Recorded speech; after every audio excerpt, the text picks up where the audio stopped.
Yeah. Kemudian kayak slide ya.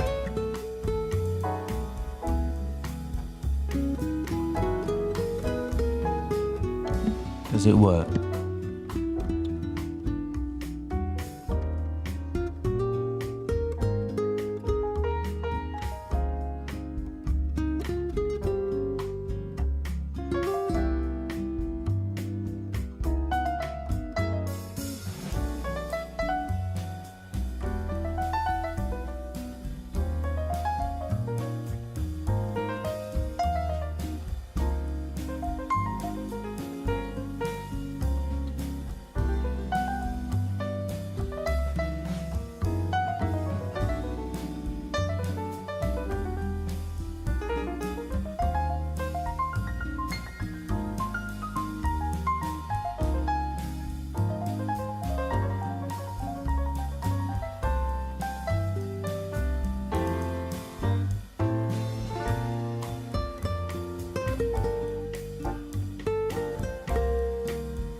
It seems to be working well. Oh, that.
Okay, I think we are ready to start. Let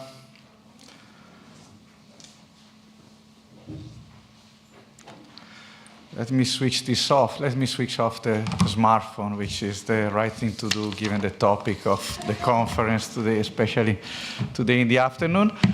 So welcome, everyone. Happy to see many new faces at the Debenedetti conference and also some very well-known people here.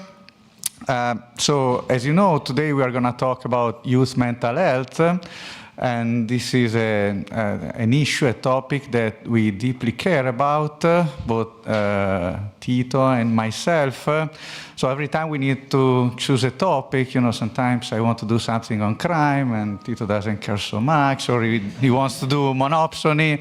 I don't care so much about monopsony. But I think this year we both agree that it's something relevant, as it should be. I mean, the idea of the conference is to bring up every year one topic that is not only interesting scientifically from a scientific perspective, but also it's very relevant for policies or for human well-being and for societies, I would say. So youth mental health qualifies very well, I think.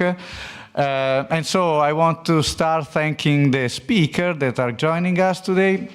So Alex Bryson is going to present the first report that was prepared for the conference this year, which is the Changing Age Profile of Distress that was caused with David Blanchflower, that unfortunately couldn't be here. Instead, Alex not only is here today, but was here even yesterday and was super active in the workshop. So from now on, you're going to be invited to all our future workshops. The prize for the best questions in the workshops yesterday definitely goes to Alex. And then Marta is going to discuss the report. So the whole thing is going to take like 1 hour and a half. And then we are going to have shorter presentations of papers on the same topic on youth mental health that were selected last year at the EALE conference. For a session that was sponsored by the Fondazione Debenedetti. And then we are very happy to invite Michela Campora, Roger Proudhon, and Ana Rodriguez Gonzalez here today to present their work. And then we are also going to have Olivier Marie, that we also thank for coming to present the result of an ongoing project, right? Research in progress, but very close to the end, I guess. Is there already a paper, or it's going to be there soon? Okay, probably sooner than our own joint paper. That's what you were working on in the last 3 years instead of our project.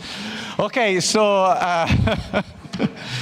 No, thank you, everyone. So I don't want to steal more time to the presentation. So thank you, Alex. I would say you have like 45 minutes, okay. 50 minutes, and then we're going to have a discussion and then also some questions from the public, I guess. Thanks a lot. Thank you, Paolo. Thank you very much for inviting me. Let's see if I can get the slides started. No. Yes. Okay. So I've missed the first slide. There we are. Yeah, so thanks for inviting me. I'm delighted that the Foundation has invited me. This is the second time I've been here. First time was 2010 in Sardinia. Share plans with Richard Freeman and Michele Pellizzari, great, and Claudio Lucifora. That was a great time, and this has been a great time so far as well. Today I want to talk about mental health, specifically distress amongst young people. And the work is with David Blanchflower, Danny Blanchflower, to those who know him. We've been working, Danny, of course, has been working on well-being for maybe 3 or 4 decades. I have probably for a couple of decades, but we've really upped our output in the last few years. And we do what in English we call bog standard stuff. We crunch large data sets. And part of the reason for doing this is to try and map the world, something that economists do too little of. And one of the reasons for this is we like to identify empirical regularities in the world. One of the biggest, and in fact in the review that Danny did in about 2020, was the age profile of well-being and ill-being. So that profile in ill-being looked hump shape over age, well-being U-shaped, so the least happy people across many, many studies, many metrics, many countries are the middle-aged. That, I'll show you today, with some caveats, has basically changed fundamentally. And the reason for that change is the growth in mental distress amongst young people. So that's the thing we do. We've been doing it across the world. There are differences across data sets. Survey mode is important. Where in the world you live, that is somewhat important. I'll come on to that. I'm oversimplifying in what I'm going to show you today, but I'm going to draw attention to the caveats.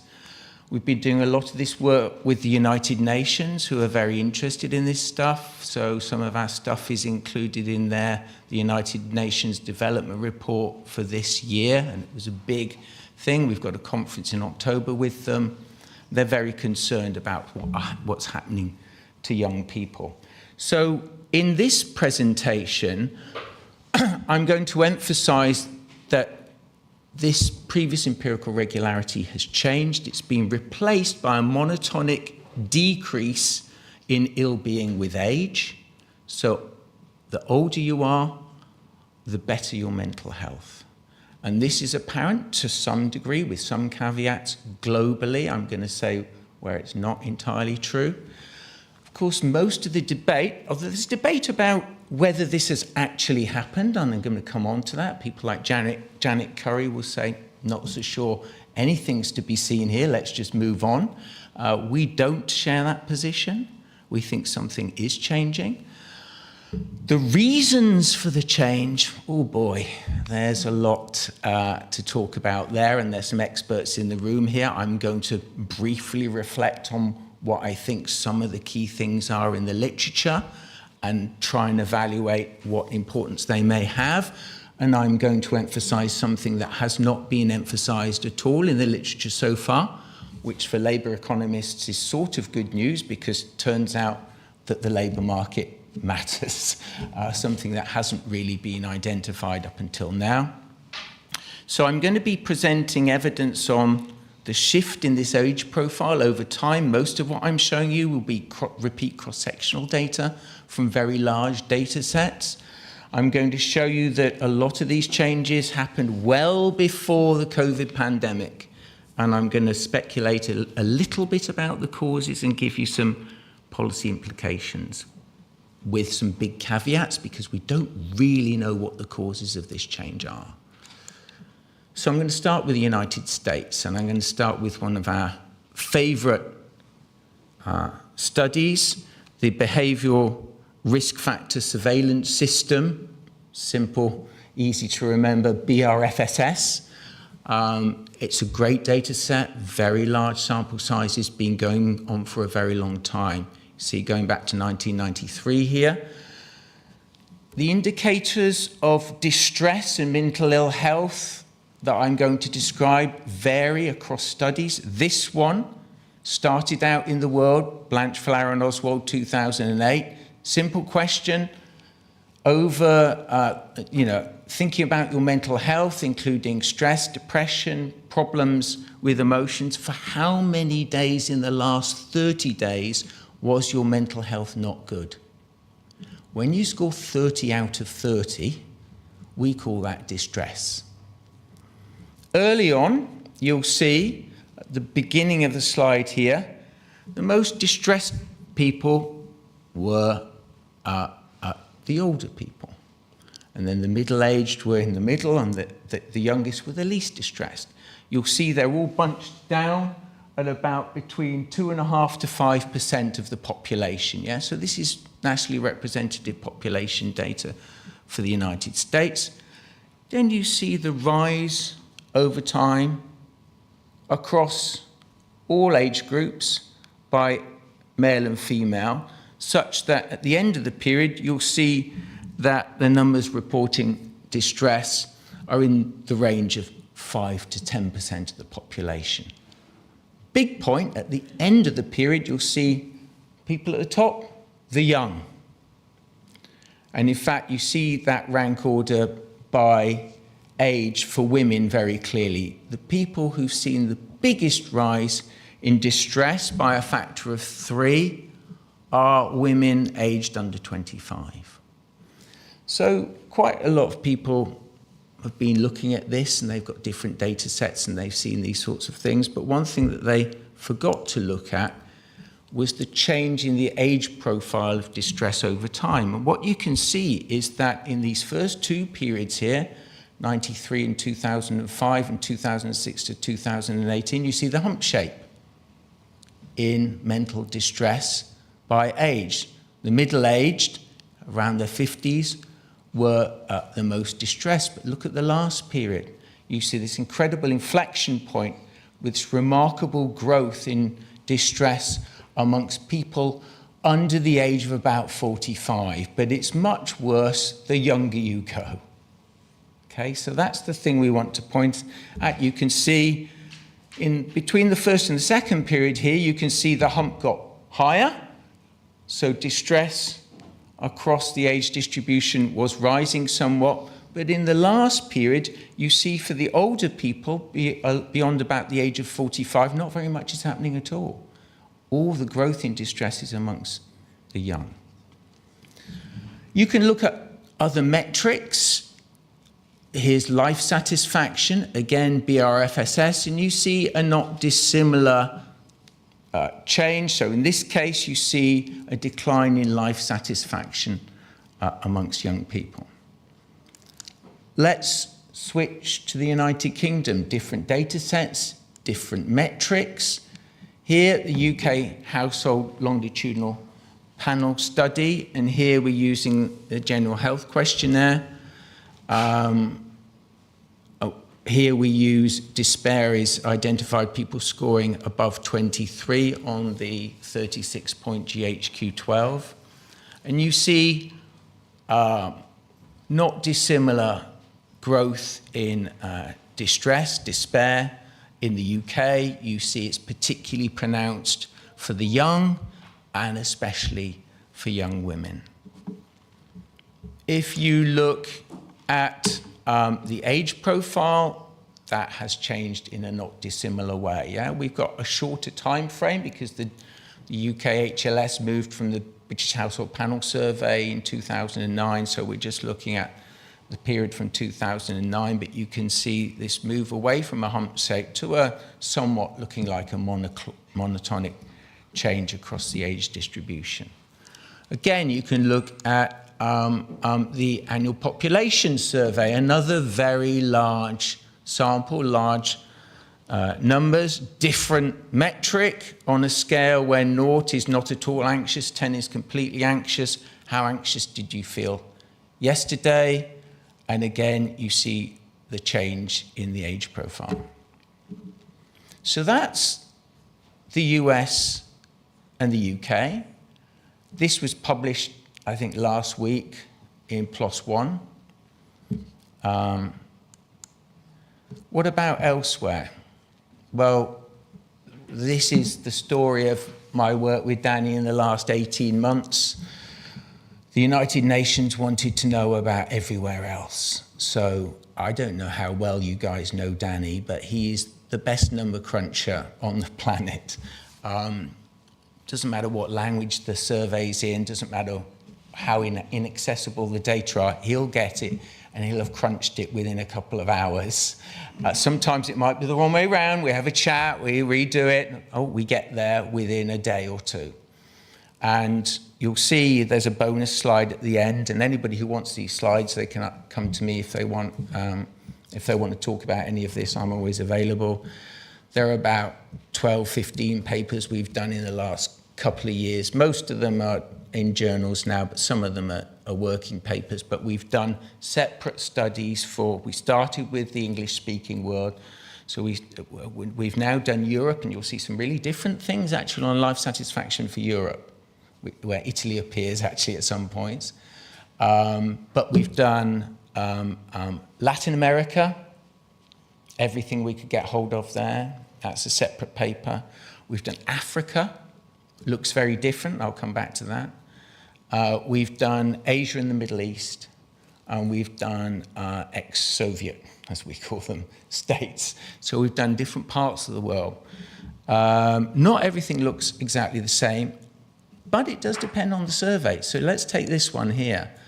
Can't really see it, it doesn't really matter. This percentage in distress using an entirely different metric, which I'm going to show you in the next slide. It comes from a new study.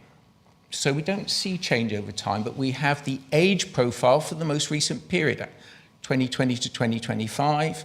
It's in a survey called Global Minds, and it truly is global. It's around the world, but it's web-based. Web-based, okay? I'm going to come back to that. You can go look at the link there. You can get the data. What you see is this decline in stress by age across all of these countries. You can see in the bottom row, you can see the UK and the US doing as I've described, but boy, does it look common across the world, yeah? If you sort of aggregate the data, and this is from this study here. This is this mental health quotient that Global Minds construct. I've tried to explain what it is here in the note. basically the higher the number, it goes between minus 100 and plus 200. The higher the number, the mentally healthier you are. You see growth in that across the age distribution, and you see it across all these different countries. Okay? So once again, with Global Minds, you see those, and we described distress in the previous slide as people scoring minus 50 or below out of that. So these are all arbitrary things, but we look at the implications of taking different thresholds. Doesn't make much difference. So you'd think from this survey, my word, it's very standard across the world. This wouldn't be true if you looked at the Gallup World Poll, for example. And there are a whole bunch of reasons for that, which I'll come on to. So there is some variation in the patterns, notwithstanding what I've just shown you there in the last slide.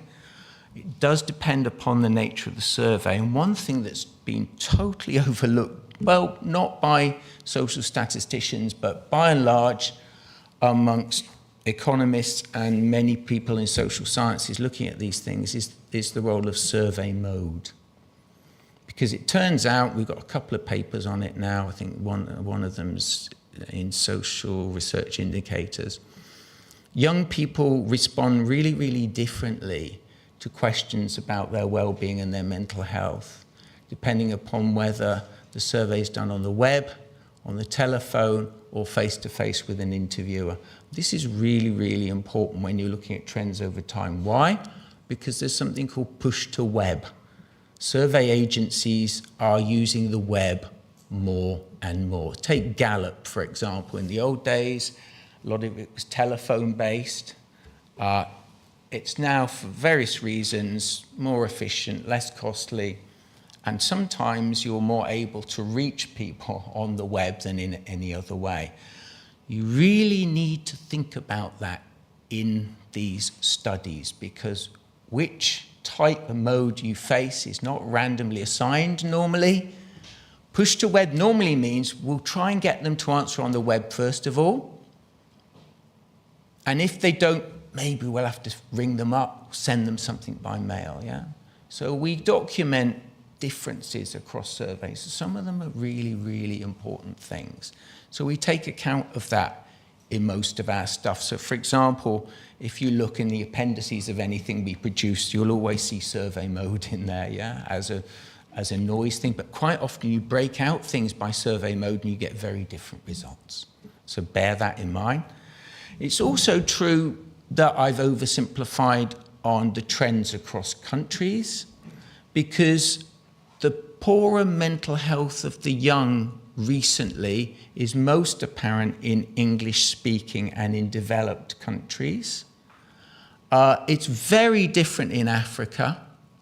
There has been, by and large, no change in recent times in the age profile of mental ill health in Africa. And I'll come back to some possible reasons for that.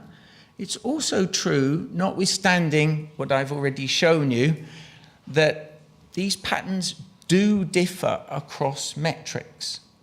In particular, they are clearer in ill-being than they are in well-being. These are not the flip sides of one another, yeah? So you really should do what we try and do all the time, which is look at everything. Yeah, don't just stick with your favorite metric, life satisfaction or Cantrell's ladder. Don't do it. Think about everything, yeah, and try and understand using all the data available to you. Questions then. Why? Danny and I are not very good at answering the why questions. You know, we don't have any identification strategies most of the time. Some of the studies do, and I'm going to come on to that. But remember, we learn a lot about when these trends started. That you'll see that many of them started in the 1990s, before you and I had smartphones, for example. But if you look at inflection points, a lot of the literature is around big changes in around 2011, 12, 13, not immediately after the Great Recession, but some people say in and around the time of the penetration of iPhones and so on. Also think about when it started in terms of age. So we fell into a trap early on where, because we do labour economics by and large, we look at people age 18 and over, but we've been going way back earlier now. We've got lots of data on adolescence, and lots of the changes are apparent amongst pre-labour market, amongst people as they hit their early teens, yeah. So that's a clue right there as well. So there are things that we can learn here. And then the variance across the world. Why nothing happening in Africa? Of course, the age profile in Africa is entirely different, but there are many people who start talking about the lack of penetration of certain types of smartphones and screens in Africa, and that's where the United Nations are going right now, trying to understand if this rollout happens in Africa, how can we make it more friendly from a mental health perspective? So in the remainder of this talk, I wanted to briefly go through some potential reasons for changes which really come to some large degree from other people's studies, but the stuff on the labour market and adverse childhood experiences were two things that Danny and I have been focusing on.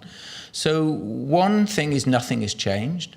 Some people say that there are changes in social norms regarding self-reports, and there are also improvements in health screening, which have revealed things that were always there. There's a literature on COVID. There is a big literature on screen time. There's a little tiny literature on the role of the labour market, which is going to grow very soon. And there is an ongoing literature about the role of adverse childhood experiences, and I think they are really, really important. So I'm going to explain why. So let's start with the no underlying decline in mental health of the young. That these changes I've been showing you are really don't correspond to a true change in the underlying mental health of young people. And there was a Journal of Human Resources issue. Janet Curry was involved, emphasizing things like changes in norms governing reporting. If so, this sort of implies that the true underlying incidence of mental ill health is now emerging, but there should be an onus on people who are thinking about this, trying to understand why that norm difference might be differentially affecting people by age in their reporting. There's also some evidence in some places of improvements in health resourcing leading to higher reported incidents, but if you come from a country like mine, that's a non-starter. There are very, very low levels of resourcing for the identification of mental ill health. And of course, there's also the idea that this resourcing is important because people who might have at any point become mentally ill, the durations of that mental illness are liable to last longer in a country like the UK because the resourcing on the health prevention is poor and the health treatment is even poorer. But the question then arises as to whether or not we can identify accompanying behavioural changes that might support the idea that there is an impact on underlying mental health. And I'll show you the next slide is an increase in suicide rates amongst the young in the United States.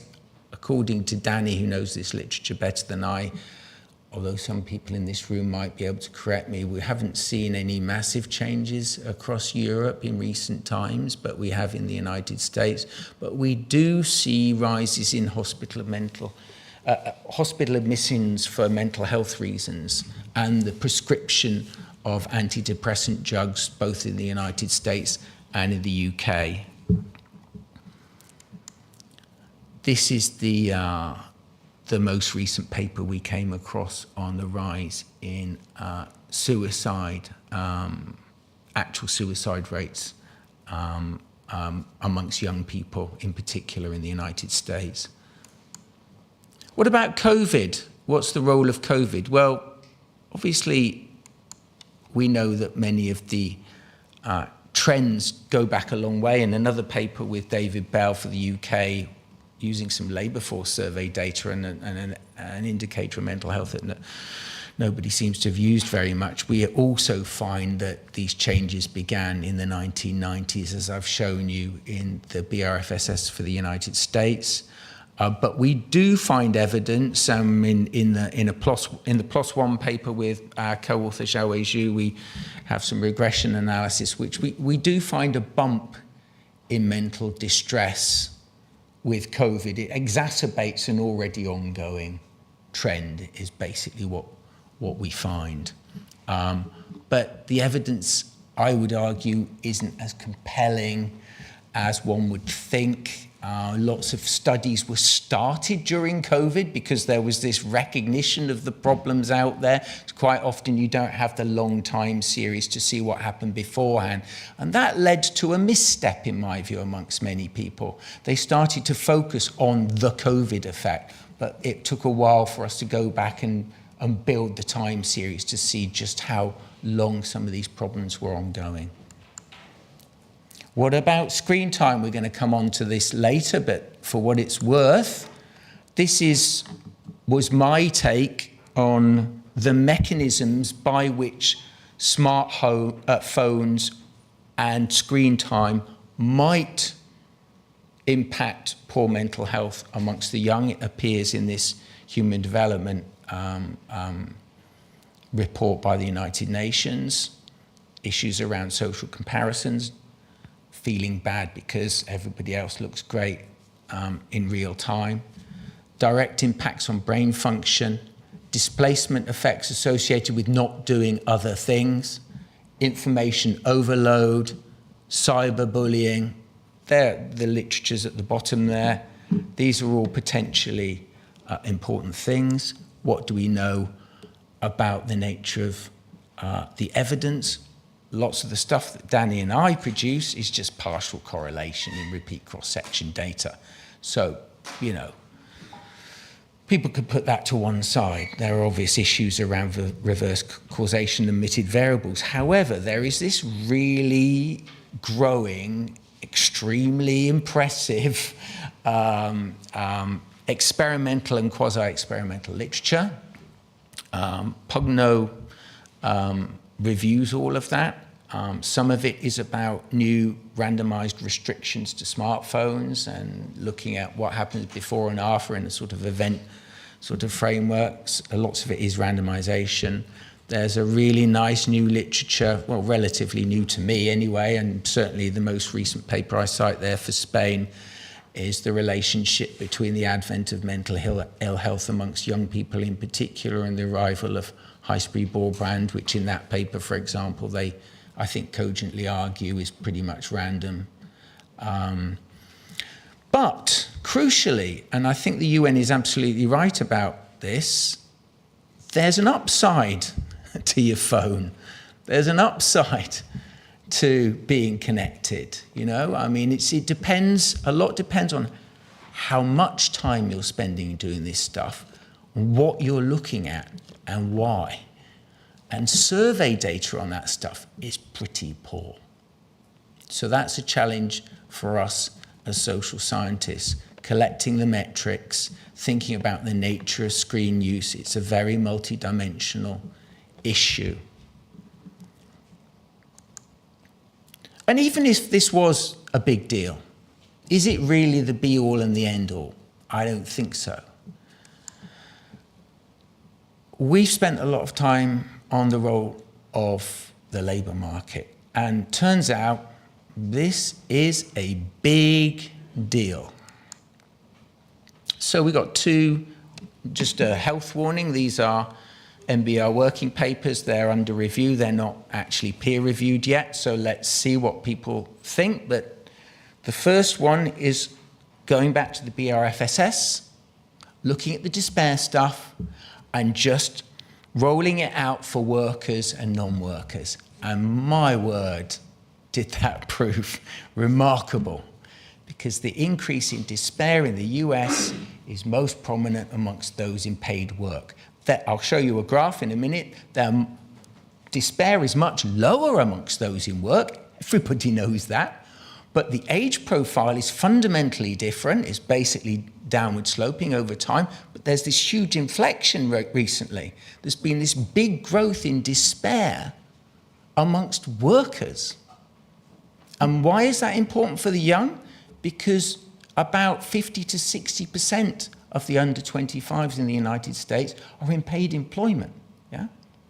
About 20% of them are students. The rest are not in work, either looking for work or inactive.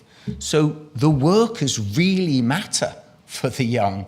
When you decompose this, as this paper does, that's where all the action is. Then our second paper, really, really recently, looks at life satisfaction in Europe. And what we identify there is fundamental differences in the age profile of life satisfaction in Northern Europe and Southern Europe. And what drives that difference, according to us in this paper, is the recent improvement in the labour market prospects of young people in Southern Europe. Improvement from a very low base in 2015. And that has led to a growth in life satisfaction amongst people in Southern Europe, whereas in Northern Europe, we see the opposite.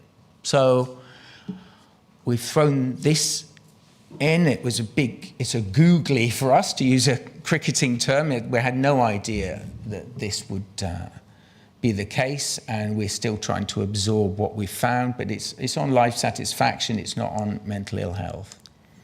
So this is what's been happening. So this is the same BRFS data for the United States, but now we're breaking it out by male and female. This is young work people only, aged under 25. And we're looking at being a worker or not. And we see this we do see this growth in distress across all these young people, regardless of labour market status, but it's particularly strong for the workers. And I think this sums it up really nicely. Each of these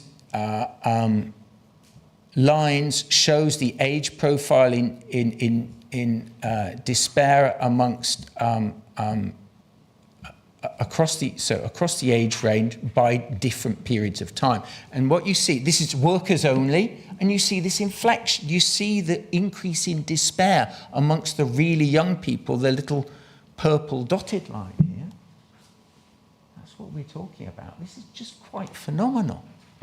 So we began to wonder, we got very poor data in BRFSS about the nature of work, so we began to wonder what might be going on. This is basically what's happened. So basically what we show is that the change in the age profile of despair in the United States, the move from the hump shape to the monotonic decline, is really driven by the workers amongst the young. And what's particularly interesting is that the worst case scenario is the high school dropouts in paid employment. So they're the ones, so if you look at the graduates, this is in two periods of time, 2010 to 19, 2020, 24. If you're a graduate, there ain't nothing happening more. It's gone up a little bit, but it's pretty much flatlining. But look at what happens to high school dropouts. Workers who are high school dropouts, we see really quite phenomenal distress, and we wonder whether this could be about changes in job quality. Don't know, don't have direct data, but there's something about those who are in particular in paid work who are poorly educated, where something's going on. Northern and Southern Europe, this is the other paper. This is the age job satisfaction profiles. In Greece and Italy, you can see it's the young who are most satisfied with life in the latest period. in the UK and Denmark, just as two examples. We could have taken a number of other countries. We see it going in the other direction.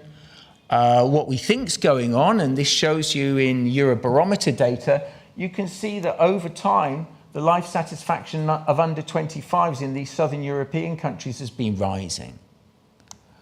And we think it's linked to this feature of the labour market. So these phenomenal levels, unemployment rates in southern Europe, and precipitate decline in that over time. So in a simple regression context, we make this link and we show, you know, at least in terms of simple correlations, that is a plausible possibility. So obviously it's the beginning of a research stream which we'll have to do much more work on.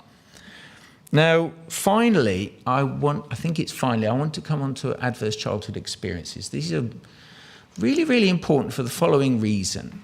You'll know the literature on event studies and well-being in adulthood. Something nasty happens to you, friend or relative dies, you lose a job, you see a decline after the event, and then you see reversion to the mean. That doesn't happen with adverse childhood experiences. Bad things that happen to you in childhood stay for life. So we've got papers on this with birth cohorts. Danny and I have done, I think it was in Social Science and Medicine recently, on bullying.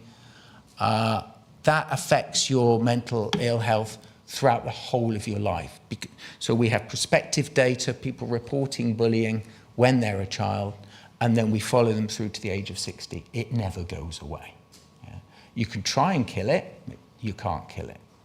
So I think things that happen in childhood can really, really matter and can be persistent. Can they be linked to changes in distress amongst young people, amongst more recent birth cohorts? Well, questions. Possibly, has there been an increased exposure to adverse childhood experiences amongst people more recently? Or could there be an increased impact of any given adverse childhood experience on mental health? So that's the thing that we've been trying to study, and in that last paper there, we have some indications that there has been an increase in exposure to adverse childhood experiences for those who are now young adults today. So again, it's just a straw in the wind. We've published something on it, but it's something that we need to look at more carefully.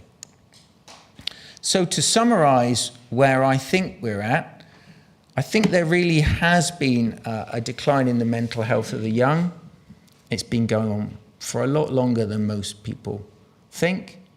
It's apparent across multiple metrics, ill-being and subjective well-being, perhaps less so for the well-being metrics. It's apparent across many parts of the world in many, many surveys, but you will find a lot of variance. So trying to understand what lies behind that variance is really, really important. Be careful, empiricists out there. Look at survey modes. It's really, really important. And the other thing is that there has been a growth in older people's mental ill health to some degree, but it's much, much more stable. I mean, so all the action is in the young. Of course, lots of journalists have been asking, oh, does this mean that they're gonna suffer this growth in mental ill health into middle age like previous cohorts? So they're starting from a higher base and it's gonna get even worse. I said, don't know yet. I mean, it could be. I'm not really sure. But that's a thing to be thinking about. The reasons for this change are really subject to a huge amount of debate, which is going to go on today, I think. But remember, it's not all about COVID.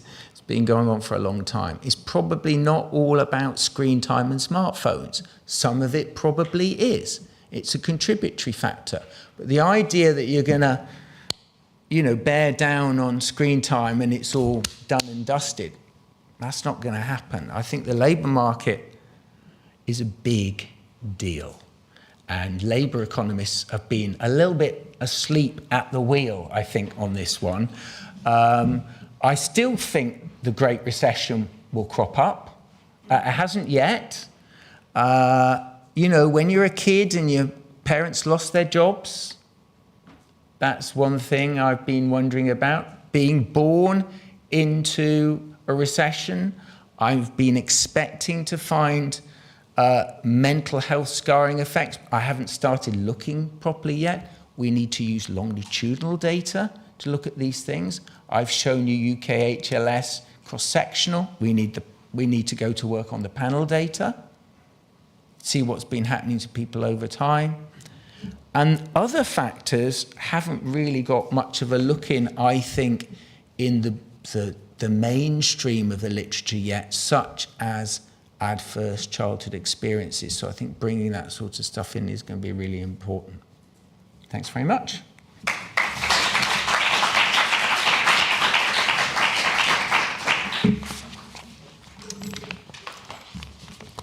Thank you very much, Alex. I think it clarifies very well the importance of focusing on big questions with lots of data. Does it go? Can we put the slides of Marta? Okay. And then we move right away to the discussion by Marta De Filippis from Bank of Italy. Thanks a lot. And then we'll move to the more general debate. Okay, so thank you very much. Thank you very much for the authors. I learned a lot from reading this very interesting report. And so I hope to contribute a bit to the discussion today, bringing up some ideas maybe. Okay, so the report starts from unveiling some new facts about distress, the age profile of distress. And in particular, the authors show that distress went from an inverted U shape, where those that are suffering the most are middle-aged individuals, to a declining distress with age, meaning that those who are more distressed are younger individuals. And why this happens, and they show quite very convincingly that this happens because there is a very large increase in distress among young individuals, especially starting from 2015. So they're accelerating in 2015, let's say. And then they show some evidence that this happens across the world. So they look at the US and the UK, but also using this Global Mind survey, they show that this happens consistently in many European countries, including Italy, Germany, and so on, many South American countries, and so on. So I think the fact by itself is super interesting, and it is something we all should think about. And trying to understand why is very difficult, as they say. So the authors say, obviously, and I completely agree, that it must be a combination of factors, and they consider many different possible channels. One is that actually nothing changed, and the only difference is in the way you report distress. The other one is COVID. Then one important contributor must be the social media and the internet, the introduction of social media and the larger diffusion of the internet. And then a last point where they focus a lot on the report, and where my discussion also would focus mostly, because probably is where I can contribute a bit more, is the role of the labor market. And they say so based on two facts. One is that if we look at the US, and if we break down the profile of distress by age between workers and non-workers, the large contributor to the increase in distress among the youth is actually what happens to employed individuals. And the second one, which also I thought is very interesting, is that if we look across country variation in Europe, and we look at well-being, the age profile of well-being is very different across European countries, and in particular in Southern European countries, it decreases with age. So those more satisfied with their life are actually the youth. And they connect this with the drop in the unemployment rate, in youth unemployment rate that we have observed in the last 10 years. Okay, so the first point I want to make is that about working condition. So I completely agree that, especially if we think at the US, where more than 50% of young individuals are employed, trying to understand what happens to working condition is crucial. And I also think that since this change in the age profile of distress, we observe it in all the in many countries, we should think at some trends in the labor market that happen across the board in most countries. And so we can try, first of all, to think of what happens to job characteristics in the last 10 years across countries. So they show in the report that in the US, for instance, we have observed a large decline in the share of those working part-time for economic reason, meaning that they work part-time, but they would have liked to work full-time, but they didn't find a full-time job because of a recession or the economic cycle and so on. So what we call the involuntary part-time. If we look at Europe, so this graph takes data from Eurostat, and it shows the change in the share of involuntary part-time workers among young individuals, and the change in the share of temporary employees among young individuals. So here what we see is that on average in Europe, we have observed actually an improvement in the working condition of young individuals. But there is a very large heterogeneity across countries. So there are countries like Germany where the share, for instance, of involuntary part-time decreased a lot, and there are countries like Italy, and this might be interesting for the Italians in the room, where actually both the share of temporary jobs and the share of involuntary part-time increased massively in the last years. So there is a bunch of heterogeneity in the type of working condition of young individuals among the youth. But one thing that I believe is actually being found to vary and to change a lot in the last year, and is something that has been shown to encompass all countries, is a very large increase in age-wage gap among individuals. So there is this very nice paper by Bianchi and Paradisi, where they show what happens to the age-wage gap, so the wage gap between individuals aged over 55 and under 35. Over time in many countries, they started from Italy, but they show this is the case also for Germany and also for a lot of other countries, including the US and the UK and so on.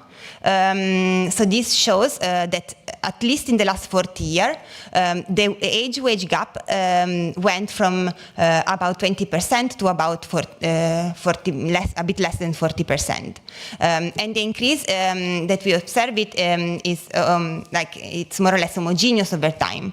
If we look at their tables in the paper, for the US and the UK, it seems that it accelerates a bit in 2010, 2015. So this might be consistent with the story of the report. So just to say another thing about this paper is that then they try to discuss why this is the case. So why do we observe such a large increase in the age-wage gap? And they say that it is the case because of negative career spillovers. So the story is that the workforce is aging, both because there is a demographic decline, but also because of pension reforms which increase retirement age. And the elderly keep the top position within the firms. So for younger individuals, it's much more difficult to reach top position at relatively younger stages of their career. And this is what they think is what is driving this very large increase in the age-wage gap that we observe over time in many countries. So for instance, the graph on the left here shows the probability of a young individual to belonging to the bottom quartile or to the top quartile of the distribution. And what we observe is that there is a very large decline in the probability of belonging to the top quartile in the last 40 years, and an increase in the probability of belonging to the top quartile. And the other way around if we look at individual older than 55.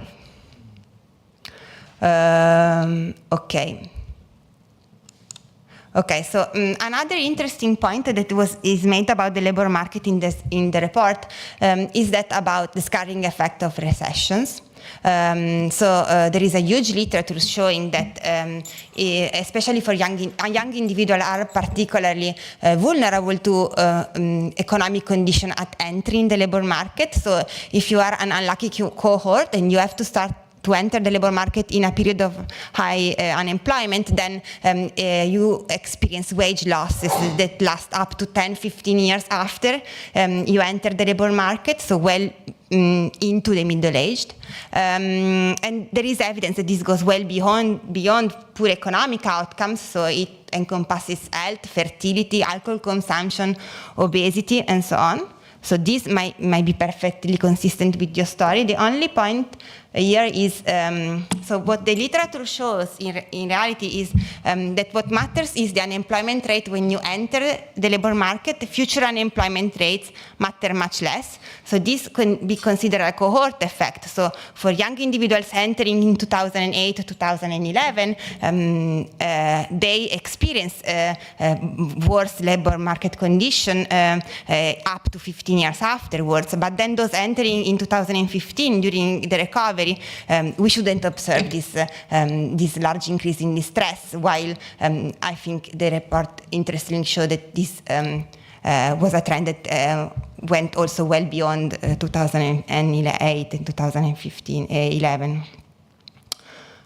Okay, my last point is about these issues on Southern European countries, which I found super interesting and super puzzling, because let's say that at least my reading of the welfare state in Southern Europe is that it is totally more favorable towards older individuals. So it is very strange that only in Southern European country we actually see this different shape in well-being. And also, I found it interesting that this happens only if we look at well-being, because if we look at distress, as far as I read it, actually no, distress is also higher among the young individuals. So the two extremes behave very differently, and I think this is something we want to understand why. And then the authors say that this might be related to the fact that given that the unemployment rate increased a lot during the Great Recession in Southern European countries among the youth, then we experience a large drop in the unemployment in starting from 2015, and this might improve the well-being of younger individuals.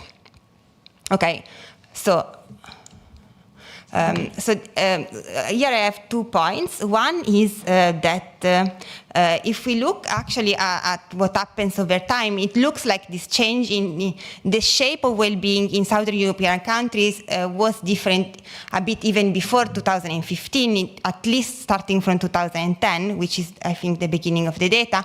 And the largest increase is in 2012, which is at the peak of the unemployment rate in Southern Europe, because the sovereign debt crisis hit the labor market the most.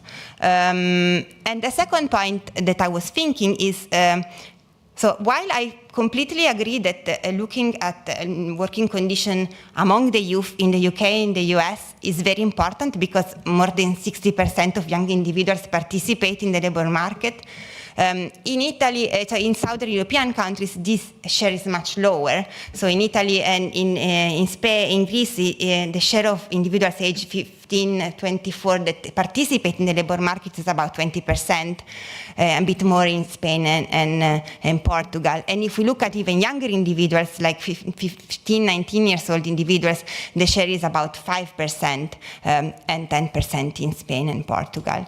So I think this change in the unemployment rate must be important, but it can't be the main explanation for why we observe this difference. Then what is the main explanation? I don't know. But I thought this is something we also hint in the report, that apart from the unemployment rate, what happened in the last year in Southern European countries is that it's true that we observed a large decline in the share of individuals saying that they are nor in employment nor in education.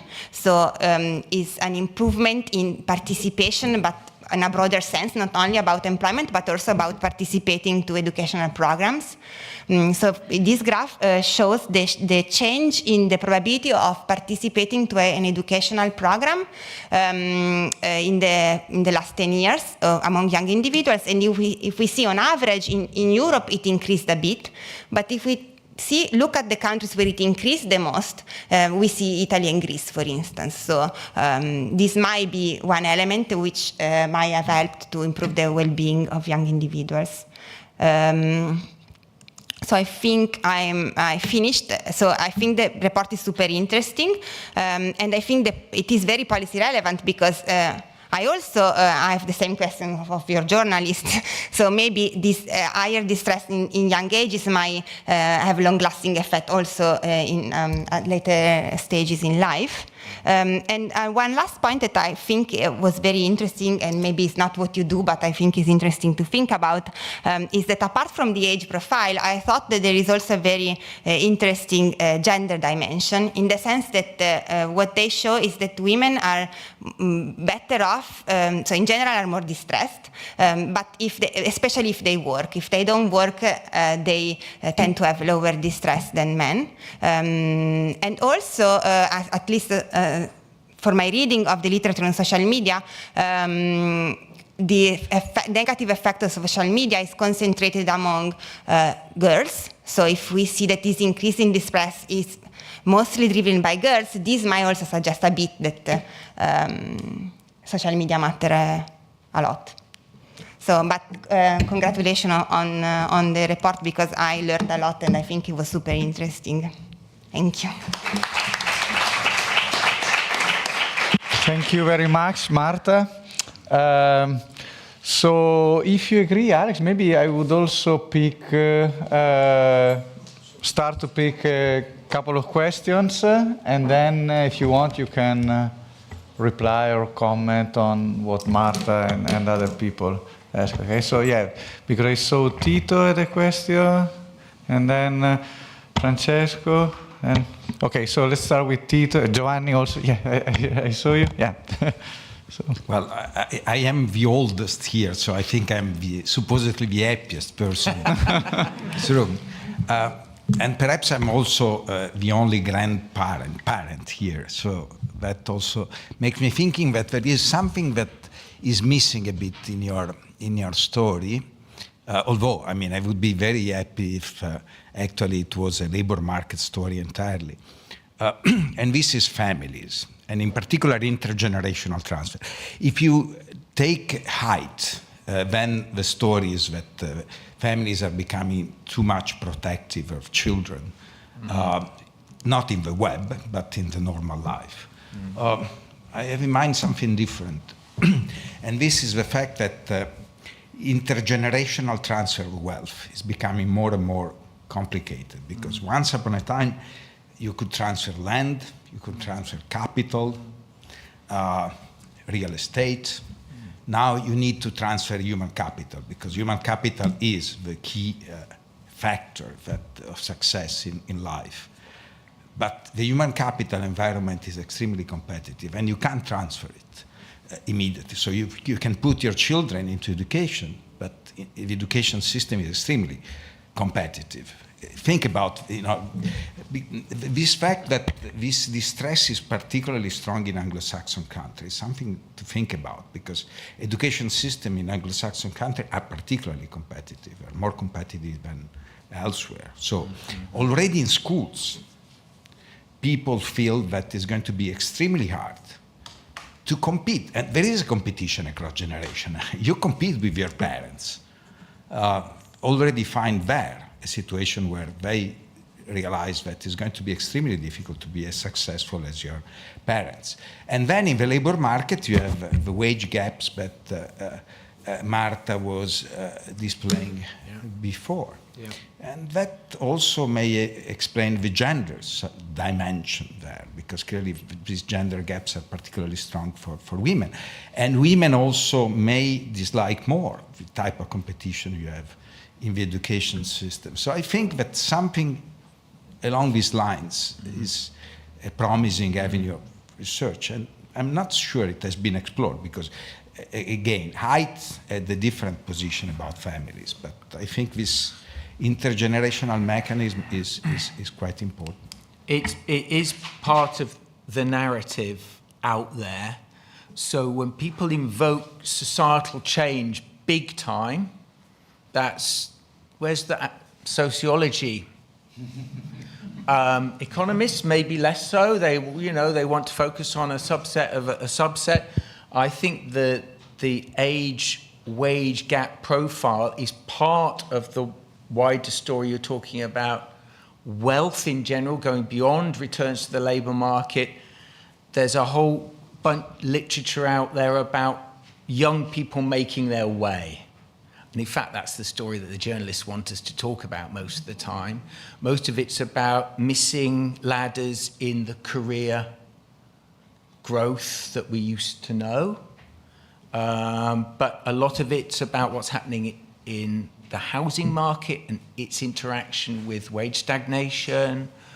So there's a lot to take on. And when you end up doing a bunch of papers on a subset of things and then they tell you different stories, you're in trouble. Of course, as an academic, you can get away with publishing them, but you want to look at them holistically in total and try and understand what's going on. And I think the life satisfaction versus ill-being is an unbelievable, largely untold story. We've done papers on the gender well-being gap, a lot of them.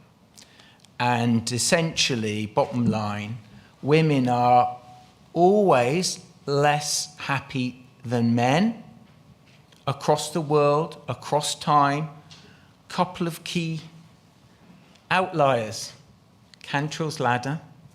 Life satisfaction is wobbly all over the place, depends upon the survey. And happiness. Take virtually anything else, including domain-specific life satisfaction. By and large, the gap, women are lower than men. So the life satisfaction mental health paradox that you alluded to, it's there in a lot of the well-being literature, and it's slap bang in the middle of the gender well-being gap literature. Nobody's done much work on it. We point to it, as we always do. Empirical regularities, mapping them. Oh, look, what's going on there? Not really sure. So our job has been, unlike in most of the papers we write in labour economics, it's largely been begging questions based upon changes in empirical regularities rather than ending up coming up with any solutions. But what's really nice about Marta's discussion is she's dug deeper into it, and she's quite rightly said, well, I'm not sure that stacks up. And some of it is discussion papers, and that would be the sort of hope for reviewer response that we get, so then we'd be able to react to that. But take something like on the scarring effect of the Great Recession. One mechanism, you're right, the standard labour market one would be born into a recession, you'd expect some bump there, but actually, if it's about what happened to your parents in a Great Recession and how you were brought up, then there may be a different thing. Lots of this literature is hamstrung by being largely repeat cross-section, so we need much more panel data as well. So there's an awful lot to unpick, but I totally agree with you, Tito, that there's so much going on here, and it's one of these moments where the young are bearing the brunt of fundamental changes, I think, in society, and many people are just picking up one or other aspect and running with that. And I think that's somewhat problematic. I mean, it's useful to pin these things down insofar as you can, but if you're invested in a particular literature like the screen time and smartphone literature, you have to be amenable to understanding that there's other things going on as well. Thank you. So Francesco, and then Giovanni. Okay, so thank you very much for the broad picture you gave us in the presentation of the report. I have just a couple of comments/speculations, because these are fields and topics outside of my area of expertise, but I'm very curious to hear your opinion and also that of the other people in the room. So first one, and they both concerns the possible explanations that you listed. The first comment I have concerns the smartphone explanation. And I'm wondering whether we can learn something about these by better distinguishing between software and hardware. So the change that we witnessed in the beginning of the 2010 is both in terms of software and in terms of hardware. So first, Steve Jobs gave us iPhones, and from that we got like smartphones. And the fundamental feature, I guess, of smartphones is that they are a portal to the internet that you can bring with you wherever you are. In your classroom, when you're at dinner with your friends, when you're clubbing at night. So wherever you are, whenever you are, you can access the internet. This is one thing, which is, of course, different from what we do once we are in the internet. And there we have the social media and the social network topic, which is, of course, the two things are interrelated, because you could not post stories on Instagram if you had an access everywhere to internet. So the two things a bit go hand in hand. But I think it would be interesting to understand, what's the source of the, if it is in part coming from here, what exactly is the essential problem? The fact that we feel that we can access to that everywhere, so we feel pressured at any time to be there, or is it like the way the platforms are structured and how the media experience has evolved? So this is the first Let's start with that one. Okay, sorry. I mean that. All of the above, right there. So the fear of missing out, there's a literature on that, yeah? So needing to be there and to post and to be seen to be posting and to be seen to be posting the right thing. I mentioned in one of the slides the mechanisms I identified. They include displacement from doing things which you can get simple joy at. They're about social comparison, information overload. Cyberbullying is there's no place to hide. Yeah, I mean, all of these things go on, and they've all got separate literatures. But in the desperate desire to link this to these broader trends we've been showing, sometimes we miss out on the big positives that we get from some of this stuff. And the only point I wanted to make here is that lots of the survey data I see is not fit for purpose in capturing the multidimensionality of the sorts of things you were describing right there, yeah? So I think we're a little bit behind the curve as social scientists, because I'm not sure that the surveys are really capturing that multidimensionality at the moment. So what's the second thing? Sorry, I'll be quicker on the second one. But like this one, I think it has policy implications, because like depending on what's on our answer on hardware versus software, the policy implication is let's ban phones on the one side, or let's knock on Mark Zuckerberg's door and ask for more content moderation. Like these are two different things, and so I think it's interesting. Now the other one, super quick, I think it's another explanation to be added to the potential list of causes is like this deterioration of future perspectives. So I think that youth now, at least this is my perception among my peers, are experiencing a deterioration of like how the future looks. So climate crisis, wars, financial crisis, the future looks very bad. Like there is some talks about Gen Z and millennial people like, I'm not going to have any kids because like who wants to have a kid in such an horrible looking world? A possible counter-argument to this, of course, would be that people, young people in the 70s, where they were living the Cold War, they were living like the ozone, hole in the ozone layer crisis. So again, war and environment were deteriorating back then.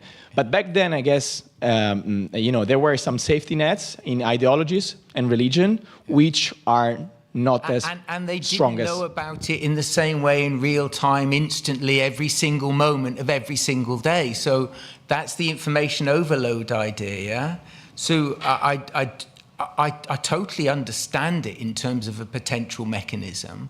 It's quite hard to capture, I mean, you can look at time trends and so on, but the key thing is you really want to understand today about how different people use these technologies, and in order to sort of tease out the impact, positive and negative, on different aspects of their mental health. Also, we heard yesterday even social comparison, even in terms of how tall you are when you were young, but social comparison has been a key component of everything in the well-being literature.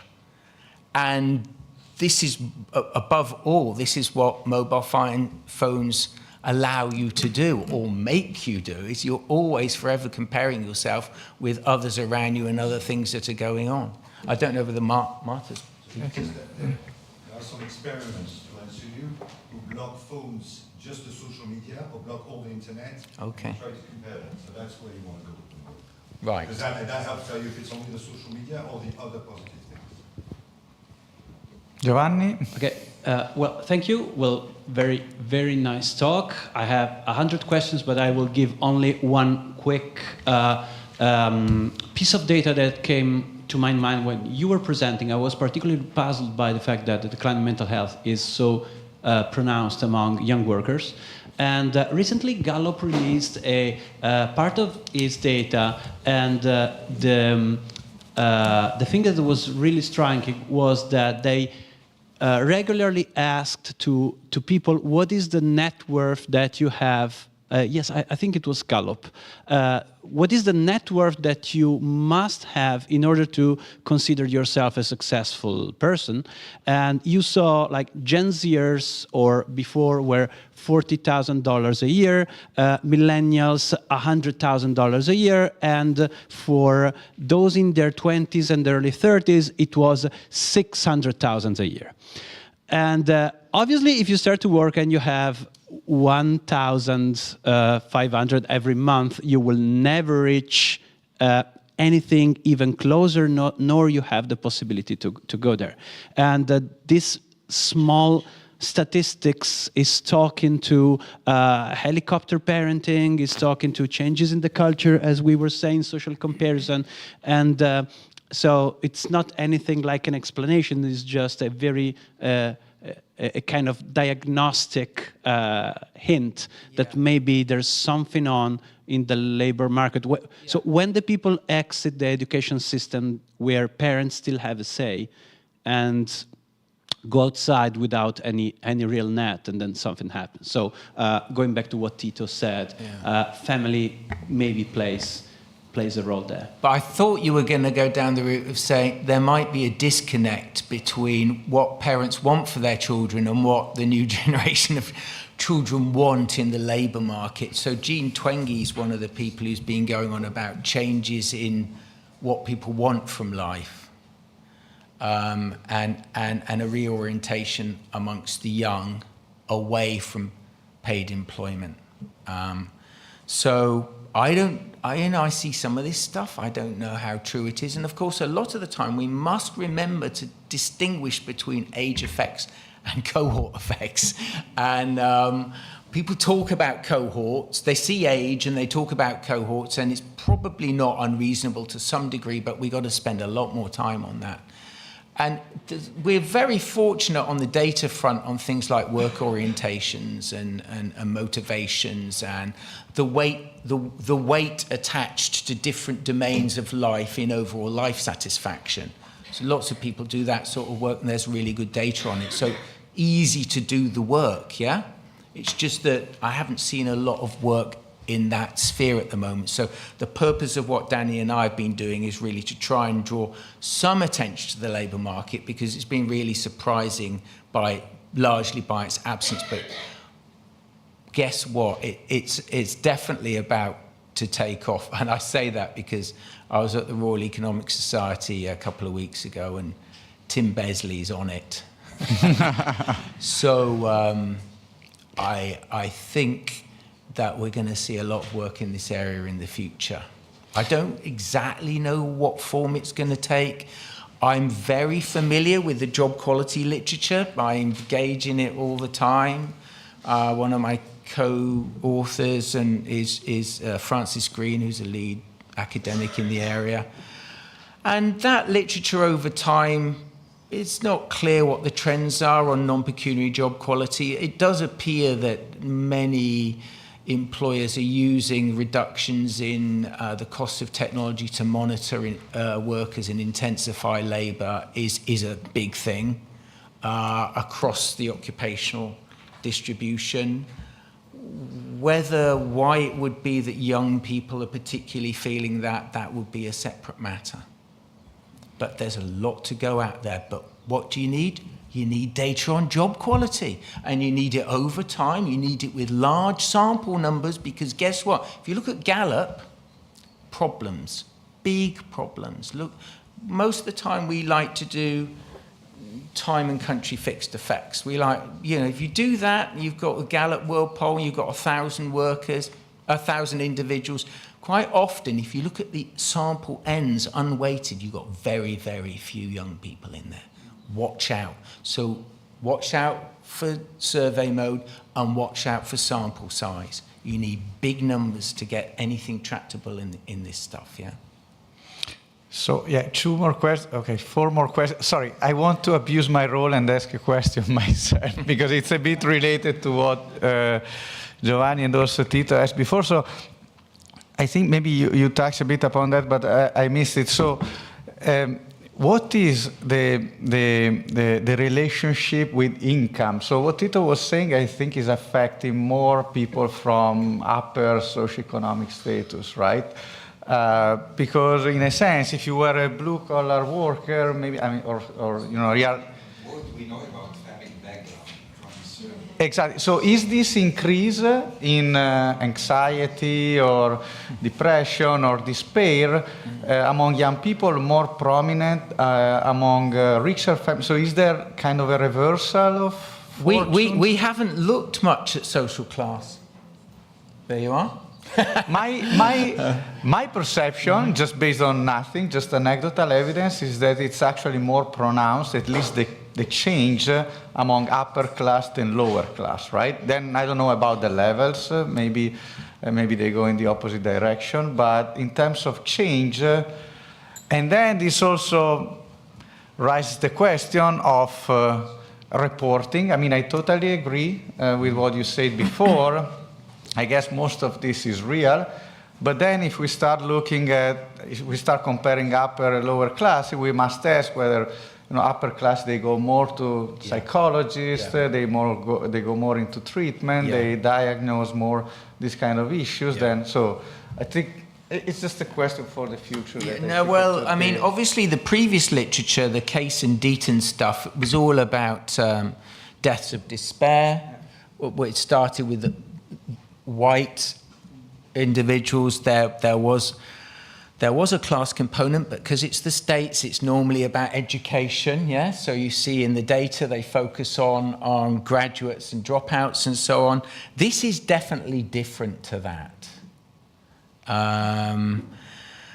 But it's work to be done, so somebody here do it, please. Bring in the social class and family stuff. Easily done with many of these data sets. I suspect the trends will be there across the piece, but they could be exaggerated or exacerbated in certain family settings. I've already alluded to upbringing, and I really recommend the birth cohorts here, prospective data following people over time. We have multiple birth cohorts in the UK. That's a place I'm going to try and go. It's going to be quite difficult, but that's where we need to go. Okay, so there was Lorenzo and then Joanna. Thanks a lot for the fascinating talk. I had this in my mind connecting like all the themes you touched, and there seems to be something with the lack of community. In the sense that I'm thinking, what is the role of community here? What is the role of like time consumption, time spent alone? Because it seems that also smartphone per se might not be a problem, but it might just be a substitution for time in community. And this, it might be sport, it might be pubs, it might be everything that brought community together. And it's also something that might be relevant in the workplace, for instance. I think that's another area for the literature. So we've got this conference at Dartmouth coming up in October, and we've got the bowling alone people coming, yeah? So sociologists, and so social capital and networks, it's definitely gonna feature. It's gonna be a big part of this. Just precisely what role it plays, I don't know. But more broadly, I'd like the geolocation of this stuff, I'd like to situate individuals in places and in time. We've done it in other well-being stuff with apps where we've got geolocation. Me and my mate, George McCurran, who invented all this stuff, it's unbelievable power. Momentary well-being, we randomly ding them. We know where they are, we know what they're doing. For the labour economists in the room, being in paid work is second worst to being sick in bed, by the way. That's our EJ paper from a few years ago. But I would really like to roll this out more and try and understand why it is you report what you report and what the role is, not just of individual characteristics, but you've mentioned family, and you quite rightly mentioned community. And we know from what George and others do that, you know, how far you are from the sea, what the weather's like, you know, who's around you. Yeah, I mean, I'm going to guess, and people here will know that the moving to opportunity, I suspect that people have done well-being outcomes there. I suspect that that's been a thing, an important potential feature of their work, you know, random assignment out of a poorer community. So those things are going to really, really matter. And the issue here is that we need smart guys like you lot out there to just program the apps, get them out there into large N communities, and geolocate, and off we go. I don't think Twitter tags is going to necessarily do it all. I think we're going to come on to this a bit later. But I do think we could learn an awful lot more about where people are and what they're exposed to in their local communities, 100%. So there was a question here, and then Giovanna, and then Pietro and Roger also, and then I think we are more or less approaching the end of the session. So going back to the labor market, what do you think will be the effect of the diffusion of the artificial intelligence? Maybe can the younger cohorts benefit more than the oldest, and could be that this gonna decrease a bit the distress? I mean, of course, it's a big question, but it's a big question. So one of the projects I'm starting to try and get funding for is to move beyond the occupational focus in the penetration of artificial intelligence, to look at the distribution of tasks and their automatability. And unfortunately, in the UK, we have something called the Skills and Employment Survey, which will allow us to do this. And I'm going to I've got no idea what's going to happen. I'm not Darren Asamoglu. He probably would know how to answer this, but clearly it's going to feature in terms of occupational sorting. And at least the youngsters will be appraised of what's going to happen next. I'm imagining that there's a degree of uncertainty amongst older individuals who are having to engage with this new technology. People like me, I don't feel particularly concerned about it at the moment. I think it's quite exciting, but there for a bunch of people who are thinking, I'm not tooled up for this world, what am I going to do? But at least the young people coming into the labour market, they have opportunities to dodge and weave, either move towards it or away from it, provided they're fully tooled up by us guys who are in schools and colleges to help them. But it's clearly going to feature big time in the wellbeing literature. Maybe I'm going to find out about them later today, but I don't really know of much evidence at all on the relationship between exposure to artificial intelligence and subjective well-being or ill-being. I haven't seen anything on that. We're going to check Asemoglu's webpage.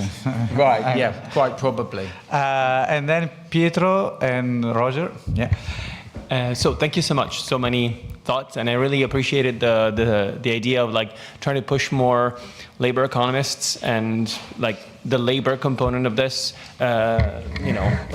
working wages, maybe even wage inequality, and the fact that, like the stagnation of wages in the lower part of the distribution.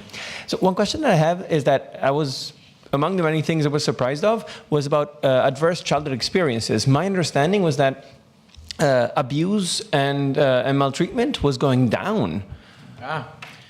Well, the adverse childhood experiences, it depends how broadly you categorize them. So Divorce and separation of your parents would be amongst them. Obviously, it's difficult capturing childhood reports of abuse, but we do have them in the data. I don't know if they're in the AUSPAC data, but they're certainly in the other birth cohort data. And actually, the paper that we've got is really not very good. And the reason it's not very good because it's repeat cross-section, and we've got people reporting back on what happened to them when they were children. So that's not very sensible. We do need the prospective data, and we need something that's roughly comparable across these different cohorts. So I think my take on it is some of these things have gone up, some of them have gone down.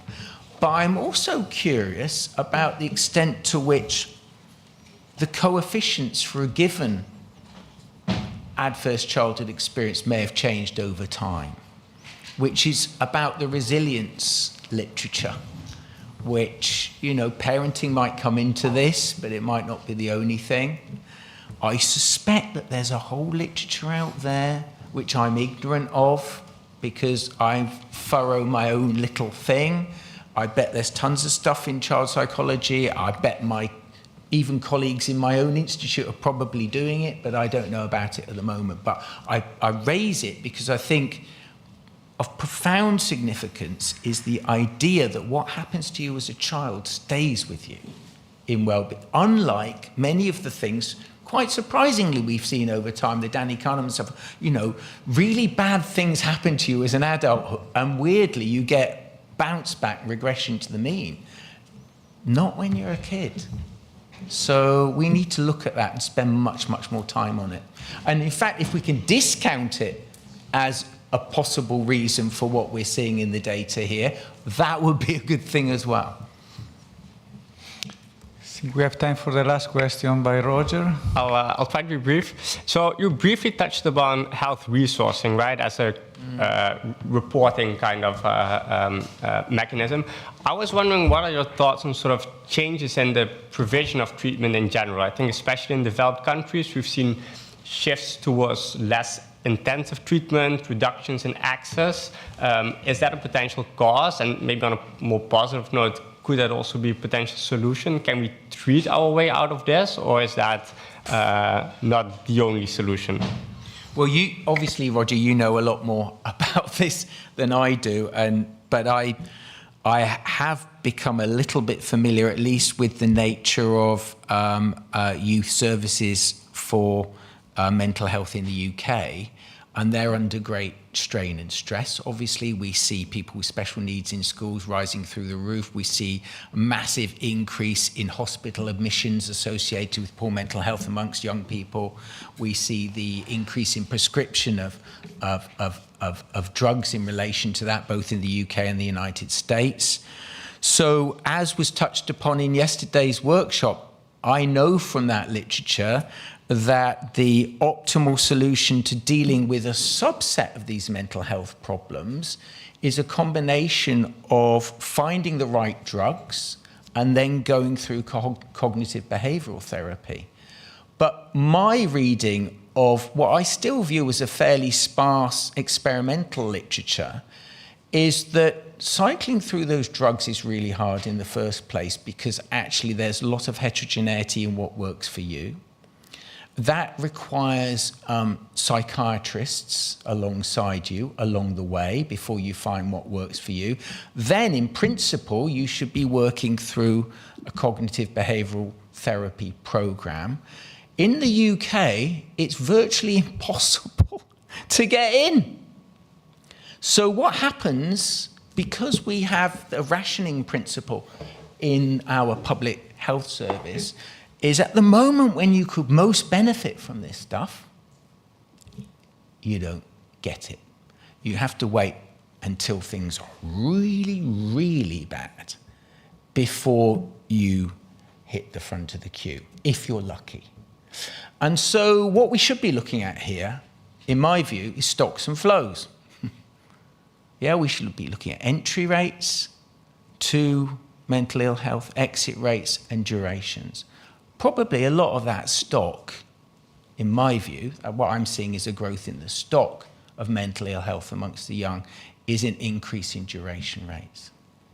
I mean, lots of people assume more people must be entering. That might be true, but we need to do what we do with unemployment. Do the numbers. I haven't seen a paper that's done that, have you? Why haven't we seen that? Basic stuff. That's what we should do. And then do it for more than one country, you know, and see what we find.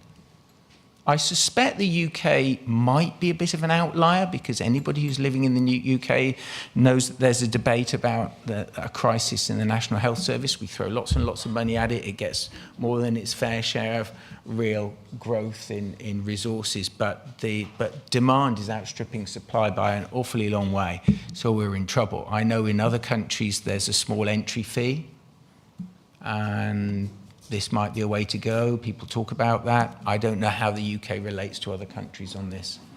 But my experience, anyway, from my UK perspective and the reading of what I see in the literature for the UK, is that resourcing isn't there, really, at all.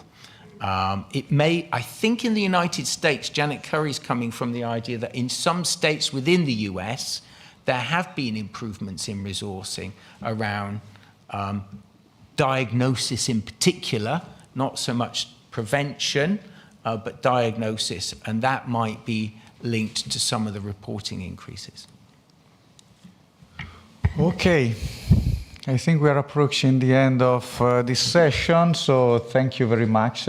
This was really great, and I think even for younger students over there, I think it's a good example of how to approach big questions. Of course, then it's important also to have the causal identified, whatever, but it's also important to understand where the big problems are and to describe them. So thanks a lot, Alex. And thanks also to Marta for the discussion.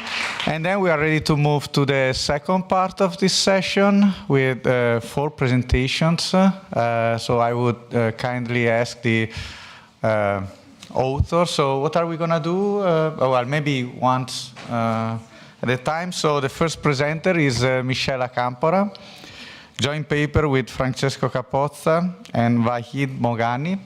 Right? So about mental health literacy, beliefs, and the demand for mental health support among university students. If you can keep it in 20 minutes, and then we will have like half an hour for questions about all the papers at the end of all the 4 presentations. Thanks a lot.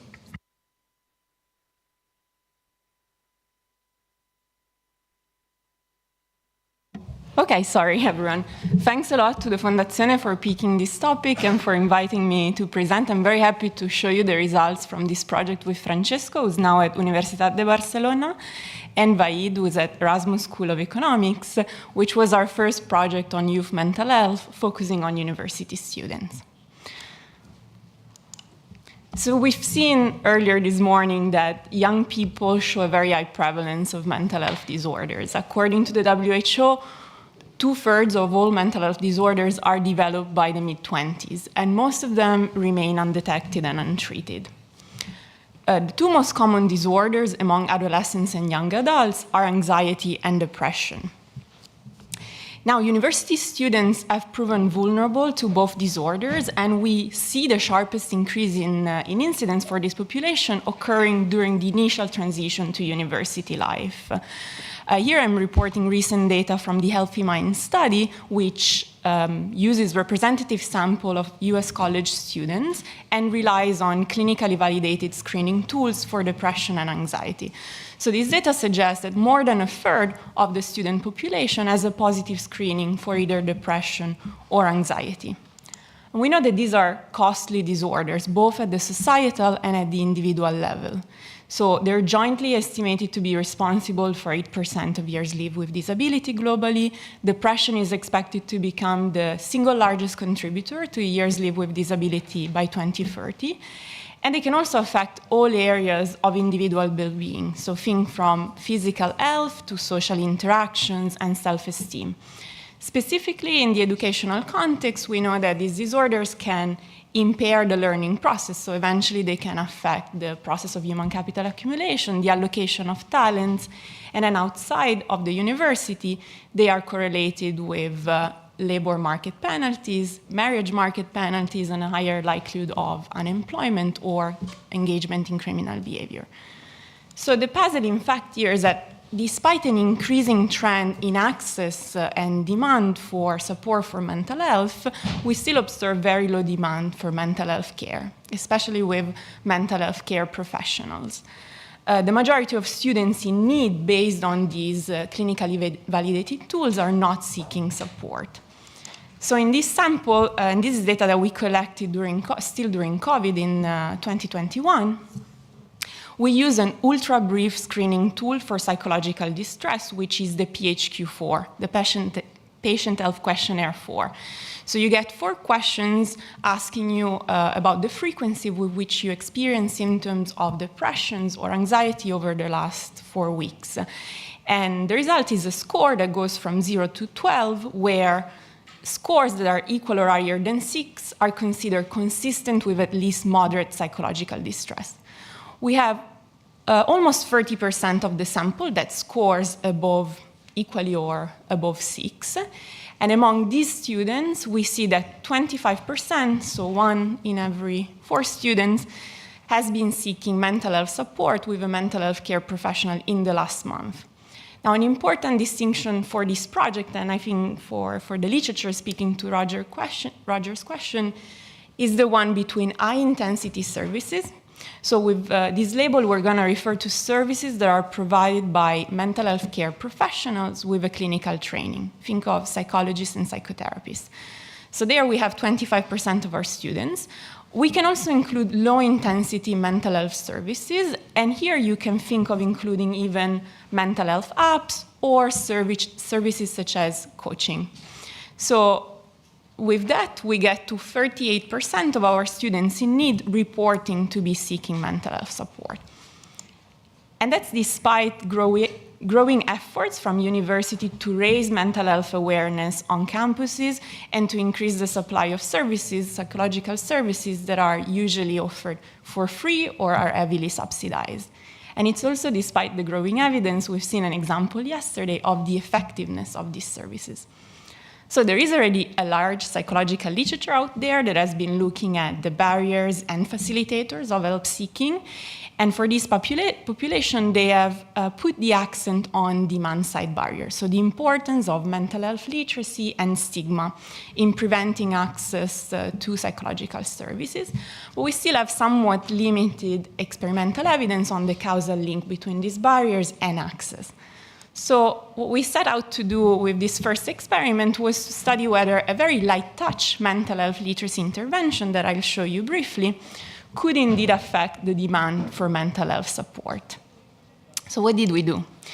We ran an online incentivized survey experiment, recruiting approximately almost 3,000 students from a large Dutch university. We collected, someone sitting in the room knows the university very well. We collected their social demographics. We collected their mental health, both using a self-assessment and the PHQ-4 that I showed you earlier. And then we simply randomly allocated half of this sample to receive a light touch information intervention that you'll see in the next slide. At the time when we designed it, we tried to pursue 2 goals. The first one was to have something that could resemble actual campaigns in university, so something students could be exposed to outside of our experimental setting. They were also not aware to be involved in a randomized field experiment. And the second goal was to actually target the general population. So we don't specifically target students in distress, which is often the case with some of these campaigns at university and even outside.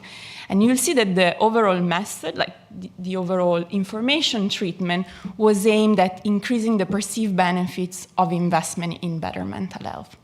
So what was this treatment? Well, it was a simple paragraph within the survey experiment based on 2 peer-reviewed articles. So in the first part of the paragraph, it introduced the staging approach to mental health, which argues that mental health is not a binary construct, so being ill or being healthy, but it's rather a continuum or a spectrum, and that investing in better mental health can be beneficial along this entire spectrum.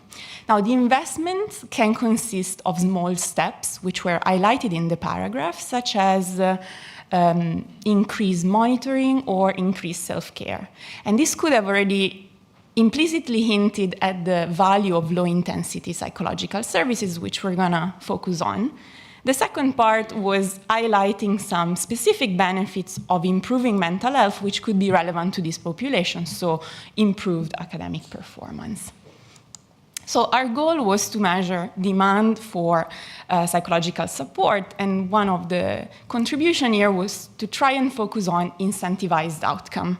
Because I've told you there is a rich literature, we borrow from the behavioral economics literature to come up with these outcomes. So we focus on 2 survey questions. The first one was an incentivized willingness to pay elicitation for a low-intensity service. So we focus on a popular mental health app and elicit the willingness to pay for a 1-month subscription. And this is what we used to get an extensive and intensive margin of demand for a low-intensity service.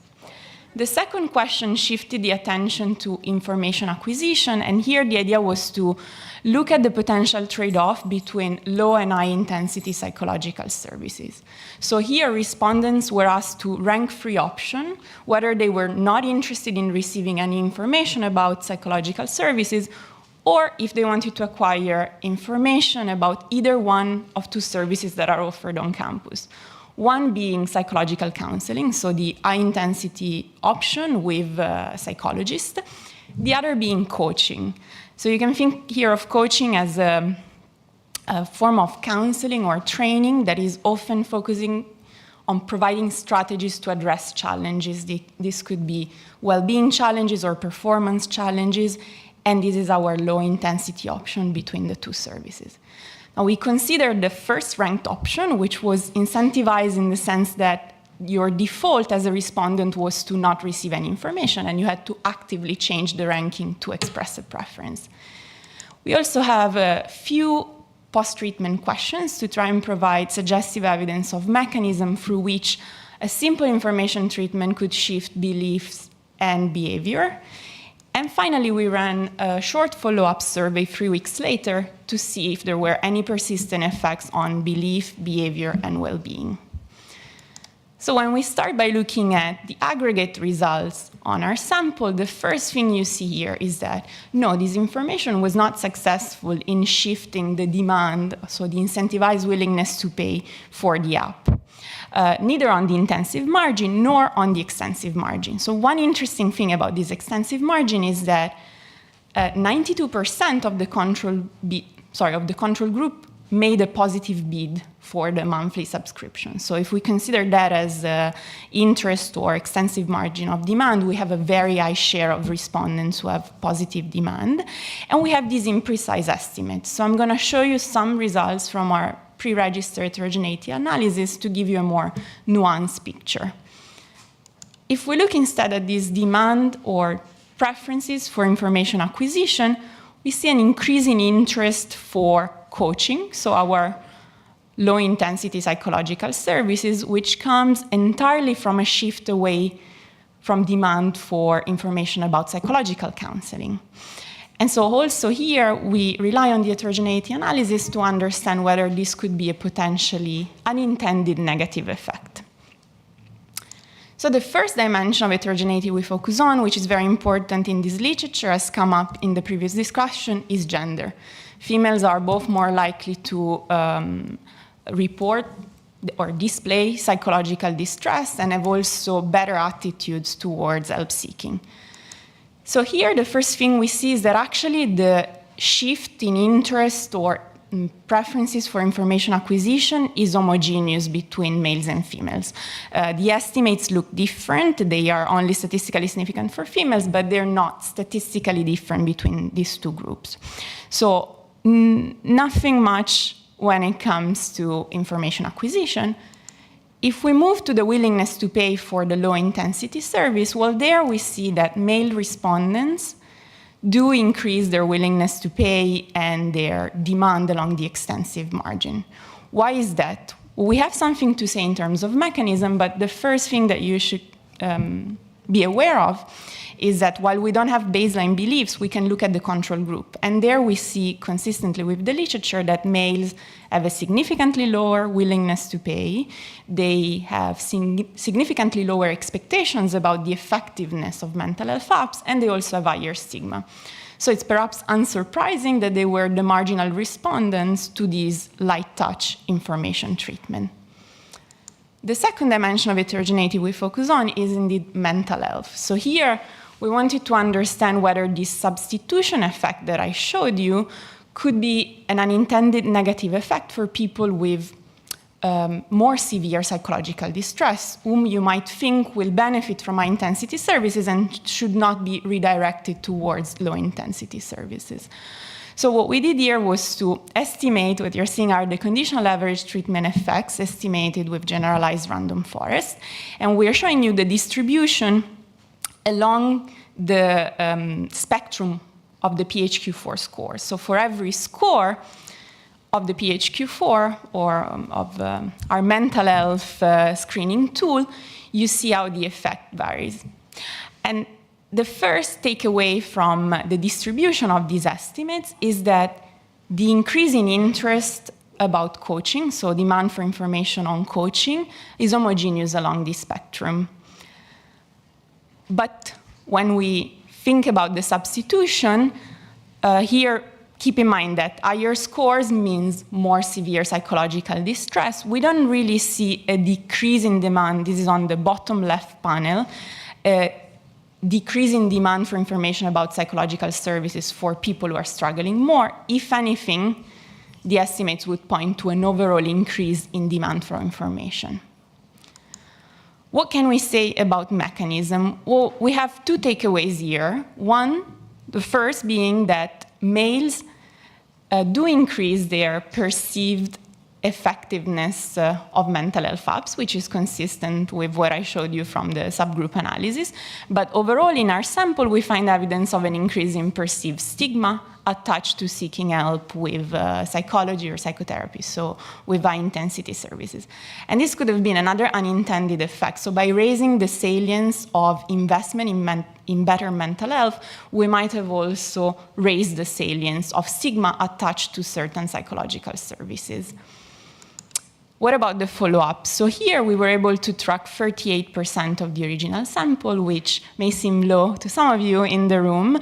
It's comparable to other online survey experiment, and we see no evidence of differential attrition. The main results here were there. Surprisingly, we saw a moderate improvement in mental health scores, so the PHQ-4, among females. The caveat here and also limitation is that we did not actually provide the app to the interested students, so we executed a very small percentage of our bids in the willingness to pay elicitation, but unless students actually paid for the app or downloaded the free version, they didn't get it from the experimentalists. And also this improvement for females is consistent with evidence of increased help-seeking behavior, which is not statistically significant, but something that we are overlooking is potential increase in self-care or monitoring behavior, which we did not measure. So what we like to conclude with are the two takeaways we think we can bring home from this experiment. The first one being that we think of it as a proof of concept that information can be effective to promote the take-up of mental health support options, but the heterogeneity in the results from this already very light touch intervention seem to stress the importance of understanding better how to design and target different social demographics, males versus females, people with different level of distress. And so here we need more interventions, more variation to correlate the effectiveness to these underlying characteristics. The second takeaway is that promoting these low-intensity services that are becoming more and more common and possibly popular can lead to a substitution away from high-intensity services for some individuals. And this could be detrimental to people who have more severe psychological distress, even though we don't find evidence of it in our context. But we think that the channel there could be an increase in the salience of stigma attached to certain services. So you can think that the stigma attached to using an app or seeing a psychologist is different, and we are shifting the salience of both.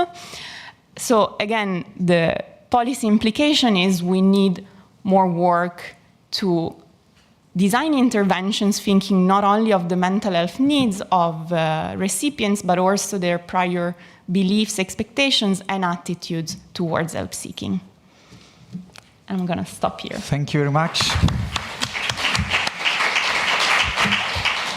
But remain around for questions later, of course. And then we move to the second presenter, Roger.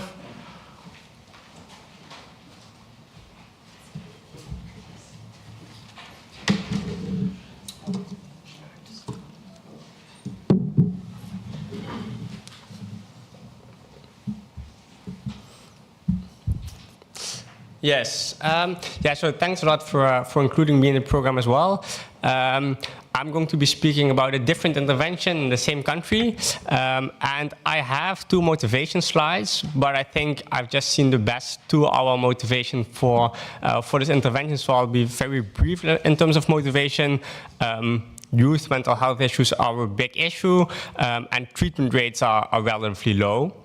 And so the intervention I look in this project is a mental health screening, and I'll be a lot more specific about what that means. But the main thing I'm interested in is, okay, is mental health screening an effective way of increasing treatment uptake? And if it is, are there also sort of long-term impacts on educational outcomes of students and potential labor market outcomes? And so I think, going into the related literature a bit, we know that these child mental health issues are at least associated with long-term poor outcomes, but we don't know too much about sort of the effectiveness of treatment. I think there's a lot of mixed results based on pharmaceutical treatments. As already was mentioned, sort of finding the right type of treatment is quite difficult. In some cases, there can even be negative impacts of these treatments for children. And so sort of figuring out what to do to improve the outcomes of these children is important. I think specifically to this project, there is some evidence on the impact of school-based interventions.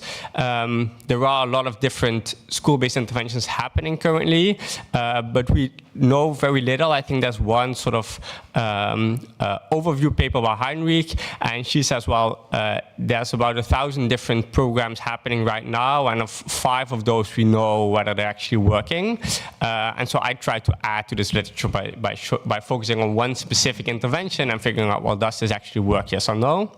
I think the one caveat is that we know a lot more about low-income countries, so there's a lot of mental health screening interventions in low-income countries, but I think in the paper I argue that take-up rate of mental health care is very different in these countries, and so extrapolating those results to a developed country should be done with caution. And I think what I think is interesting about this paper compared to the other mental school-based interventions is that the intervention I look at does not provide any new type of care. So most of these interventions provide services at school, or they provide school counselors, whereas the intervention I look at just provides screening, and then it refers to the already existing healthcare system. So there's no care being provided. It's just asking the question, okay, can we figure out which children are struggling with mental health issues, and can we make sure that they get the appropriate care in the existing system? So the intervention itself looks as follows. So to give a bit of background, it takes place in the Netherlands.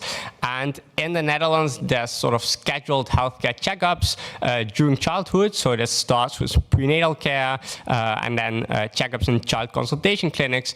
But once children start in primary school, there are, or prior to the intervention, there used to be 3 scheduled checkups. And these are done by sort of youth mental health services. And so they take place at ages 5, ages 10, 11, and 13, 14. And you should see these as sort of standard checkups. So they do length, they do weight, and they do eye measurements. And then at younger ages, parents fill in questionnaires about their children. And at older ages, the students fill in questionnaires. And in all of these checkups, if there are certain healthcare issues which surface, these children are first invited to a meeting with a school nurse, and then if necessary, they are referred onwards.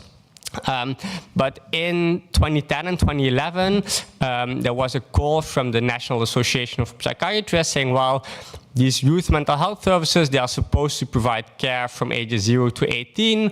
And in the current system, it sort of stops at age 13. We're not doing anything from the ages of 13 to 18. While at the same time, we know that this is exactly the age where a lot of mental health issues start occurring.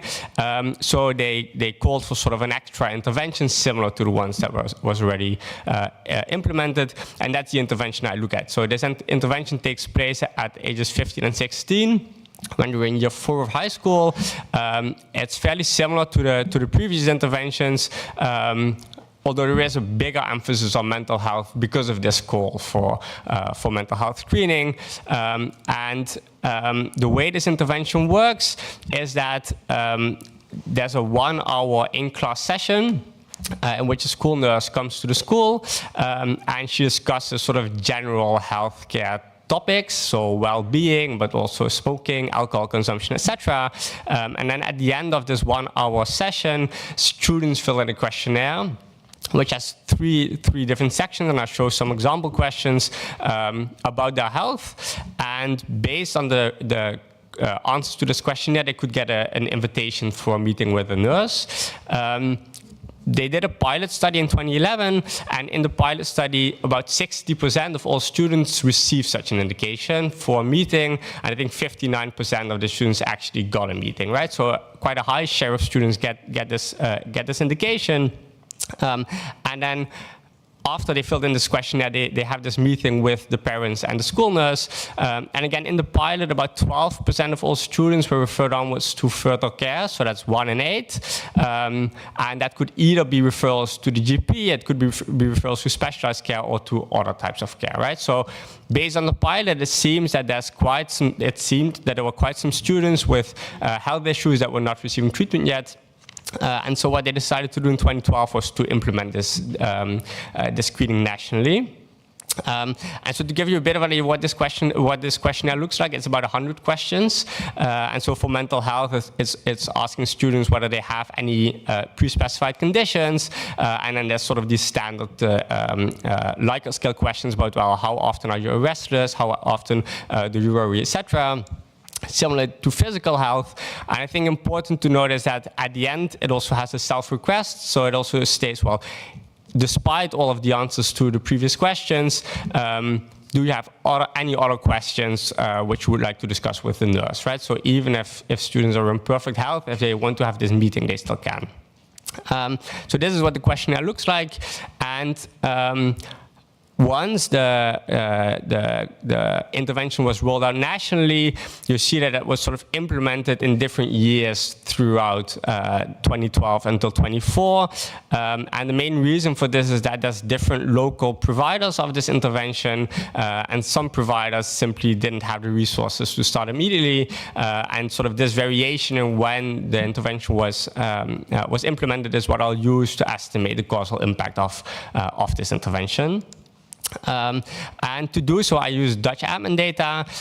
So I think it's very similar to admin data in Scandinavian countries, for example. I observe pretty much everything. I think the only exception is I don't observe social work. So I mostly, in terms of healthcare, I mostly observe more severe types of healthcare utilization.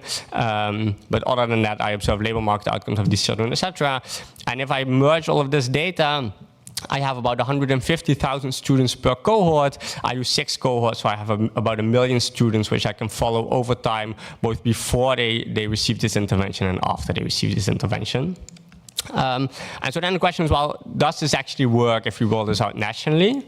And so what I'm going to do to see whether there's impacts on healthcare utilization is I can simply compare the evolution of healthcare utilization of both treated and untreated cohorts, and because I have differences in the year of implementation, I can sort of sort out cohort effects as well. Yeah, so this is the methodology, but that's not too important. If I do this, first I look at physical healthcare spending as a measure. And what you see in this figure is that at year 0, this screening intervention takes place. And so all of the pre-estimates, so the estimates in red, they show differences in healthcare utilization between people who will get this intervention and people who will not get this intervention. And you see they're on similar trajectories. So in terms of causal inference, that's perfect. But perhaps surprisingly, or perhaps not surprisingly, also in the years after the screening intervention, there's no increase among those who do get the intervention compared to those who do not get the intervention. This is physical healthcare, which wasn't the main focus, so perhaps there's still movement on other measures. So next, I look at annual mental healthcare spending, and again, I find no significant impacts. So it's not the case that these children who are actually screened have higher utilization rates of medical healthcare than those who are not screened. And then finally, I can also look at pharmaceutical utilization, and again, I find nothing, right? So it's not the case that these children are more likely to receive pharmaceuticals if they're screened than those who are not screened. Well, I think this clearly contradicts this pilot study, although the pilot study was not causal, and I think there's several explanations. So the first potential explanation of this is that there might be substitution towards sort of non-healthcare related care, so care from social workers, etc., which substitutes away, and at the same time, there should be increases of actual healthcare for some groups. So to test this, I'll look at sort of other outcomes to see whether these children still did improve in terms of their labor market outcomes. A second potential explanation, I think, is that there might have been an incorrect rollout. So simply getting the data about when these different local authorities implemented this intervention took a year. They're very unclear about what they're actually doing. And so I think sort of thinking more about, okay, how do you roll out something like this on a national level, and how do you ensure that it's done similarly to how it was done in the pilot is important. And I think the last potential explanation is that, well, there might not have been any impact of the intervention. It might have been the case that also these students in the pilot study who were referred would have been referred anyway without the screening as well, which would mean that we would need to do something else to pick up healthcare issues. So the last thing I do in the paper is ask the question, well, perhaps this healthcare screening, while not affecting actual healthcare utilization, still improves educational or labor market outcomes, perhaps through this non-healthcare channel, right? So perhaps these children still feel better, perhaps their parents are more conscious about the issues their children face, and this might still have positive spillover effects. The one empirical challenge is that I can no longer compare the evolution of the outcome for these children because, for example, in terms of educational attainment, I only observe this after the intervention. So what I do instead is I fix the outcome at age 21 or age 24, and I compare the cohort-to-cohort evolution in treated and untreated municipalities. It's not as powerful, but I think it's still indicative of any changes. If I do this, I can first look at completed years of education, and again, I find fairly precisely estimated null effects. So these children who go through the intervention don't study for longer. I can also look at high school exit exam grades, and again, I find no positive impacts on high school exit exam grades. And then perhaps not surprisingly anymore, if I look at labor market outcomes, either at ages 21 or 24, I can look at the employment rate, earnings, receipt of different types of benefits.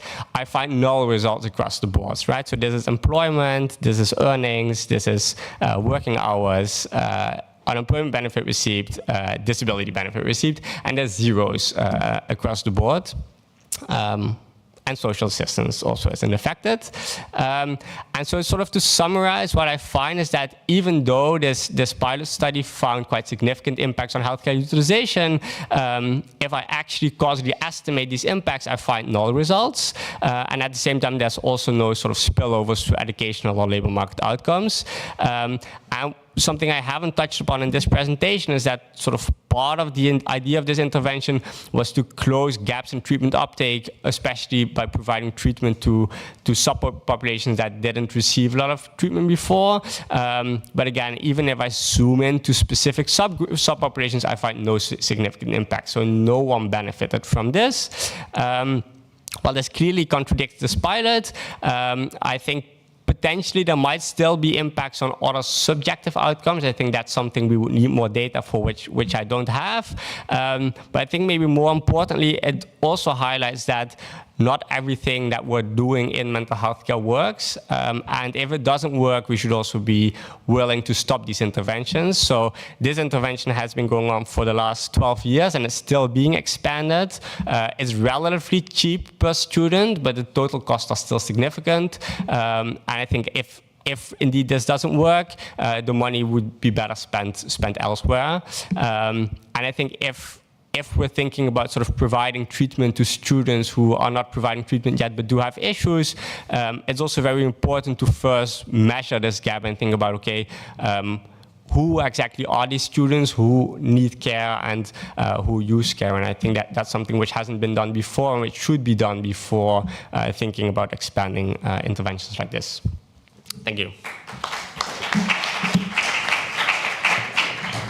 Thank you very much also for keeping with the time. And then we move to Anna, that is going to talk about oral contraceptives and adolescents' mental health.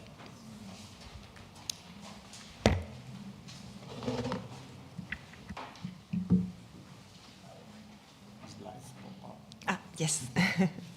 Thank you very much. All right, good morning, everyone, and thank you to the organizers for including me in this year's conference. So this is joint work with Anna Costa at the University of Zurich and with Meltem at the University of Copenhagen. And it's a project that we started out looking at the impact of the oral contraceptive pill on adolescents' mental health. And this is what I presented at EALE last year. And what we've done in the last month is also to expand the set of outcomes that we look at.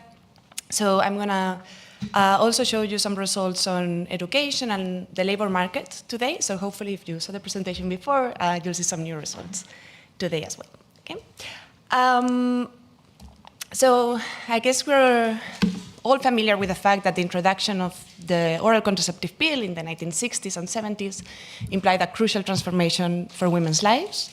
Thanks to the ability that it gave women to delay and control fertility, we have evidence that it increased women's participation into long-duration education and their labor market participation and also their earnings. Okay? The pill remains today one of the most commonly used methods of contraception. However, in recent years, there's been an ongoing controversy related to the use of the pill, given some findings in the medical literature linking the use of the pill to an increased probability of depression, with this correlation being particularly strong among adolescents. Okay? Now, while the nature of this analysis is correlational and it may not allow us to really understand directly whether there is an actual causal effect of the pill on mental health, at least in the medical literature, there's a plausible biological channel that is discussed why we might expect the pill to actually negatively impact mental health. And this mechanism has to do with the fact that hormonal contraceptives introduce synthetic hormones that affect the levels of the two female sex hormones, estrogen and progesterone. And these female sex hormones, in turn, have been, let's say, hypothesized to play a role in the onset of depressive symptoms. Okay, so there's at least this plausible biological link. Okay?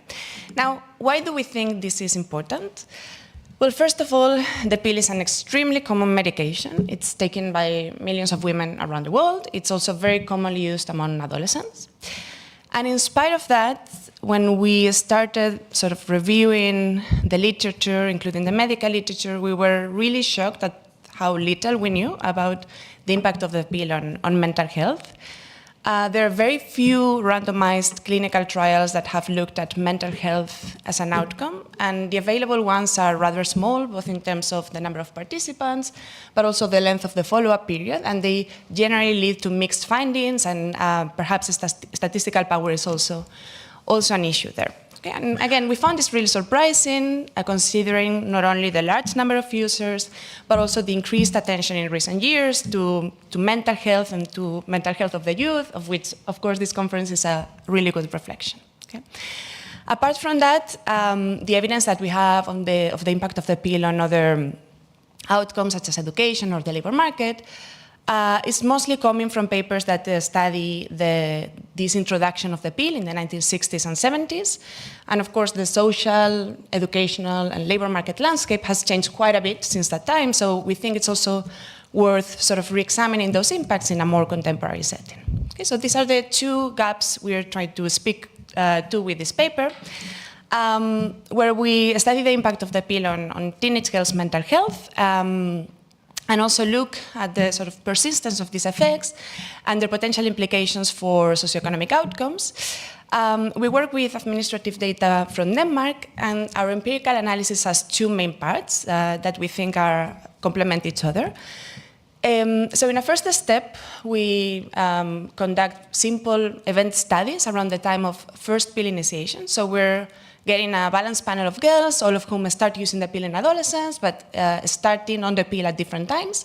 And what we're looking at, we're exploring changes in their mental health trajectories around the time of this first pill use. Okay? So with this strategy, we're focusing on potential effects on mental health shortly after this pill initiation. With this strategy, of course, we'll also want to be thinking about what else might be changing around the time when girls start using the pill for the first time, and I'll talk a little bit about this too.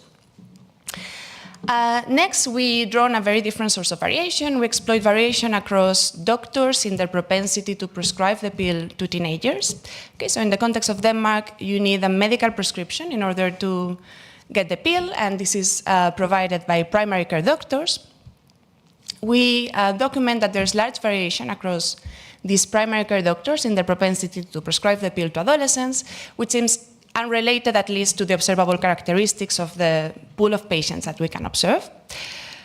So we're going to use this variation to study its implications for girls' contraceptive pill use, and we find that this variation is quite predictive of girls using the pill themselves.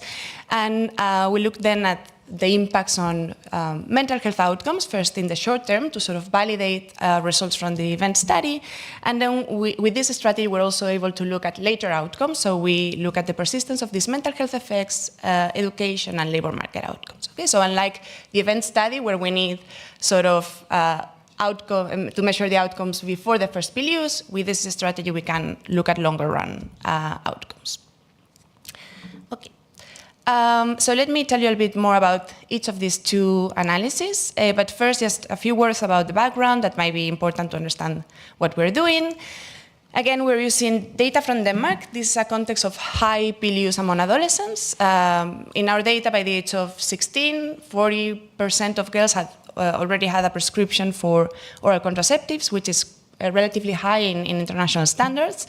Important to keep in mind is that the pill is also often prescribed to teenagers for reasons that have nothing to do with contraception. So it's often prescribed for like regulating menstruation, dealing with acne, and so on.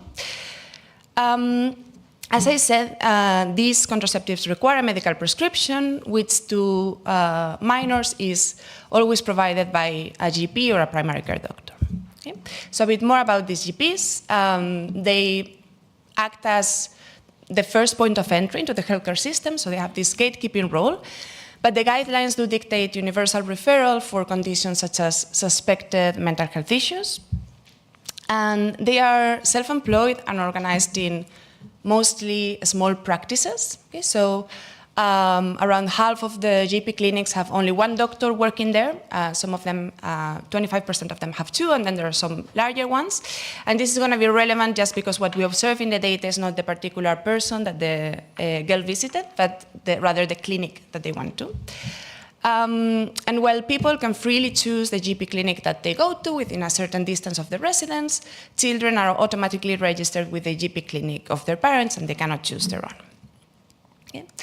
In terms of data, we're combining different administrative registers where we can observe visits to primary care providers and private specialists, such as private psychiatrists, visits to the hospital. So we're going to be studying as an outcome the probability of being a psychiatrist that may work also in a hospital setting. We're focusing on outpatient visits. So specialists working in this hospital setting. And in this hospital data, we also observe diagnoses that we don't have in the primary care data. We'll also use the data on prescriptions, of course, the population register with rich information about the family and background characteristics. And then we're also looking at educational attainment. In particular, I'll show you results for college graduation and for labor market outcomes. The sample of girls we're studying are girls born from 1986 to 2002, who are the cohorts we can study during the whole adolescence in this admin data. Okay. And no, you don't. From the age of 15, you don't. Yeah. Thanks. Okay, let me show you a bit more about these event studies we're conducting. The strategy is quite straightforward. We have this balanced panel of girls who start all taking the pill at some point during adolescence, from the age of 12 to the age of 17. And we're exploiting variation in the particular age at which they start. We run these event studies at the calendar quarter level, and we look at changes in their mental health around this first pill use. I'll show you results estimated with San and Abrams estimation. So the control group are girls starting later on.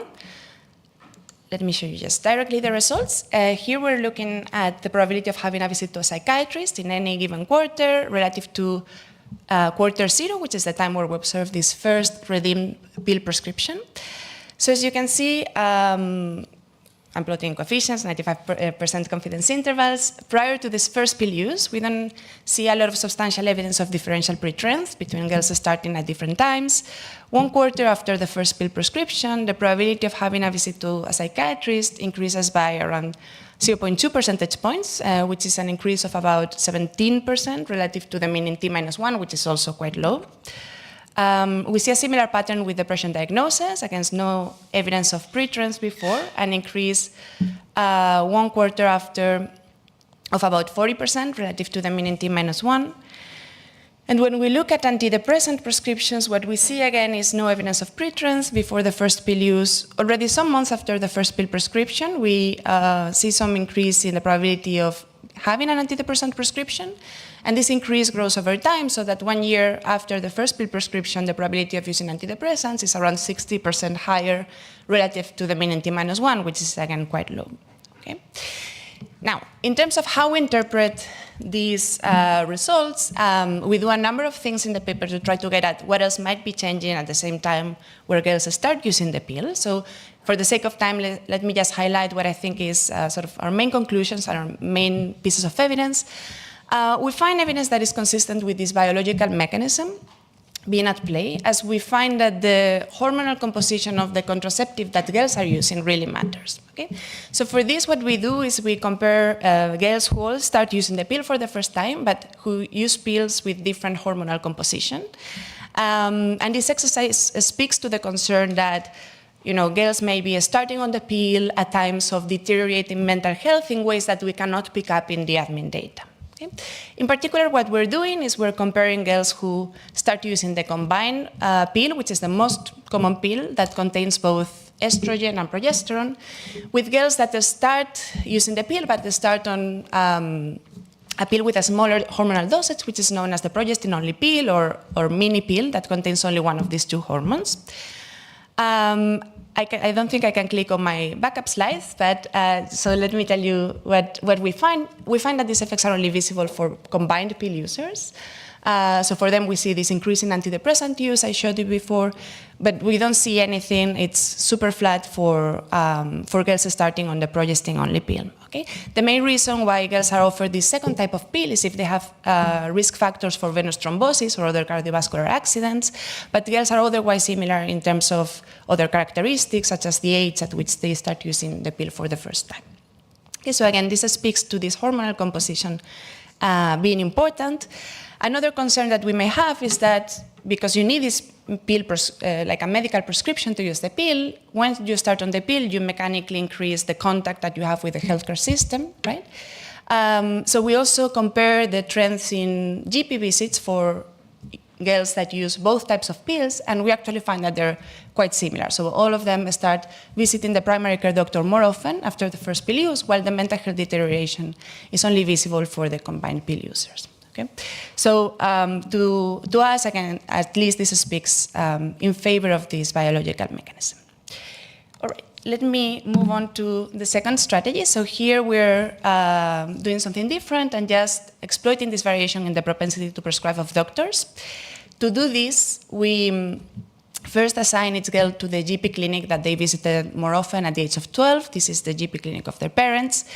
And our propensity to prescribe measure is the simple leave-out measure that is just capturing the share of the other adolescents that visit the clinic in that year and who also got a pill prescription, and who got, a pill prescription from that clinic. Okay, so with this propensity to prescribe measure, we run these types of regressions where we look at the impact of this propensity to prescribe on girls' pill use, on their mental health, and later on also their education and labor market outcomes at different ages until the age of 30. In these regressions, we also control for municipality, times year of birth fixed effects, and for a broad set of background characteristics. In terms of validating this strategy, let me talk about 3 pieces of evidence. The first is that there is large variation in this propensity to prescribe measure. The second is that this variation is strongly correlated with girls' probability of using the pill. So what I'm showing you here is the fitted line from a local linear regression of girls' probability of using the pill by age 16 on this propensity to prescribe measure. And as you can see, girls that go to a more lenient prescriber are also more likely to use the pill themselves, and they're more likely to use them at an earlier age. Okay? Third, we may be worried that providers that prescribe the pill a lot versus those that prescribe it very little may be attending very different sets of patients, but we don't find evidence that that is the case. At least when we look at observable characteristics, we find that they are quite balanced by the provider's propensity to prescribe.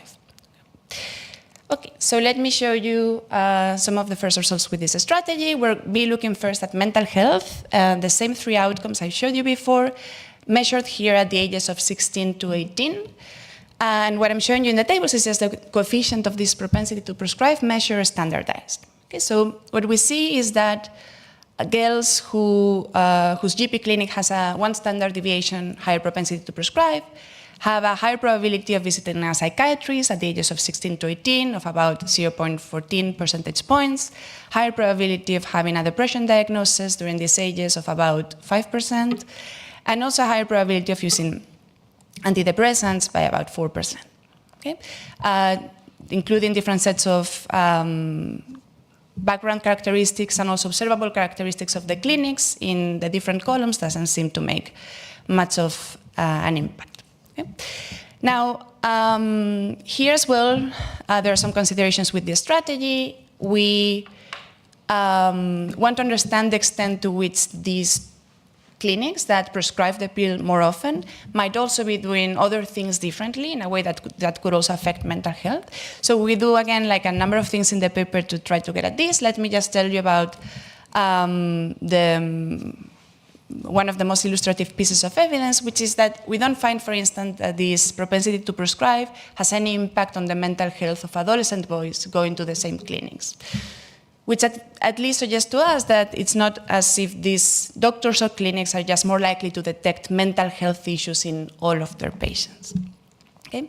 We do other things in the paper which overall point that the increased pill consumption of these girls has been at least the main channel behind these mental health deteriorations.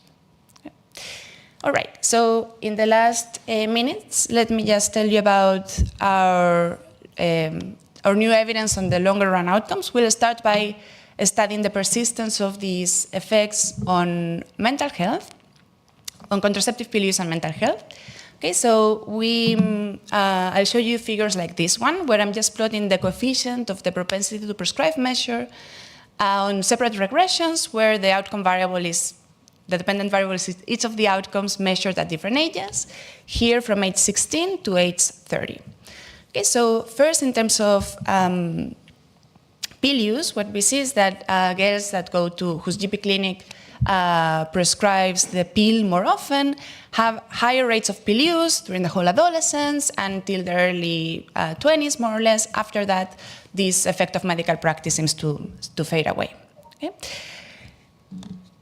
When we look at mental health, and I'm showing you results here for antidepressant use, what we see again is that these girls have a high probability of using antidepressants during adolescence. We see that at ages 16 to 18, the rate of antidepressant use is significantly higher. The coefficients are still positive up to the early 20s, but after that they became much smaller and non-significant. So it seems that these mental health effects are circumscribed to these adolescence years. Consistent with this, and these figures perhaps resemble a bit the ones that Roger just showed us, when we look at education, here we're looking at the probability of college graduation at different ages. Of course, the early ages are not super relevant. We don't see any effects, positive or negative, on college graduation. When we look at labor market outcomes, we also don't see anything. We look at the probability of employment on the left panel.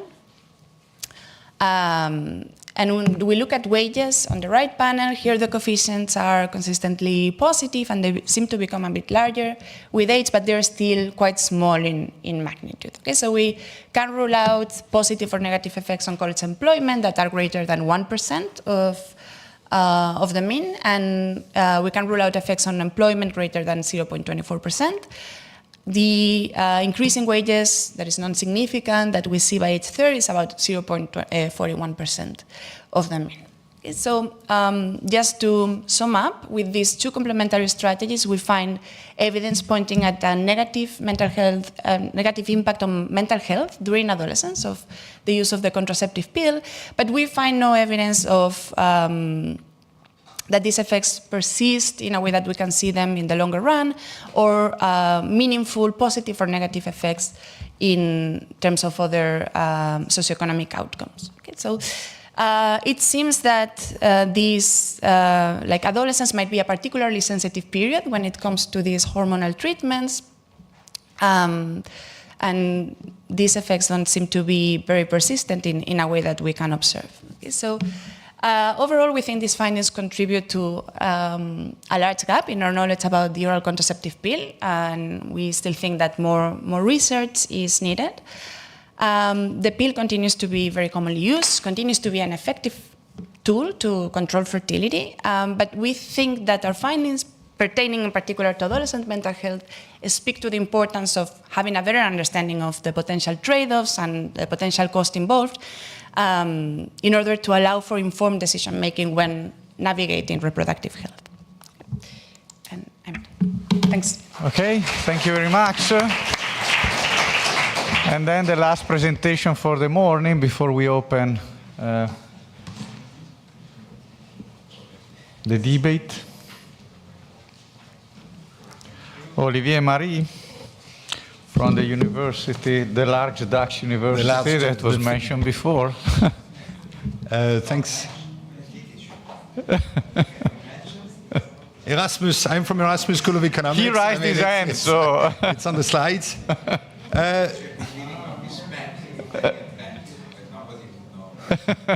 So I would like to thank Paulo for getting me in this, because this is a bit new work for me on mental health. And I'm going to take a step back and go back to what Alex was doing. He was saying economists should try to look at more global effects and try to find a causal way of identifying them. And I think we try to do this. Paulo said, I haven't been working too long on that. This is the very first time I present this. So this is after 3 junior people who I think have presented the paper 25 times. I hope I can still make sense, but let's try to go.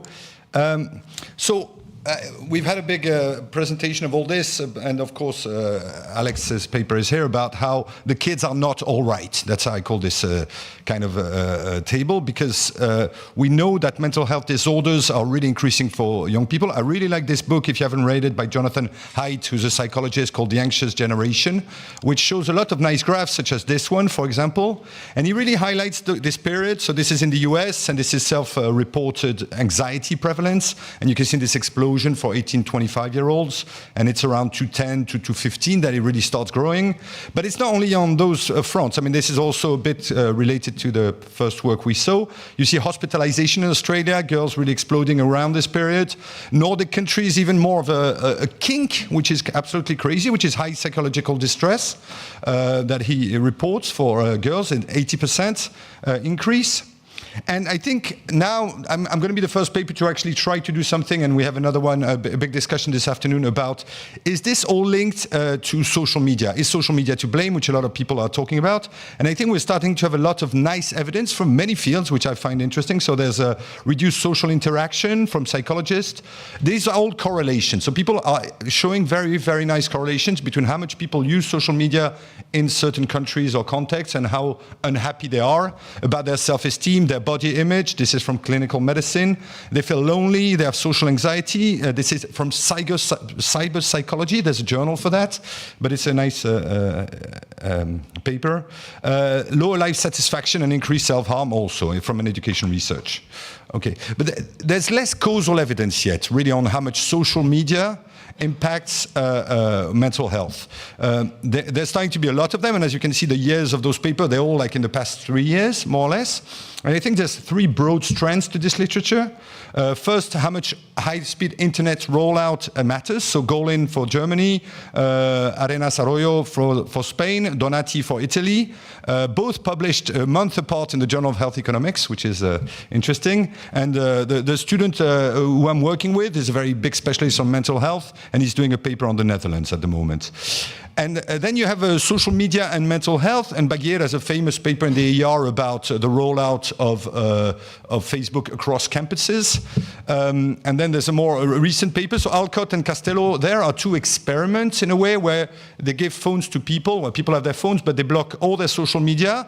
And Castello in PNAS Nexus is showing a very recent paper that if you block the internet as well, you see a lot of improvements.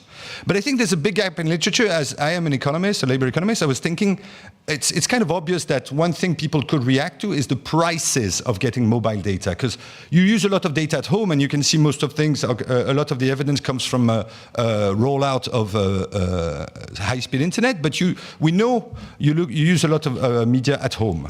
So why would you want to look at home? Well, first of all, I don't know if that's big enough, but the green line, one of the green lines is how many people are own a smartphone. And you can see this is more than people having broadband in the US nowadays. So this is where people go. The second one on the right is how much gigabytes are being used in the this is from Ericsson, who tracks those things. How many gigabytes are being used per device in the world, in different countries. It's very well tracked. And in the past few years, we've gone from 2017, 4 gigabytes per device a month to 20 gigabytes a month. People are using an amount of data which is unbelievable. Then this came out from Pew very recently, and I was so shocked by those results. This is asking young people, how often are you online? And about 15 to 16% of them say, I am permanently online. Permanently, I'm all the time. And if you check by ethnicity in the US, so they don't do by social class, but you see that young African Americans or Hispanic are about 30 to 40% permanently online. So this comes back to the idea of classes. So I'm a bit worried about this. And this is something that came up to me when I was in Canada the last time, and I had kind of bought some credit. And it says you have 200 megabytes left, you need to recharge. And it really scared me when he said that's about 4 minutes of YouTube. So 200 megabytes is 4 minutes of YouTube. So if people are using data so much, why don't we look at price of data? So here we're going to take a global approach. We take a step back. And we're going to try to see if when mobile data becomes cheaper, do you see increases in mental health disorder via the increased use of mobile use, okay? So what we did first is say, is there data out there that can be comparable for mobile data costs and for prevalence of mental health disorders? And the answer is actually yes. So there's this really great data from the International ITU, let's call it the ITU, which is actually from the United Nations, and that tracks cost of data everywhere in the world for a while now, since 2013 well for mobile data. And we use the global burden of disease, which people in health have been using a lot to look at different health outcomes across the world, because it really tracks health outcomes since the 1990s, and it has mental health. And we try to use that across countries. We might discuss later with Alex about its quality. That's something I want to discuss with him later. But we're going to first generate interesting correlation, which is going to tell you when mobile cost goes down, do you see increases in mental health disorders? That's going to be the first question. Of course, the problem is you have secular trends. I mean, mobile costs are going to have been going down a lot, and maybe you have rising disorders, and then, I mean, you could conclude to increases, like a negative correlation between the two, but I think it's impossible to interpret this causally. So we think about it, and I was thinking in France, for example, there was a new agent that came on the market, free, and it completely killed the cost of internet. And so what we look for in this data, we propose a new instrument, and we look at from 1 year to the next, you have a very big drop of data cost, which is unexpected. So you suddenly have a 20%, 30%, 50%, we try different levels, of 1 year to the next, and we're going to use a staggered DID. Something else, so I'm going to say anyway what we find. First of all, we find no clear correlation patterns. I mean, some of it yes, some of it no. The only thing which seems quite clear is anxiety for young boys and depression for young girls. So these, I mean, on average, that means there's a negative correlation. When data becomes cheaper, you see more of those. That's a correlation. Then we use our instrument to try first see a first stage, what we call in economics a first stage. That means, do we see that actually there are more people using phones once you have a drop? Because you need to kind of prove that. And here we find a strong increase in mobile phone subscriptions in the year really following the moment of a big drop from a provider. And then we find a strong causal impact, but which is very interesting, on only one outcome, which is anxiety for young boys. And we try to understand what's happening there. Okay, and we see 15 to 17% increase in the probability that young boys are reporting anxiety. Okay, no effect for young females, no effect for older age group, no effect for other mental disorders. So let me talk 1 second about the global burden of disease. It's a big project which has been going on by the Health Metrics Evaluation team in the University of Washington for quite a while. It's paid by Bill Gates for many years because he wants to know about global disease. It's available for many, many countries over many years, and health economists have been using it for a while. But we're going to focus on 53 high-income countries for various reasons. And it includes many illnesses, including disorders from a mental health nature.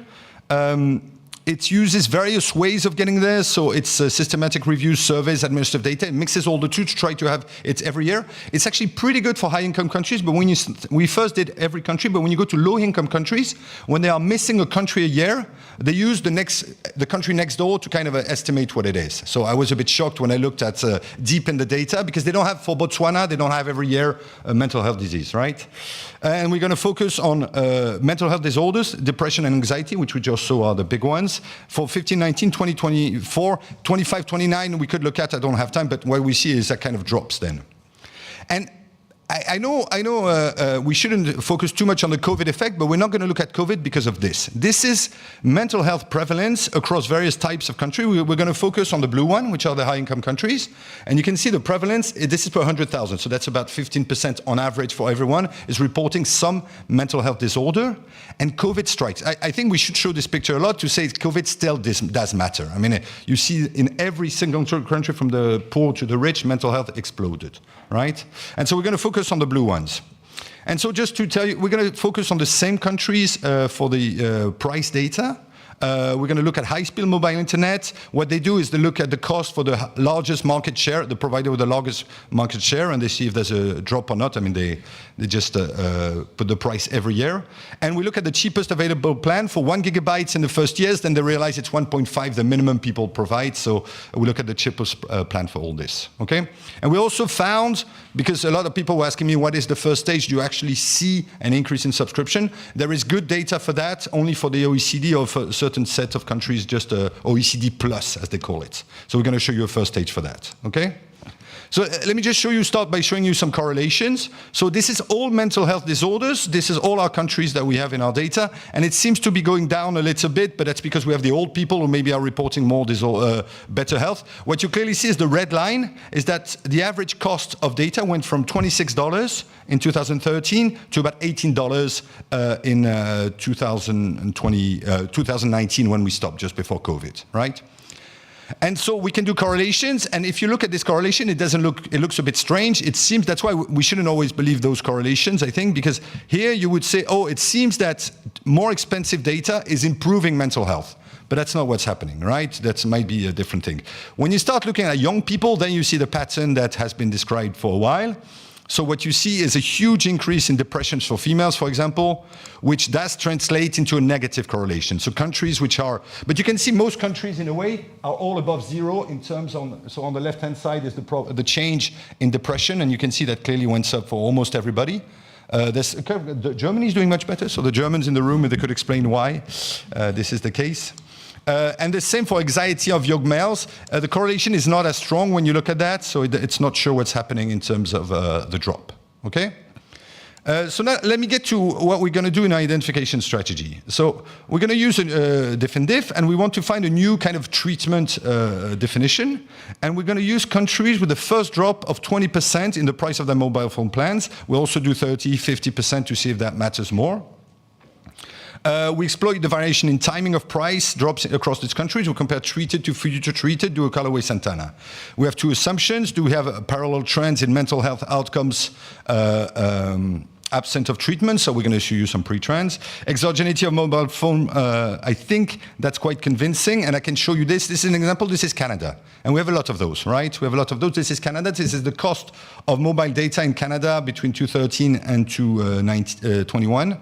And what you can see is suddenly there's a massive drop because there's actually, when we looked into the reason why there's a massive drop each time, is that there's often a new entrant or someone pushing the market down. Monopsony is being broken a bit more. So there's a lot of monopsonies. There used to be, so just to relate.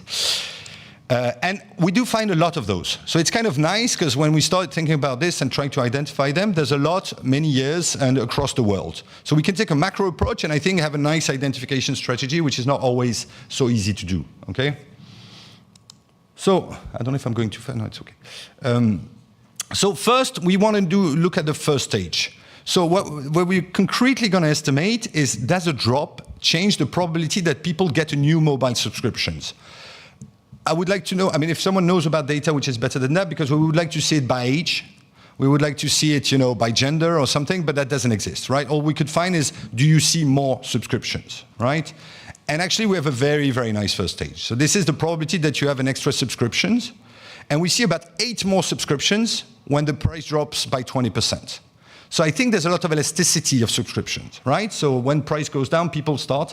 I think this is mostly going to be young people, because if you think about it, all the people already have a subscription, except if they get a second one or they do something. But this is new subscription, so I think it's going to be a lot of young people. So we can't prove that definitely, and we're trying to find ways of proving that. But I think it's very likely to be young people, right?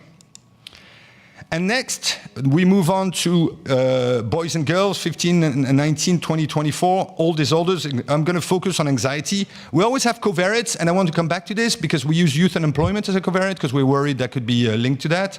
Share of population, which is young, GDP per capita, urbanization rate, and health expenditure. In case those things are linked to detection across those countries. So we've also collected all this data for each of those countries and put it together at the same time. Of course, we have this in our first stage as well to make sure it doesn't change anything, right? And what we find for girls is nothing. We find no effect. So on anxiety, I can click, but depression, all mental health, there's no effect on girls, right? 15, 19, 20, 24, we see nothing. You know, if anything, you could think, but it's really like the pre-trends are not as great as we would want, but it's what we find, right? But then when we move to boys, 15, 19, we do see a striking effect, which is strongly significant. So it's the p-value is 0.16, so it's quite strongly significant at 15, 19. It represents, if you do the calculation, about a 15.6% increase in boys with anxiety once data becomes cheap outside the house, okay? And for boys a bit older, it even becomes a bit bigger. The standard error starts growing a bit. It's still almost significant for 2025, but it's not anymore. That's in the backslide, okay? So that's kind of the main results we have. And I want to say, I'm going to come to the main finding, but especially I want to come a bit to a discussion on that because I have an extra slide to try to understand what's happening. So we find no robust effect on overall mental health disorders or on depression. We have a significant impact on anxiety increases among young males after mobile megabytes price drops. No effect for young females or for older cohorts. Okay, so this is very surprising. As you heard a lot before, it seems to be women who have a lot more of an impact. And even in the papers which look at the rollout of internet, often they find stronger impact for women than for males. Actually, we just re-looked into the Donati et al. That was published and not in the working paper. It was published in September 2025, so I think a week ago or something. And they now have a robustness check for Italy, where they look at the distance to, because I think a referee told them, can you look at, on top of at home, the impact of mobile networks? And so the instrument with the distance to a 3G, so do you have better 3G or not? And what they find is exactly our pattern. What they find is that boys have an increase in anxiety. That's the only place where they find something, and nothing for girls. So we find the same evidence at the world level. And then the question is, why do boys react so much to mobile internet and girls so little? So we propose 3 related reasons for this to be happening, and maybe we hear more this afternoon about all this, but there's one reason we kind of think is possible, is that, and very related, the reason, is that the girls are so much online already that they're not so elastic to the price in one reason. So, I mean, they already use it all the time, that going outside it doesn't change so much. The second reason might be gender differences in the likelihood to use mobile data outside the home versus at home. We are looking for data on that, especially if you knew about data across the world about that would be amazing, but we can't find so much. The last thing is very econ reason, is that maybe women are not so elastic to certain goods relative to others. And then we actually find quite a bit of evidence on that. And I'm going to finish on this slide, which I find very interesting. This is elasticity to prices depending on the type of goods for boys and girls on average, right? And what you can see is the first one is groceries. Women are more elastic. Then you have the others, which are clothing, more. But for almost everything, they're more elastic until you get into mobile phones. This is the first thing where boys are more elastic than girls in a sense, and that might really explain our result. So that's what we have so far. I'm very interested to hear comments later on. Thank you very much.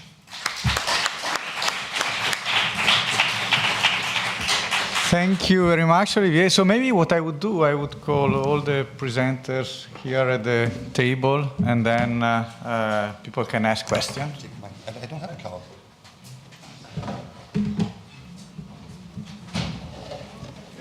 I sit over there. No, we have 4. He's here. No, but come. I am not Paolo. Here to keep the question too. Yeah. Here? Oh. Yeah. I take this one. It seems like that game when you're a child. Musical chairs. There's one Exactly. without chair. Okay, so questions already? Giovanni, Alex, Battista, Vincenzo.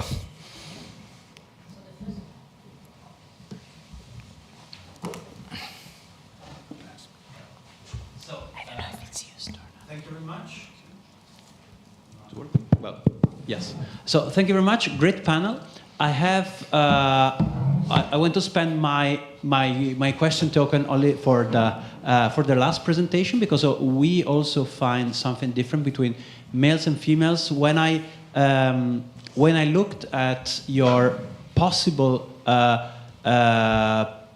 mechanisms, I thought that it must be something related to the amount of data you need to do what you do online. Mm-hmm. And a striking difference between males and females is what they do online. So girls are much more on social network, which does not consume so much data, while males have lots of predominance in the use of pornography and in video games, which consume a lot of data.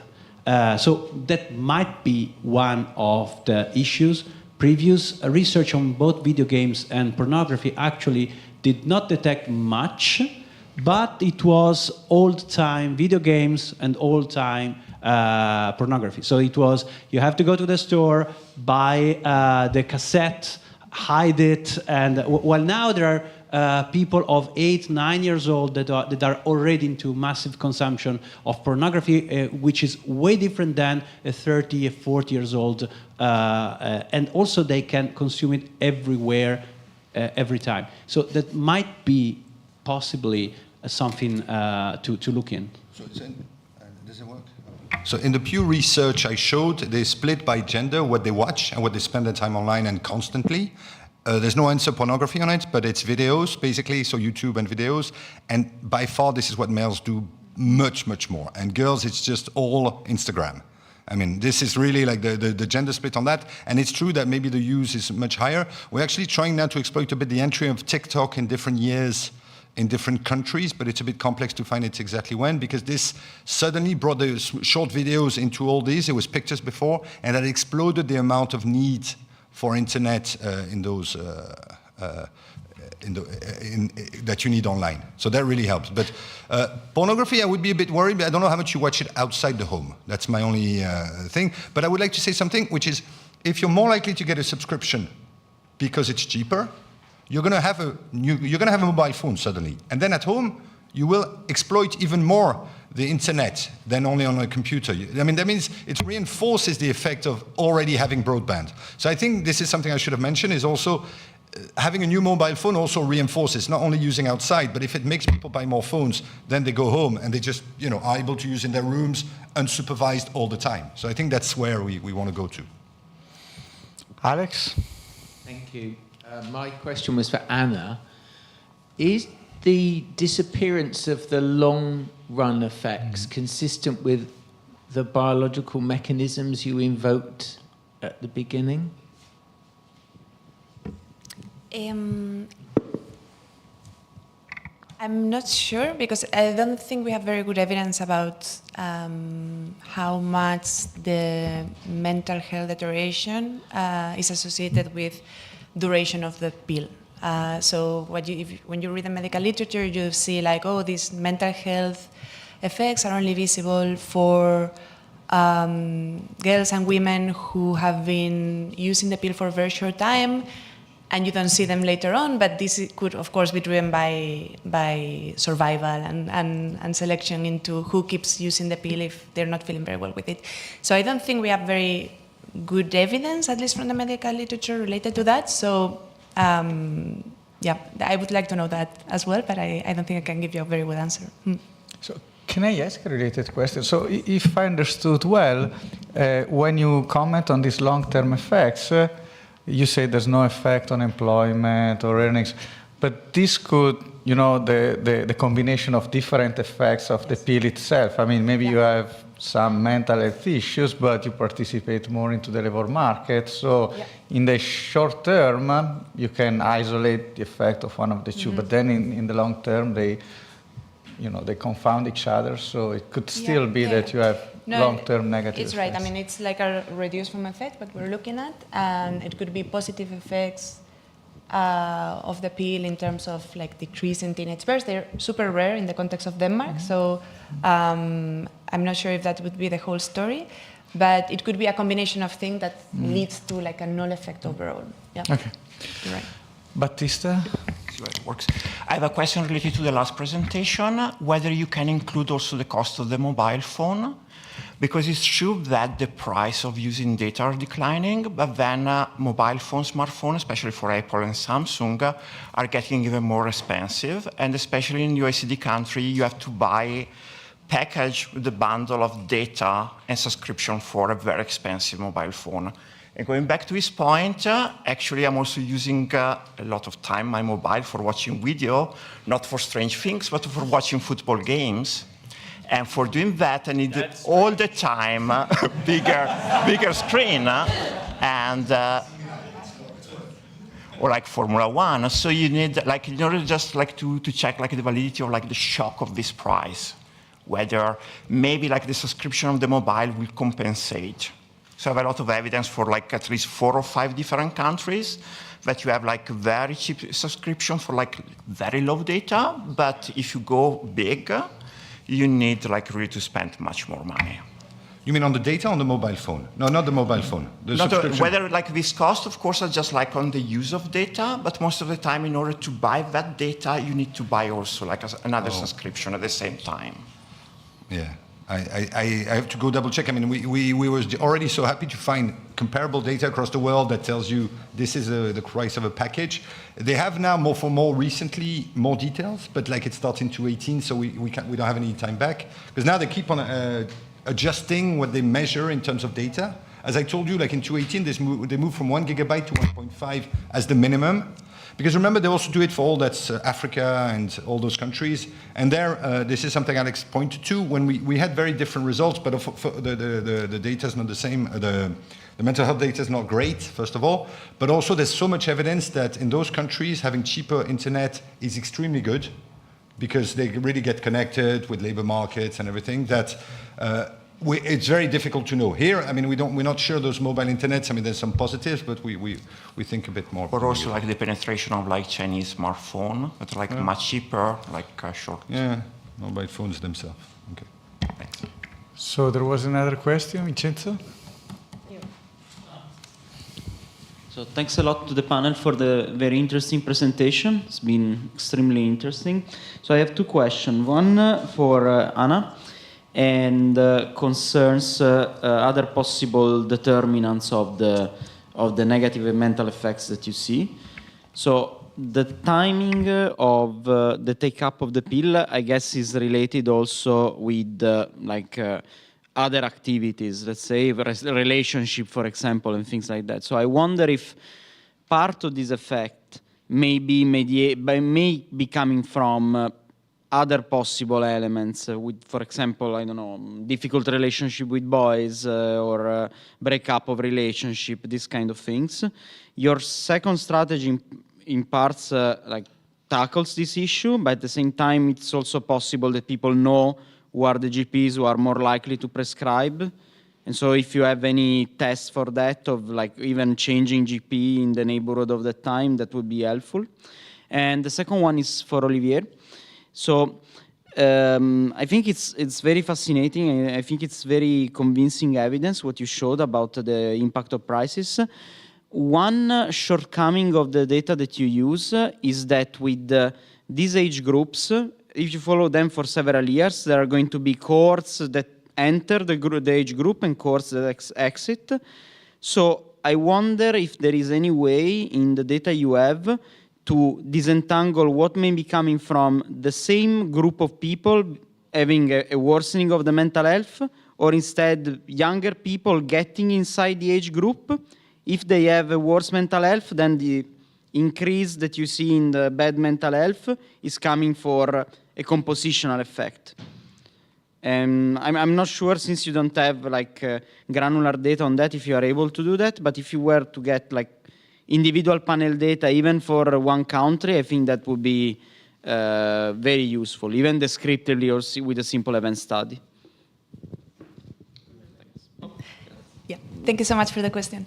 I mean, it's a fair concern. I think, given the data is very good, but there are limitations to what we observe. So I think the best piece of evidence that we have related to this is this comparison that we do with adolescents that all start using contraceptives for the first time, but they use contraceptives with different compositions. So we think that things such as starting a new relationship and so on should, or we don't have reasons to believe that they would differ across these two groups, and we find the effects are limited to this one set of women. Yeah. I'm not sure I completely got what you, I mean, I think I do, but I think we are still comparing 15 to 19 who were shocked to others who were not, okay, across countries. One thing I want to do is the time you were under the new regime of lower mobile costs. So, for example, did it happen towards the end of your age group? So we get 5-year age groups. That's what we have for mental health. Of course, we would like to get a bit more granular on that. But I think what we could do is to say you were treated completely. It started at 15 or it started at 17 and something, and then try to do some kind of intensity of treatment for each cohort to try to see if that makes a big difference. Because I think the time you've been exposed is always important. Of course, maybe you're 20 What's interesting is 25, 29, we find no more effects. I mean, they become insignificant in terms of their sizes. So I think it's because you were treated once you were a bit too old and you don't have the vice already of using your data all the time, or maybe you have different habits. So that's a bit difficult to get to. But I get your point. I think we want to do more about exactly when you were treated, at what age, and how much that changes for the treatment. Yes. Any more questions? Alex again, then Pietro. Can I ask, Roger, yours was the most depressing presentation by a long way. And one thing that you didn't mention was this was intention to treat you. I mean, did anything actually happen on the ground? I mean, people actually did try and help screening and stuff actually happened, and then nothing happened. So anecdotally, yes. So I'm just too old to have experienced this intervention, but from talking to students who have, this did happen. I think one of the main issues is that I've been trying to get data about what's actually happening at these schools, which children were present, etc. The main issue, and I think one of the reasons why this paper isn't published yet, is that these local authorities refuse to share data. They refuse to say what they're doing.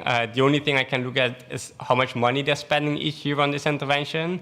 Based on that, it seems to be that they're sending out nurses. But other than that, I have no clue what's happening. Nurses are going, that's all I can say. More than that, yeah, it might be that they're not doing it the way they should be doing it. But unfortunately, I'm still hoping to get data to say more about this.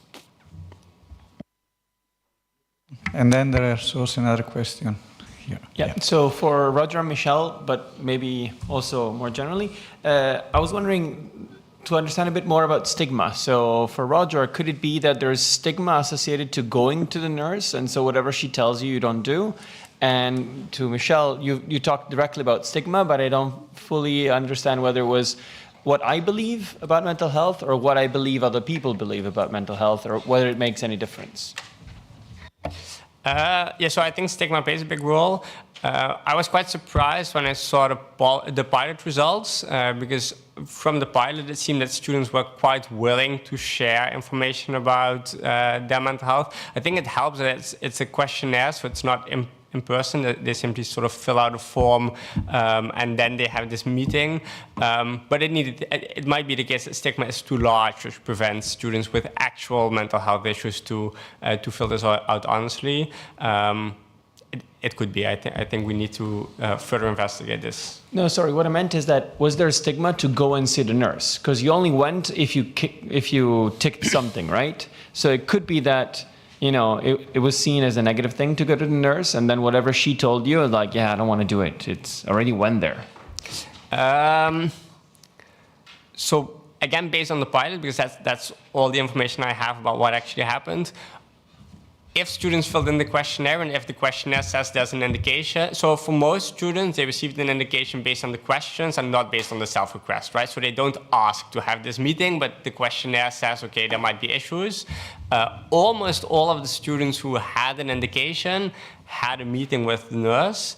And I would say the meeting is together with parents, right? So even if the student thinks, okay, I don't want to do this, I would expect parents to have a role and sort of some guidance as well. But again, I would like to dig much deeper into what's actually happening in these meetings and which type of students are being referred. The data exists. So maybe in a couple of years, if we have another conference, I'll be able to say so. But for now, I have no clue. Thank you, Pietro. So in this context, we measure both self-stigma and social stigma, and this is based on survey measures from the psychological literature, and the only significant movement is on social stigma. So what I think other things about going to the psychologist, which is consistent with the Salient story, and if I draw from data collection with Kenyan students, there I see that there seem to be no misperceptions about social stigma. What I perceive to be the social stigma and what I think others perceive to be the social stigma is not statistically different.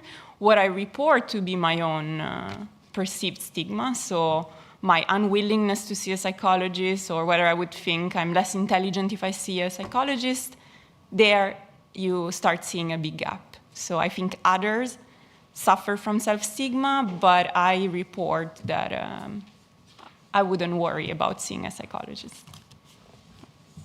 Thank you.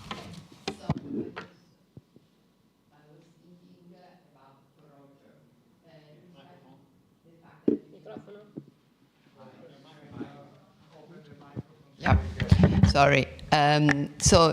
For Roger, I was thinking respect to the fact that you don't find any effect, and it was also puzzling. But of course, you are looking at a particular country where probably there is already a lot of awareness for mental health of teenagers and students. So could you exploit some variation among regions in terms of previous provision of healthcare? Because that could shed some light on the issue. And and then I have a question also for Anna, which also goes back to the longer term effect on mental health. I wonder if you can control for how long the pill was used, because that could have a consistent, okay. So in the method I use, you get separate estimates for every single region, and so if I just break them down by region, there's nothing happening in any of them, and so it's also not related to the provision of care, which also means that, for example, it's not the case that, because these are all different local entities doing this, it's not the case that some are very good at this and some are very bad at this. They're all equally bad. I think it's true, right? It's a country where we already have all of these scheduled checkups, and there's already quite a lot of attention. But I think at the same time, the intervention at the Dutch University also shows that even though we have all of this, there's still a lot of people with mental health issues or indications for mental health issues who are not receiving care, right? So I think, but that's my personal opinion, that there is scope for these kind of interventions to work, even in a setting like the Netherlands. This one just didn't work. Yes, thanks.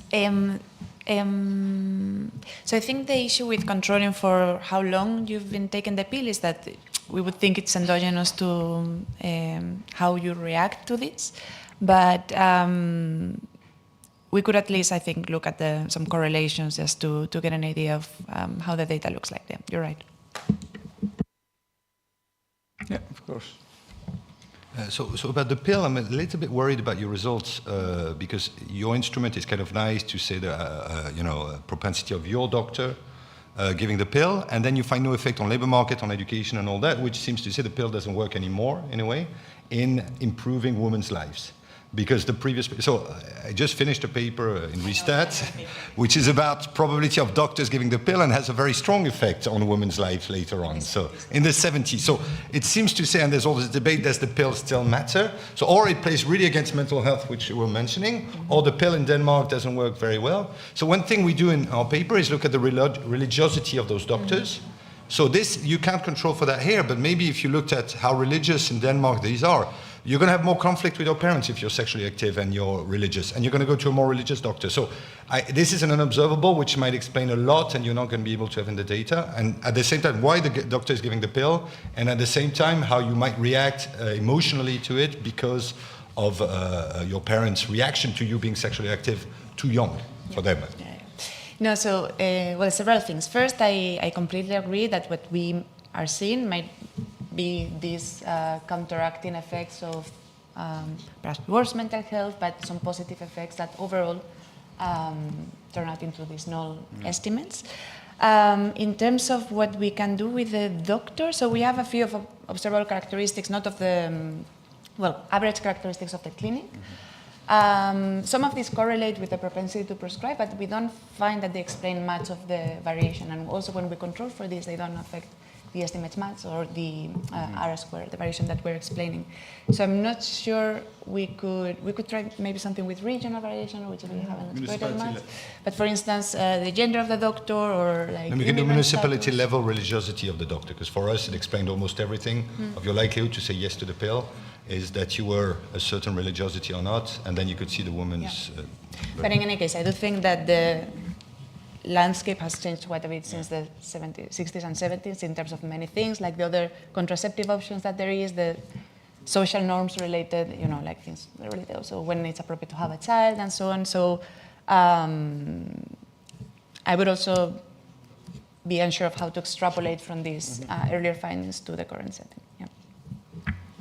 I have a question myself. So previewing what we're going to see in the afternoon, did you try to look at impacts on some standardized tests like PISA, which are available maybe not for 50 countries, but for at least some countries in Europe, or TIMSS? I mean, there are standardized tests that are comparable across countries, to see whether using more your mobile phone is also deteriorating your performance in school, or what you're learning more than. I think that's going to be the next paper, because the plan is we've discovered kind of this nice. Yes.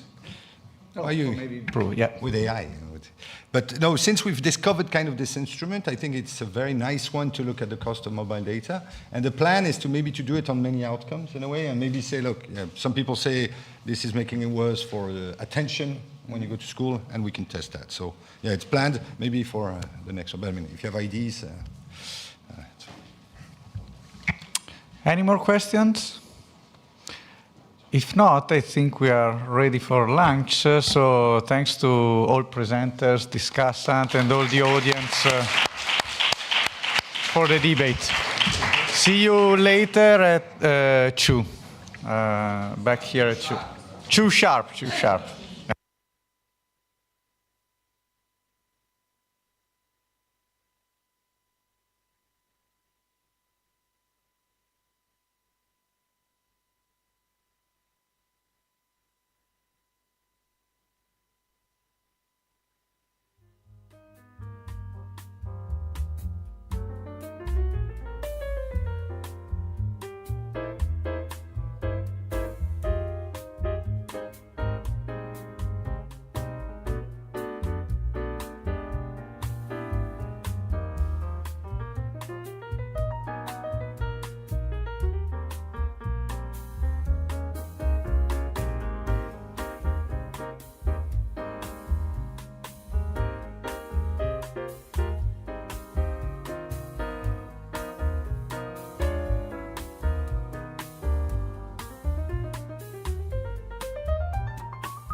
Okay, I think we can start.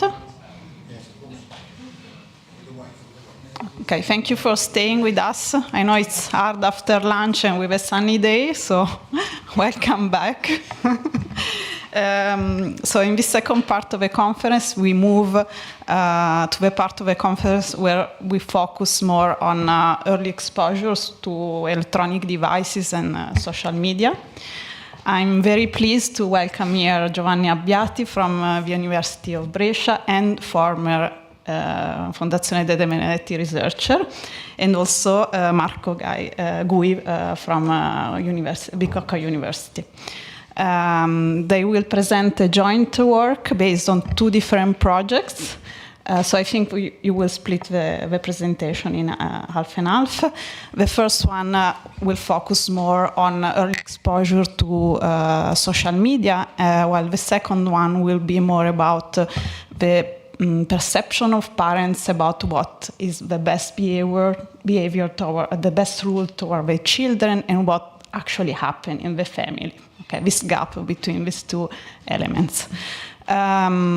So you have about 1 hour, so take your time, and then we will have a discussion with Maria Laura Di Tommaso from University of Turin, and then, of course, we will have time for questions from the audience. So the floor is yours, Giovanni. Just wait for your picture. Okay, here it is. So, okay, perfect. Well, thank you very much. It's a true honor to be here after having been a researcher of Fondazione Debenedetti. So thank you very much for having us. Today's talk is a talk that tries to combine evidence and ideas of reform or collective action, especially rooting this problem into the micro behavior, the micro problem that, though in the eyes of the families, of the parents and the students, are macro behaviors, are macro problems. In particular, we are observing in this decade that the role, the pace of technological advancement is rising very fast.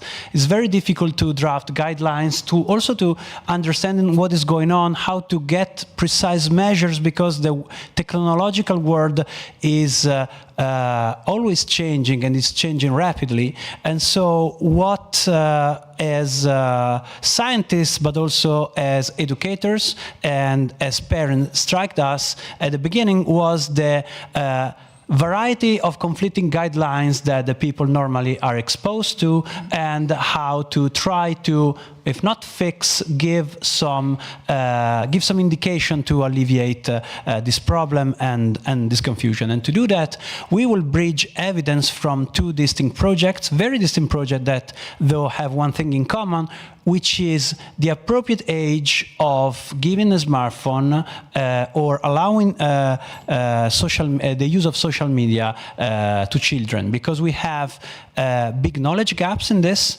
and we will try to do something in this respect. But also, we also wanted to get some evidence about what the parents think, what are their preoccupations, what actually they can do if they want to resist the urge or the pressure to provide this technological transition in ages that they feel that they're not appropriate. And again, to do that, we will present two studies, and I will present the first one, and my colleague Marco Gui will present the second one. So, to start with, I will take advantage of what we already said today, but I will still make a brief overview of the current state of the debate, specifically concerning media and mental health on the one hand, but also human capital accumulation on the other. So before dealing with evidence, we have to start from an earlier point. Probably you have seen many of these word cloud, especially in when these were very trendy, and especially in, I would say, the late 2010s. So basically, there was this idea of brand new and brilliant possibilities given by the new rapid technological advancements. So there was an idea that now has been termed technological optimism that started more or less in the 90s, where to be brief about this idea is that every problem, every societal problem can be fixed by a little bit more of technology. And this was especially true for childhood in general, but especially to education. So, for instance, if you think there were some estimates that said that in the last 20 years there have been billions of dollars in the EU alone from state and EU funding that went only to the increased digitalization of schools, or the provision of tablets to all the kids, or the possibility for all the schools to have cable internet connection. That seemed to be the #1 problem, and it was also baked by a little bit of magical thinking. We don't know exactly how, but give them more technology and the training, the old, very old illnesses of the Italian educational system would have been fixed somehow. Just give them more technology. There was also a very optimistic rhetoric about this. Think about, for instance, the concept of digital natives, that it was translated in something as, they know better than you. And there was an entire market for new apps to give to toddlers, 1, 2 years old, so that they could be ahead of their peers in mastering, for instance, mobiles or tablets or computers. Then this changed with the publication of very important documents, for instance, the UNESCO report on the impact of the digitalization of school on education, but also on, thanks to some documentaries, like you probably have seen The Social Dilemma, that was, I think, 2018, 2019 maybe, and also by the leaks from big technological companies, like, for instance, the most famous one was the Cambridge Analytica scandal in 2017. This pushback started to tackle the rhetoric of technological optimism and generated a different way that was instead termed technological pessimism. That is, the idea that this new technological shifts in the hand of these tech giants was instead generating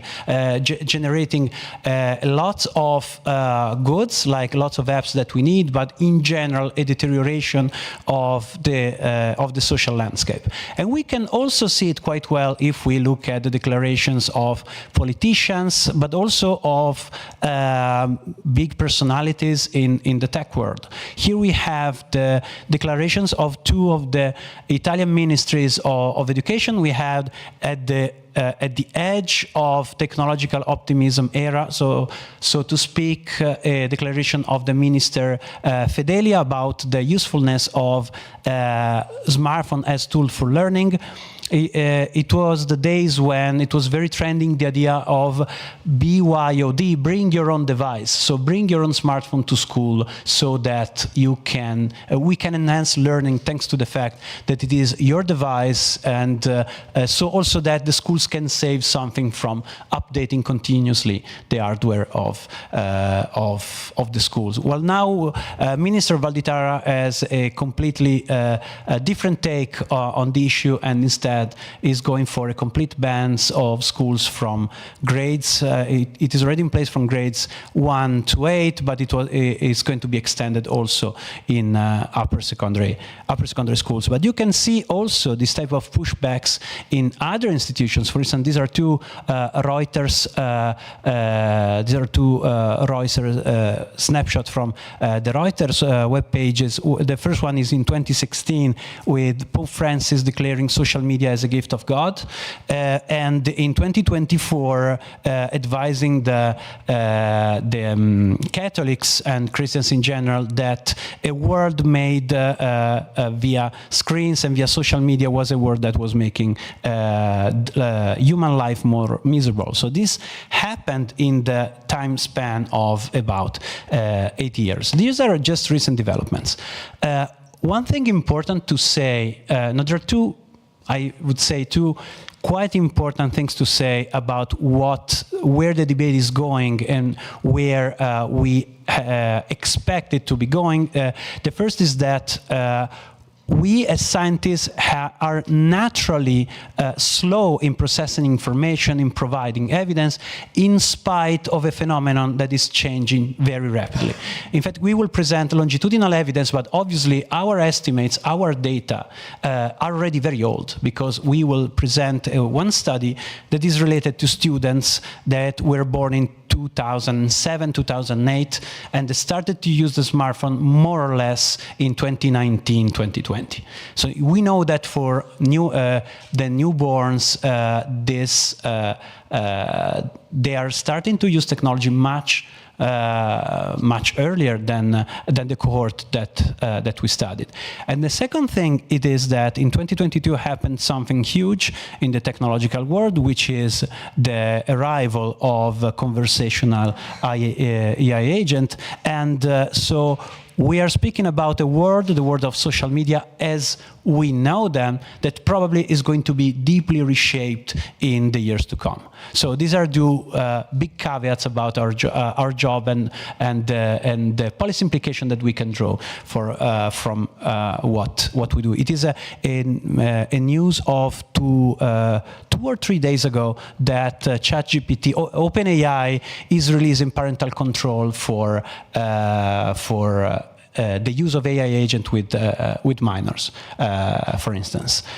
And as concern the scientific debate, it is very important to stress what have been said already this morning, and it is that I'm not going to repeat all the studies, all the evidence, but the peak issue here was an issue of causality. If we have to if we have to draw some policy implication, it means that we are somehow sure, or we suspect that smartphones or social media or the new technological tools do have a distinguishable and independent impact on what is on what we are observing. And the landscape is complicated by the fact that obviously issues like mental health are multi-causal, and we know that mental health was already declining. But we also know that since when Meta bought Instagram, that is in 2012, all the indicators on mental health, especially for girls, started to decline. And then obviously there are also possible for some specific groups reverse causality issues that complicate further what we can understand about this phenomenon. And then there is another related, and I would say easier to study realm, which is the impact of social media or new technological devices on school performances. Why I say that it is easier, even if until now it has been done less than on mental health, and it is because the effect is partly individual. The effect of social media on, so it is unrelated by the diffusion of the tool in part. While if you think about the problems in drafting guidelines for increasing mental health in a highly technological world, the problem it is that if, suppose, we detect that Instagram is bad for the health of the students, but everybody have Instagram, are you worse or better off if you are the only one who doesn't use it? Especially in developmental years, the issue of being within a cultural and technological landscape which is very, very much dominated by certain apps or by certain practices, it is very salient than it is for adults. Even in the case of school performances, by the way, much of the research concentrated on the effect of the use that the kids do after school on school performances. And if we recap what we said and we relate it to the current debate, we observe immediately some gaps. So the first one is that we are discussing about smartphone bans at school, while much of the evidence is about what happens after schools relating to school performances, the first one.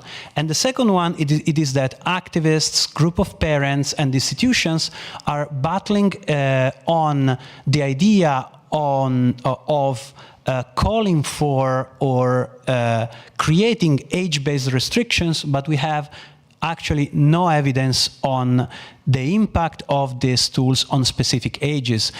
We covered briefly this morning, but much of the evidence is coming from maybe well-crafted RCTs that cover the time span of 6 months, typically using university students as cases. So we do not know what happens. Also, for various good reasons, we cannot make such type of experiments on 5th, 6th, or 7th graders. So let's imagine we take a classroom, we give them full access to TikTok, and we have a control schools. You cannot do that for a variety of reasons, but especially the problematic thing is that we do not have long-term evidence on what is happening. If you see this debate from the side of the parents, it is immediately, there are some things that are immediately salient. The first one is that there are various data that show that the discussion with children about when and how much to use smartphone, to get a smartphone and to have social media in it is one of the main preoccupations and main occasion of quarrels within the families between parents and children aged, I would say 9 to 14, more or less. And given the long way, the right tail of the wave of technological optimism and the new calls for caution, there is also widespread confusion because there are many contrasting guidelines. So for instance, in the Italian school, there is still a push to use the whiteboard, use tablets as much as possible, but at the same time they say, wait, they're dangerous for the performances and for the health of the kids. So educators themselves first find themselves in a difficult situation because many of them do not know what to do and they do not have a specific training. And at the same time, there is a widespread negative feeling about the effect of screen activities. However, and this is something that we should bear specifically in mind, is that this is not going to be the tale of activist parents versus big tech. We know that the diffusion of these tools is serving also lots of needs that the families have. For instance, if we recall the recent Jonathan Haidt book, The Anxious Generation, one of the issues of the widespread use of these apps is that parents feel much more comfortable if they can monitor and control various aspects of their family members, especially of kids, tracking them, knowing where they are, having the possibility to chat with them in real time at whatever hour. This is something that simply the market and technological companies just give to parents, and parents were very happy to adopt them. Then there is another topic that is growing in this debate, and it is the impact of this digitalization of youth on inequalities. Typically, during the technological optimism era, one of the main issues related to inequalities was the so-called digital divide. That is that because of the price of the technology, the worst off weren't able to get a computer, get a tablet, get a smartphone. While today we are starting to talk about the second digital divide. And this stems from the observation that with lowering the price and with smartphone being virtually universal, the most disadvantaged group have a much higher rate of compulsive use than the better off. And so this introduction, let's see, short enough, leads me to the first study. Some of you have already seen some preliminary analysis. It is called Eyes Up, Early Exposure to Screens and Unequal Performances. And basically, it is a study that try to understand whether the medium term we mean 5 years, impact of the age of first autonomous use of social media on academic outcomes, and we wonder whether this impact if we can observe disparate impact on different social group. And we use as social group the one defined by parental education, and we also look at the different impact between boys and girls. And we do actually a quite simple thing in terms of research design. That is, we sample schools in Lombardy.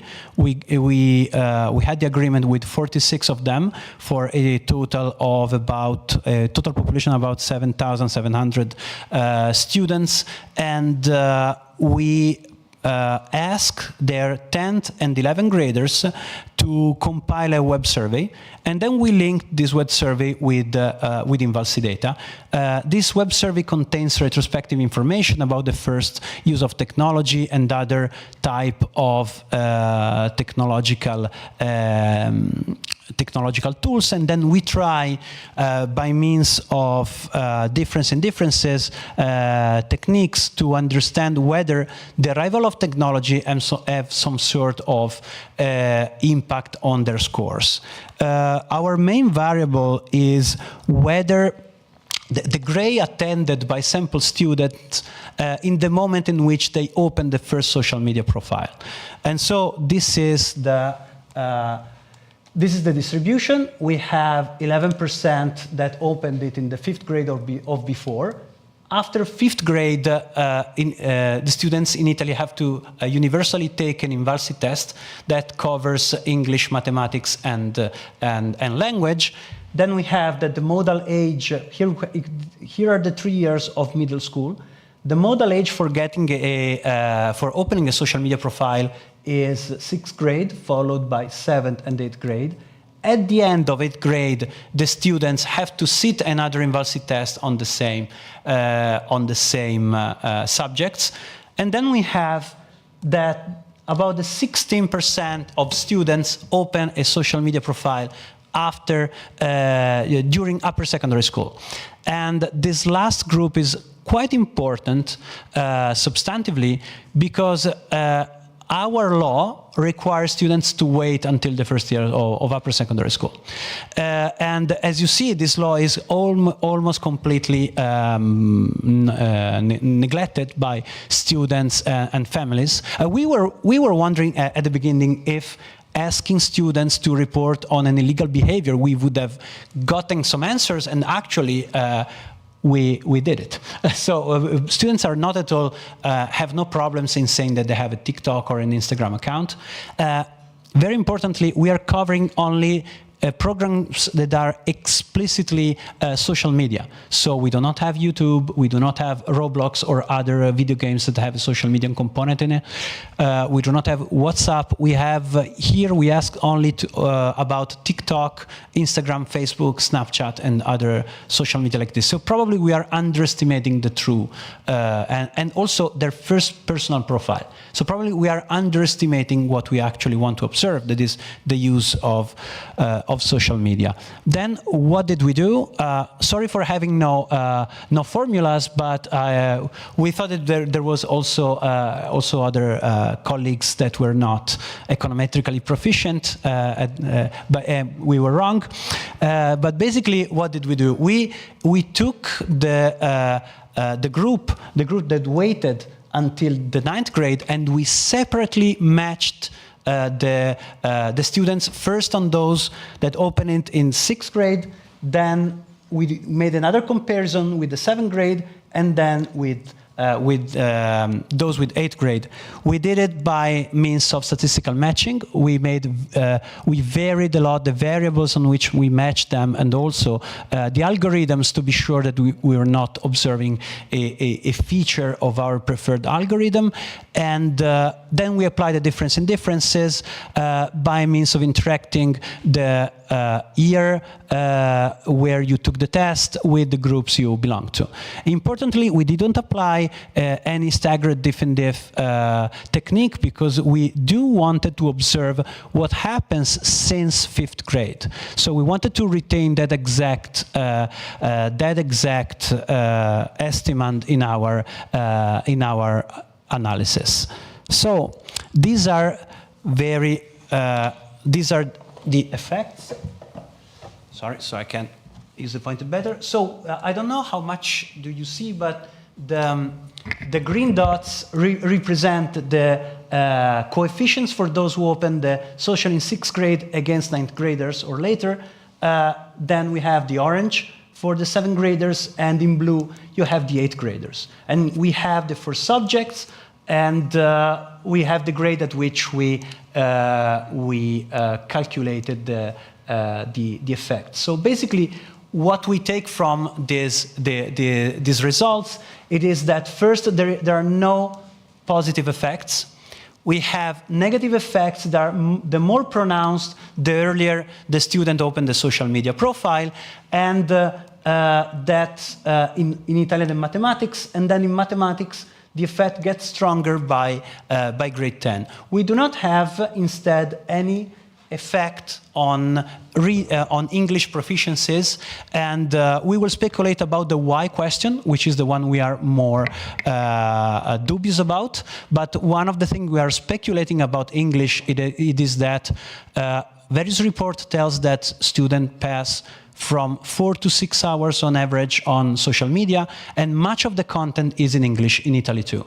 So probably it is like to have a native speaker speaking to you for 1 hour a day, 360 1 hour. I'm saying it's total guess, but for many of them, and this maybe it is some sort of counterbalancing the fact that the other negative effects that I might be experiencing, but this is just an educated guess. And how much is it? On the scale you didn't see, but the effects were among 0.2, 0.3 standard deviation. 0.4 standard deviation in the Invalsi data is equivalent to 1 year of learning, more or less, according to recent estimates. And the male-female divide, which is one that attracted a lot of attention and policy interventions, is actually 0.18. So we are speaking about a huge effect in educational terms. And the most effective interventions known so far, that are the very costly high-quality tutoring intervention, 1 full year, is 0.4. So we are talking about impacts that are quite large in point estimates. And as concern inequalities, we are observing that, as we expected, there is a strong social gradient as concerned parental education, but there is no difference between male and female students. So apparently we have that male and female students access social media at the same time, but the real divide is parental education. But here there is another piece of evidence that tackles something that is often said among sociologists, that is that parental education shields students from early access. This is true in comparison to non-educated parents, but even among the most educated group of parents, you have that just 1/4 of the students wait until the age that is recommended by pediatrician and mandated by the law. So we are talking of a small minority. And we have good reason to imagine that these figures are shrinking in those years. So I hope you can see well enough. Well, so we rematch the students according first to parental education, and then according to separately by males and females. And what we are observing actually surprised us a bit. Much of the literature on smartphone and kids of different the two different sexes is about the fact that females suffer more, but this is confined to mental health. When it comes to competencies, we find that the effect on males are systematically higher than the effect of females. And they are also in terms of magnitude, very, very important. They are 0.3 or 0.4 by the grade 10 in mathematics. While as concerns females, there are certain groups that seem to not to suffer any damage, so to speak, from early access to social media. And this is something that puzzles us quite a bit, and that we, even with our further analysis, we are not capturing very well. This instead is a different picture, and it is parental education. You see students with highly educated parents, with kids with low parental education, and you see that more or less the effects are really the same. So the diffusion is very different, but the effects are somehow the same. Maybe they are a little bit higher among kids with highly educated parents. Grade 5 are the same by design. Yeah. If we see nothing on grade 5, is that we used an algorithm that matched us perfectly on grade 5 competences. We use entropy balancing in this analysis. So if we want to speculate something about the impact, the global impact of inequalities of the diffusion of these tools, we have a quite puzzling picture, because we have on the one side a very different diffusion but similar effects, and on the other side we have very different effects but very similar diffusion. So we were wondering how much in the population this is leading in terms of inequalities. There is much debate about ethnicity in the US or social class differentials in Europe. So what we did was we borrowed the idea of policy relevant treatment effect, and so basically we weighted the observed effect in a subgroup for the prevalence of that subgroup in the population. So we tried to estimate a potential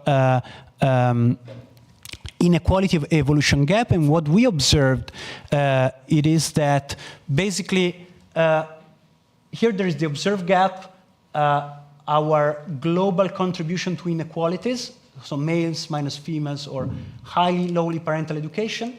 And what we are observing is that not much happens on the parental education side, but what do happens, it is that we are closing the gender gap in mathematics.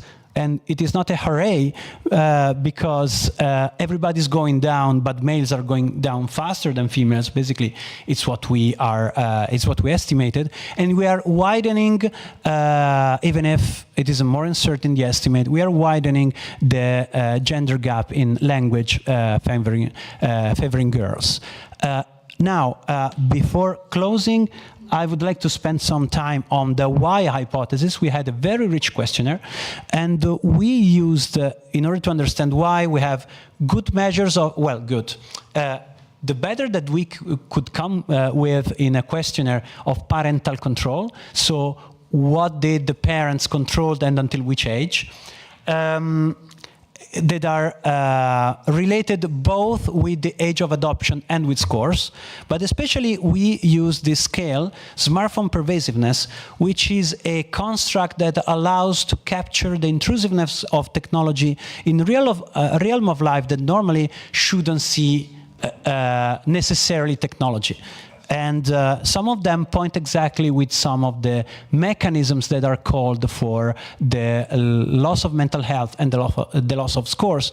For instance, how frequently do you use the smartphone before going to sleep, while you do your homework, while during classes when it's forbidden, when at night if you wake up, etc., etc., etc.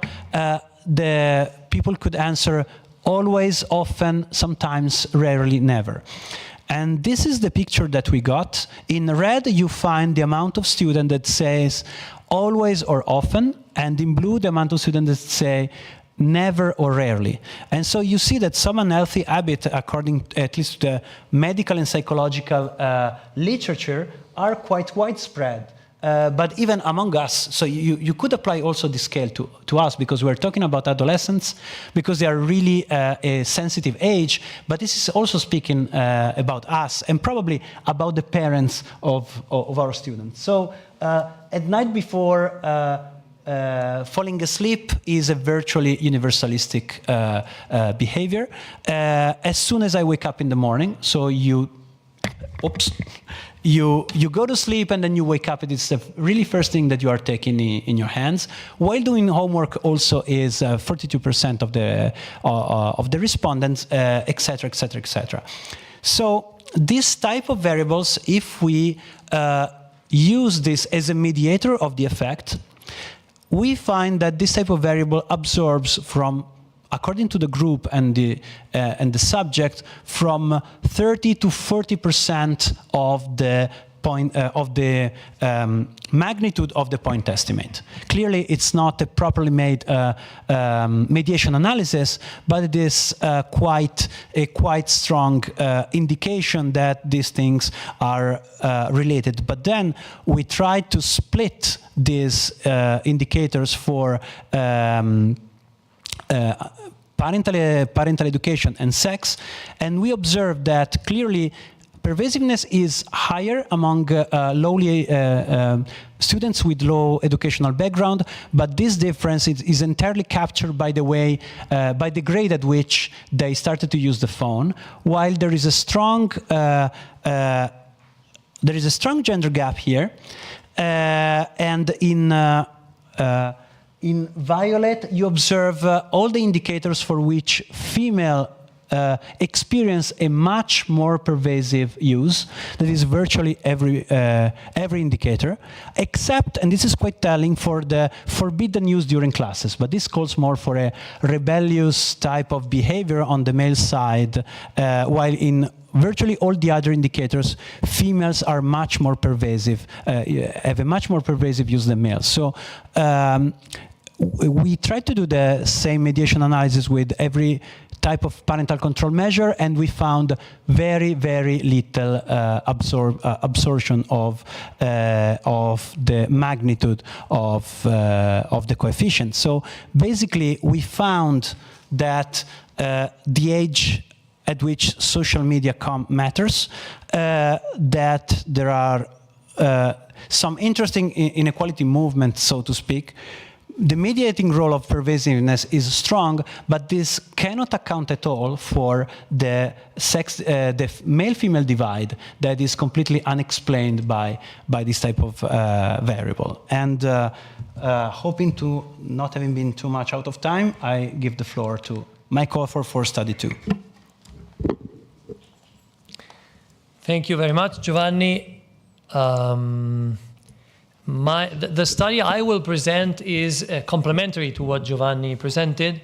The study is called Patto Educativo Digitale di Milano. It was carried out by the University of Milano Bicocca and the Municipality of Milano, together with other institutions, local institutions, the school administration, local administration, healthcare institutions, and it was funded by the Next Generation EU funds.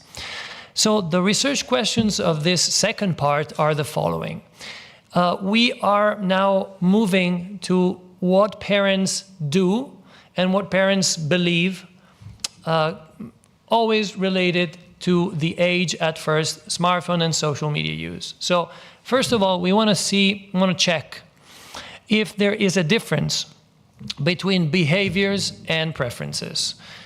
There is a lot of literature looking at this difference in consumer behavior, and some authors have argued that this difference is also present in this specific domain.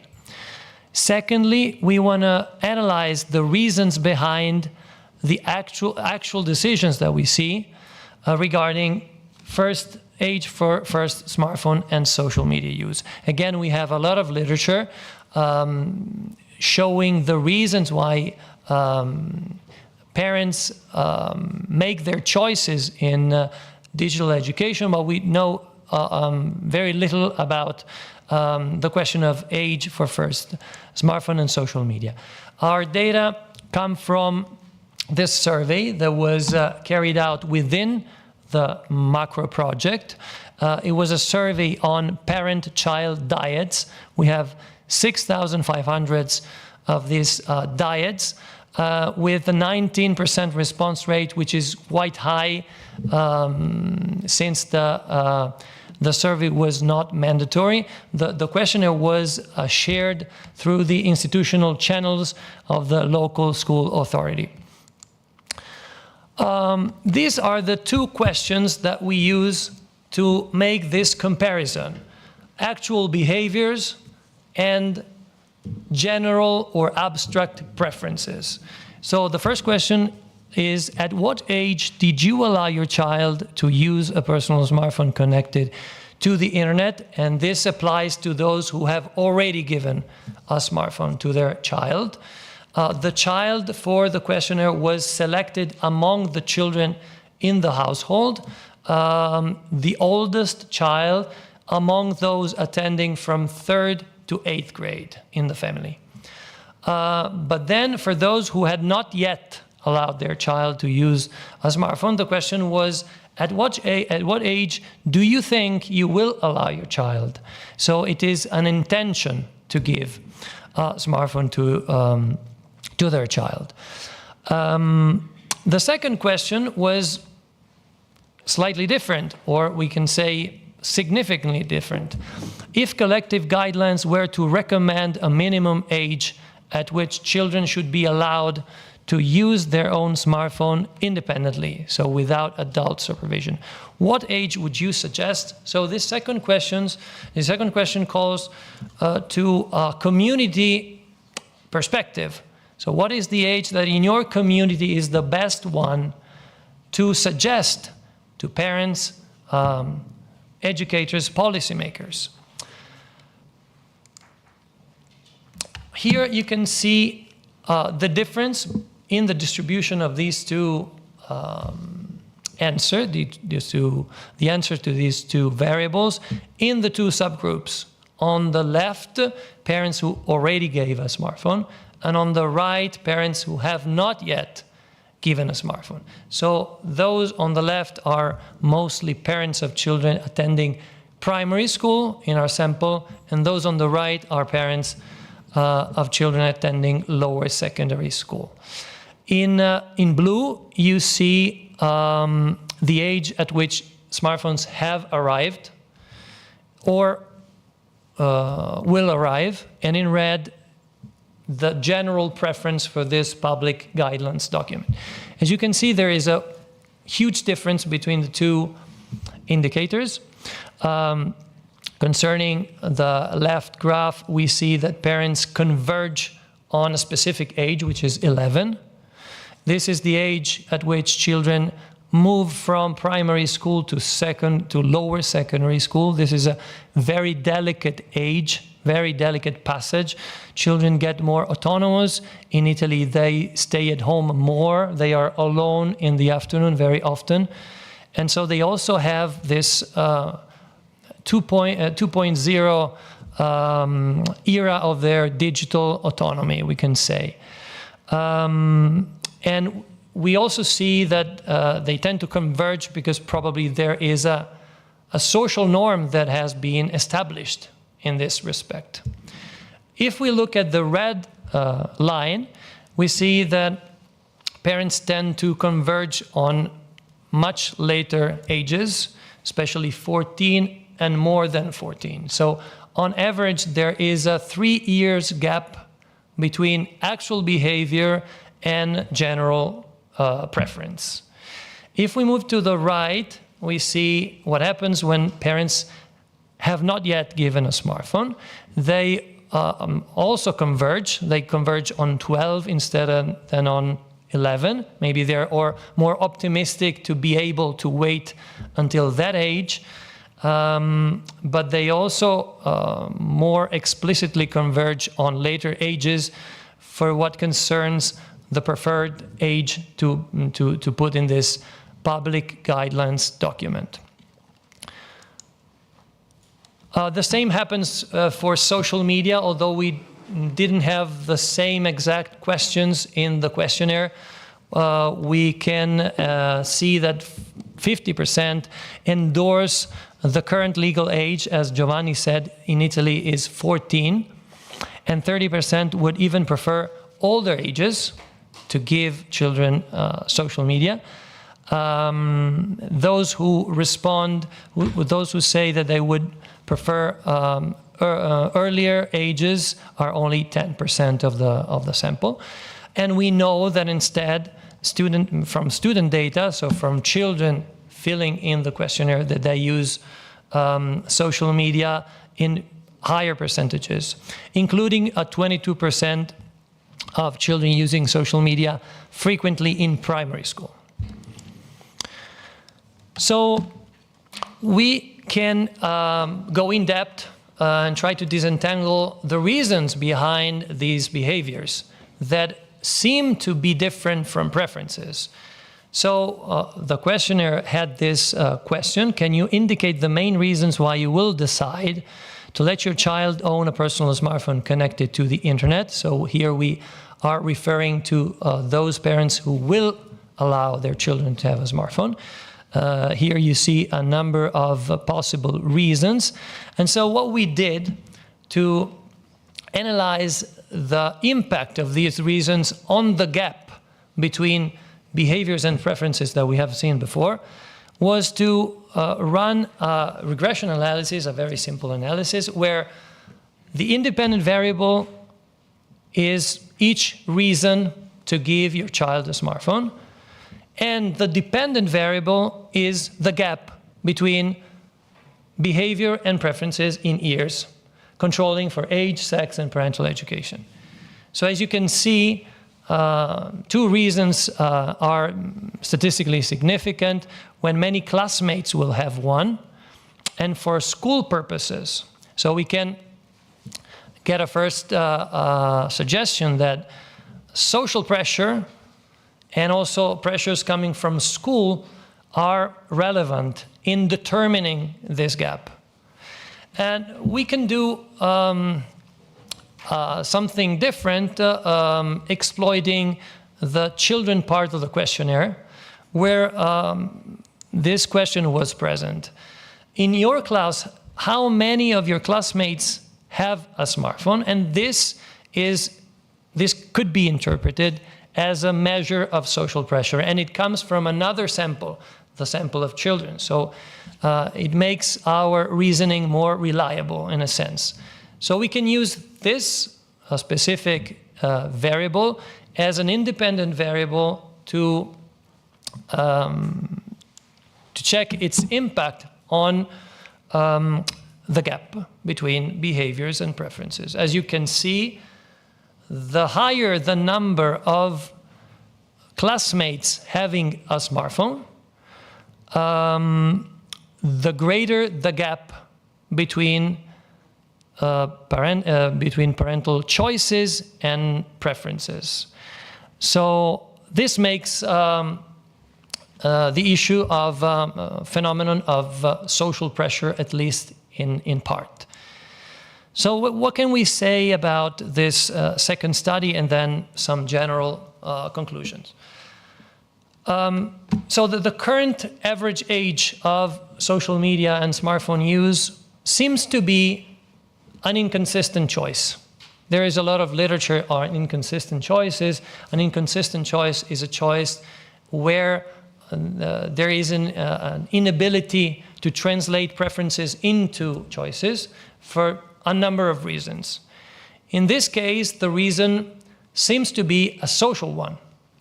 So the second point that I think is interesting is the social nature of digital education. Whoever works in this field always get this question: what is the appropriate age for my child to have a smartphone? And usually the answers are when he or she is mature, when she's ready, etc. Now we have to recognize that the individualistic approach to this question is not enough. So the question is, it depends. The answer is also, it depends on what others are doing. So we thought that this situation could be interpreted as a suboptimal equilibrium, where there is a coordination failure that makes parents get stuck in this equilibrium where they cannot move until the others move. So this is something that leads us to our general conclusions. So in the light of the evidence that Giovanni presented, should policies address social norms regarding age for digital autonomy? So this is something that is much debated, and our opinion is that to get out of that equilibrium, suboptimal equilibrium, policies should play a role. And there is also a geopolitical question to be discussed. These platforms come from abroad, from the United States, China, and some of these countries, for example, China, are limiting the internal version of these platforms for their children. For example, the Chinese version of TikTok, which has another name that I don't remember right now, is very limited in time. Its algorithm prioritizes patriotism, culture, moral virtues, while for the rest of the world, it prioritizes viral content and entertainment. So the question is, do we need to work together on social norms in this realm? Another reason is that there are emerging technologies, and the most interesting example is AI companions for kids, that in the future will require decisions. For example, there are bots that are thought for children, while the European Union has laws for 14 or 16 years as a minimum age. So I think that having a tool, a collective tool to decide on these and to act on these social norms will be very useful in the near future. Thank you. Thanks a lot, Marco and Giovanni. It's now time for the discussion by Maria Laura Di Tommaso, University of Turin.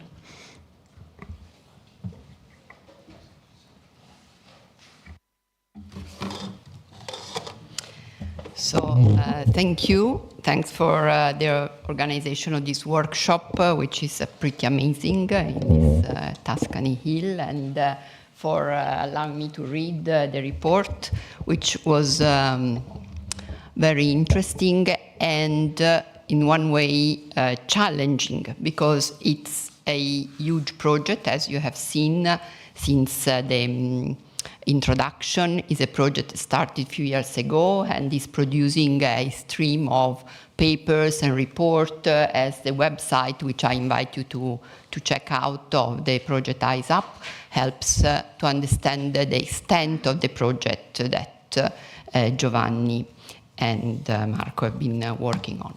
So what are the main point of this discussion?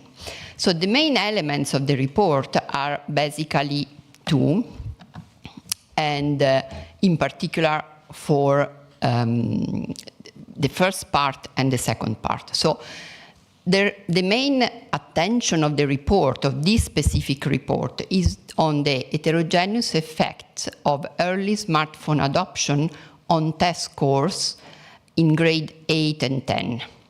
And in particular, they look in this report to two issues, as you have listened, to gender and parental education.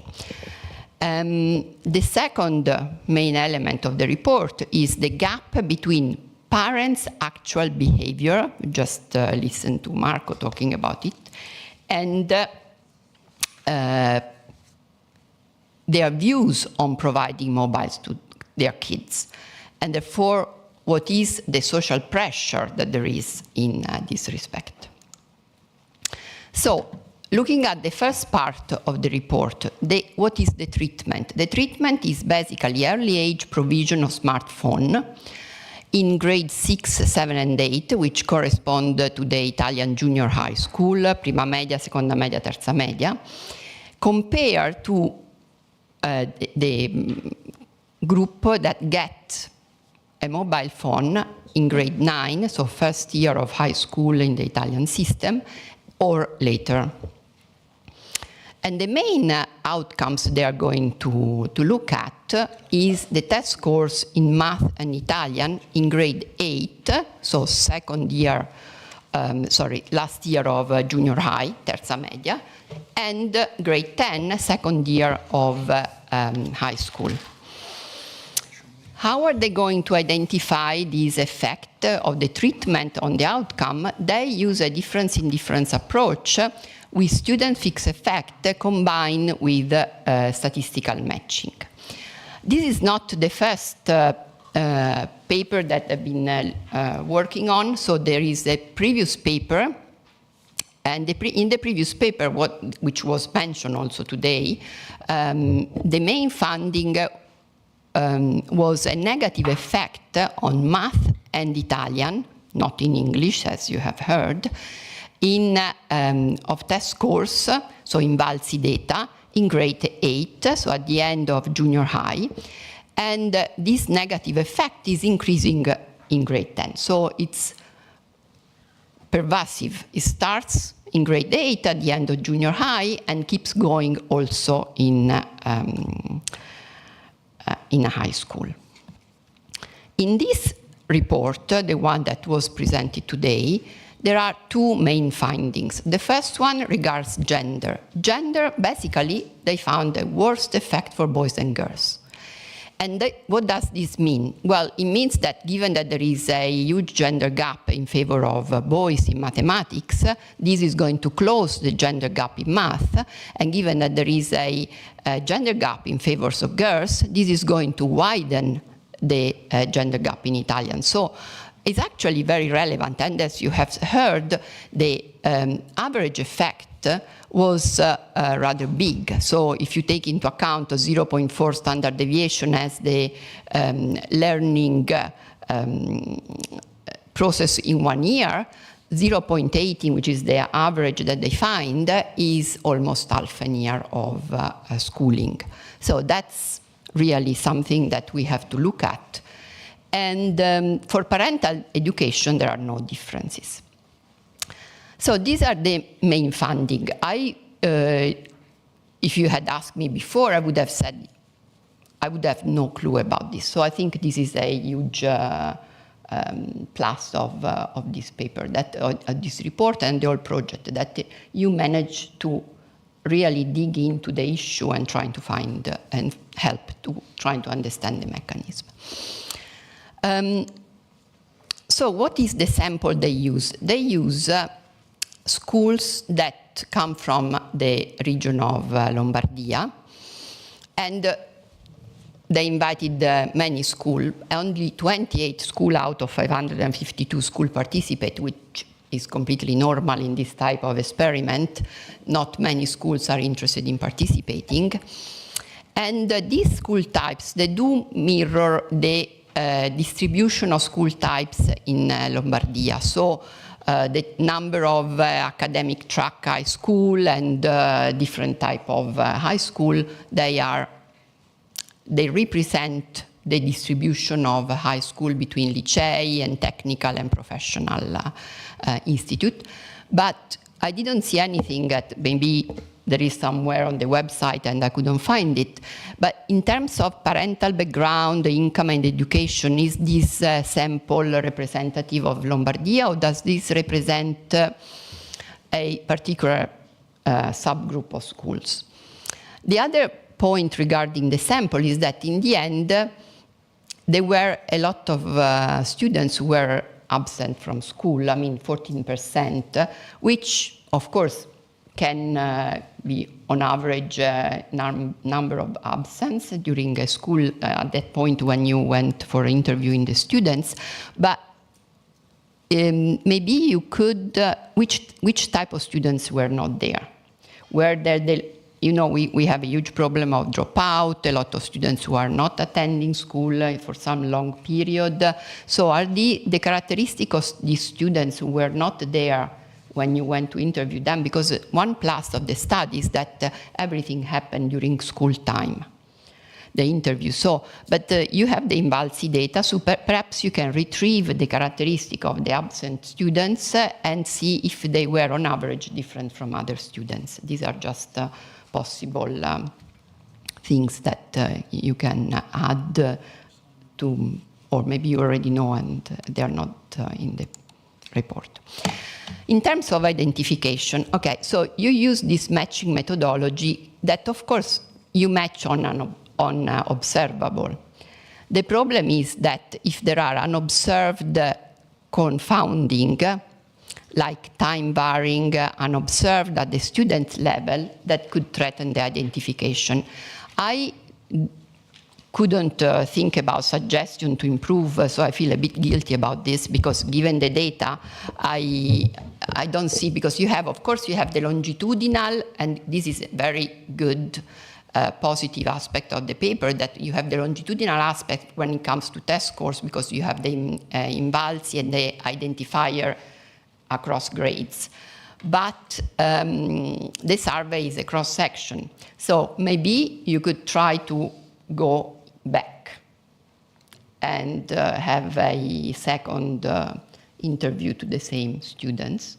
And at that point, you could improve the estimate. But at the moment, with the data set you have, I don't see any type of, maybe here there are other econometricians who are more, who know better than me, or the authors have thought about it a bit more. The second point is that, as you correctly say in the report, that there are some pre-trends, specifically for some subgroups, especially when you go and do the heterogeneous analysis. I think in the previous paper, there were no pre-trends, if I'm not wrong. But in this one, where there are, when you divide by subgroups, so the matching happens with subgroups, I think you find some, and you actually point it out in the report. So that is also a threat to identification, and I wonder if this diff in diff with statistical matching is actually enough to identify the effect of early provision. I want to say something more about gender, particularly because it's very interesting for me. And in general, today we've been talking a lot about gender and is mental health important, what is the effect of, by gender on mental health of the use of mobile phone in this specific report. Now, you find basically no difference in ages of mobile provisions between boys and girls. Parents behave in the same way. So it's not the case that parents give boys the mobile phone before or after, which it could have been something, but you don't find anything. But you do find the bigger negative impacts on boy test scores. Now, the question here is that, as we have seen also this morning, in general, there is previous evidence of bigger impact in mental health indicators for girls when it comes to mental health and not test scores.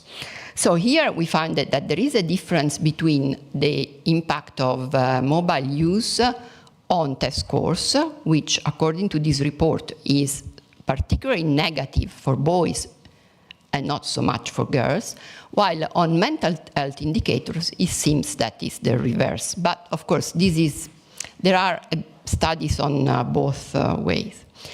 Now, one point, because I'm working with some co-author at the University of Torino and also University of Verona on a panel which is the pair FAM data of German family and children. And one thing that was striking to us at the level of descriptive analysis is that when you look at mental health, there are huge differences when you look at mental health for young children. So if you look at the children, and I'll show you now the data and the graph in a moment, but basically my point here is that given that boys and girls follow different developmental trajectories, we should expect that the impact of mobile phone provision by age, so if you give the mobile phone at age 11 to a girl or to a boy, they should be not uniform across genders. I mean, I do expect a difference between boys and girls, precisely because the evolution in terms of at least health, but also in terms of cognitive, so not only non-cognitive, but also in terms of cognitive outcomes, the trajectory by ages are different. So I'll show you here some descriptive statistics of this example from Germany, which is the panel analysis of intimate relationship and family dynamics, has a lot of data and is a longitudinal data set. So you can actually follow the children from age 8 to 15-year-olds. And you have a lot of questions about the strengths and difficulties questionnaires that is very well known to psychologists with different subgroups of indicators. And I'll show you just some of them to show you the trajectory. So here on the here you have the age of the child, and here there is an average standardized value of different indicators of mental health. So here you have self-esteem, prosocial behavior, emotional problems, conduct problems, hyperactivity, and peer problems. As here you can see, for girls, self-esteem decreased steeply in age between 10 and 15, which is also the age in which they are analyzing the effect of provision of mobile phone. So for girls, there is a decrease in this indicator, while for boys there is nothing.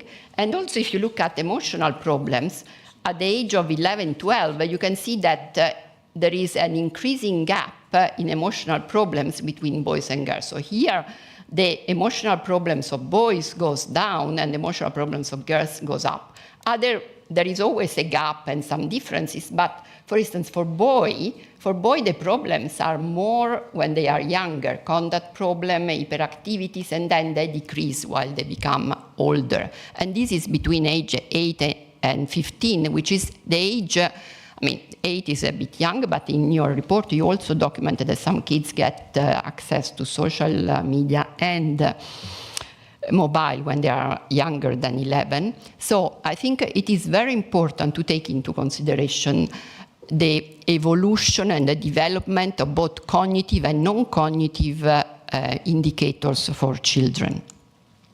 So my last couple of slides are about the possible extensions of this report. First of all, yes, you look at the test scores in math and Italian, but in a survey, if I understand well, you have also questions regarding subjective well-being and also self-efficacy. Self-efficacy measured in 3 aspects: social, emotion, and academic, so at school. And it would be also interesting, of course, to understand in your survey the effect of early mobile provision on well-being and self-efficacy.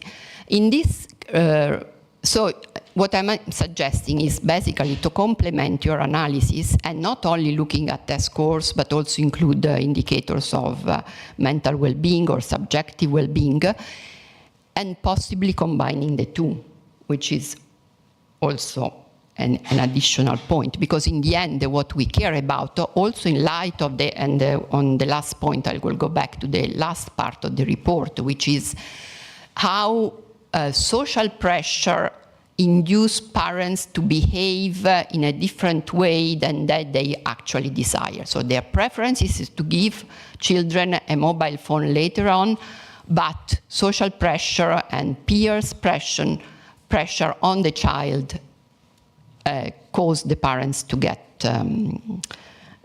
give the children phone earlier. So this is the first aspect. The second is who lose the most, the best or the worst students. So I was wondering if you could look at quantile regression by test scores. If you've already done that, I haven't seen it, but I would be personally interesting. So and this gives me also the opportunity to mention that The Economist this week, I sent you the paper, has the journal article, has an article on The Economist that came out on the 3rd of September, an article which talks about an experiment that took place in India with 17,000 Indian students. And they basically checked the ban of phones in schools, and they find out that in those schools where there was a ban in the use of mobile phone, there is an increase in grades, small increase in grades. Not only there is a small increase in grades, but there is an increase in grades for the worst performing, particularly for the worst performing students. So I wonder if it would be interesting to know if who is losing more. Finally, including well-being indicators could also help to shed some light on the second part of the reports, which I actually found very new, particularly for these inconsistent choices and this coordination failure, which leads actually to advocating for collective actions and laws or rules regarding the use of mobile phone. Because parents feel social pressure to provide mobile phone early, they fear that their children may be left out socially or cannot connect with the other peers, so that's why they feel this pressure and they provide the mobile phone before. But actually in your data, maybe you could test this hypothesis. I'm not sure, but this is a suggestion. You can tell me that I'm wrong. So do children who get mobile later respect to their peers report less subjective well-being? Do they report less self-efficacy in their social life? So to conclude, the report is super rich and the project Eyes Up is a very promising project and has really helped to shed lights on the problem, which is of course a worldwide problem, but in particular in Italy at the moment is also a very hot topic in terms of policies. And I really think you should keep going and possibly trying to find out if it's possible to follow this group of students later on. Thank you.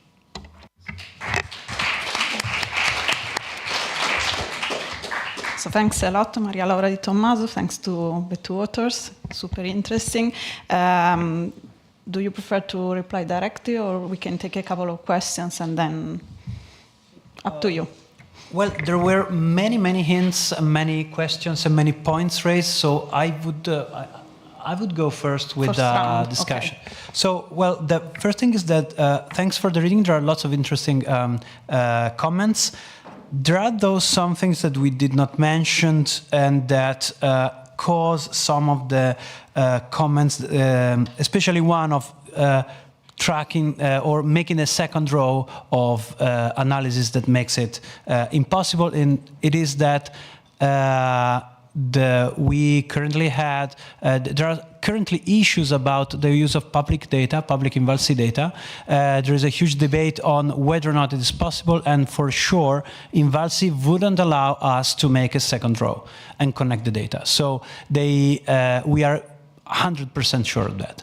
But we can track the students until grade 13 when they will be out, because there are, if Invalsi will keep making his job and releasing data with anonymous identifier, we will be able to do the same linking. But not to make a second row of questions to the students. One of the main frustrating things that we had is that for very crucial variables, we would have needed a longitudinal component, but we couldn't have it. Like mental health, habits are even more crucial to study than test scores, because they heavily depend on, as concerned the possession of a smartphone. For instance, there are this paradoxical effect for which, if nobody has it, the one that have, for instance, social media, is likely to be worse off. But if everybody has it, their okay, I cannot take. Their well-being goes up while the well-being, for different reasons, but the well-being of those that are excluded in those ages probably goes down. So it's quite difficult to study it with our data. We can only do matching, estimate, and we do not find much. We made analysis that we did not show on other outcomes, and the outcomes where we consistently find effect going in the same direction are all the outcomes related to school. So well-being at school, self-concept at school, probability of repeating a grade, probability of choosing a less demanding secondary school. All this type of grades from the teachers. All this goes in one direction. It's quite consistent. This the pattern that we find. As concern external validity, both at the school and at the student level, we are quite in line, even if for some crucial indicators, Invalsi have a lot of missings, like parental education. We have lots of missings, about the 25% in the public registries, but we are quite in line, and we are quite. We know that our sample is self-selected, but somehow it is quite representative of the population. So while for the I appointed as concern the pre-trend, the last point that I wanted to address, we are also implementing honest diff estimators. The problem is that we have only one pre-trend point, which obviously limit our possibility to check the validity of our design. However, if we use honest diff estimators, the crucial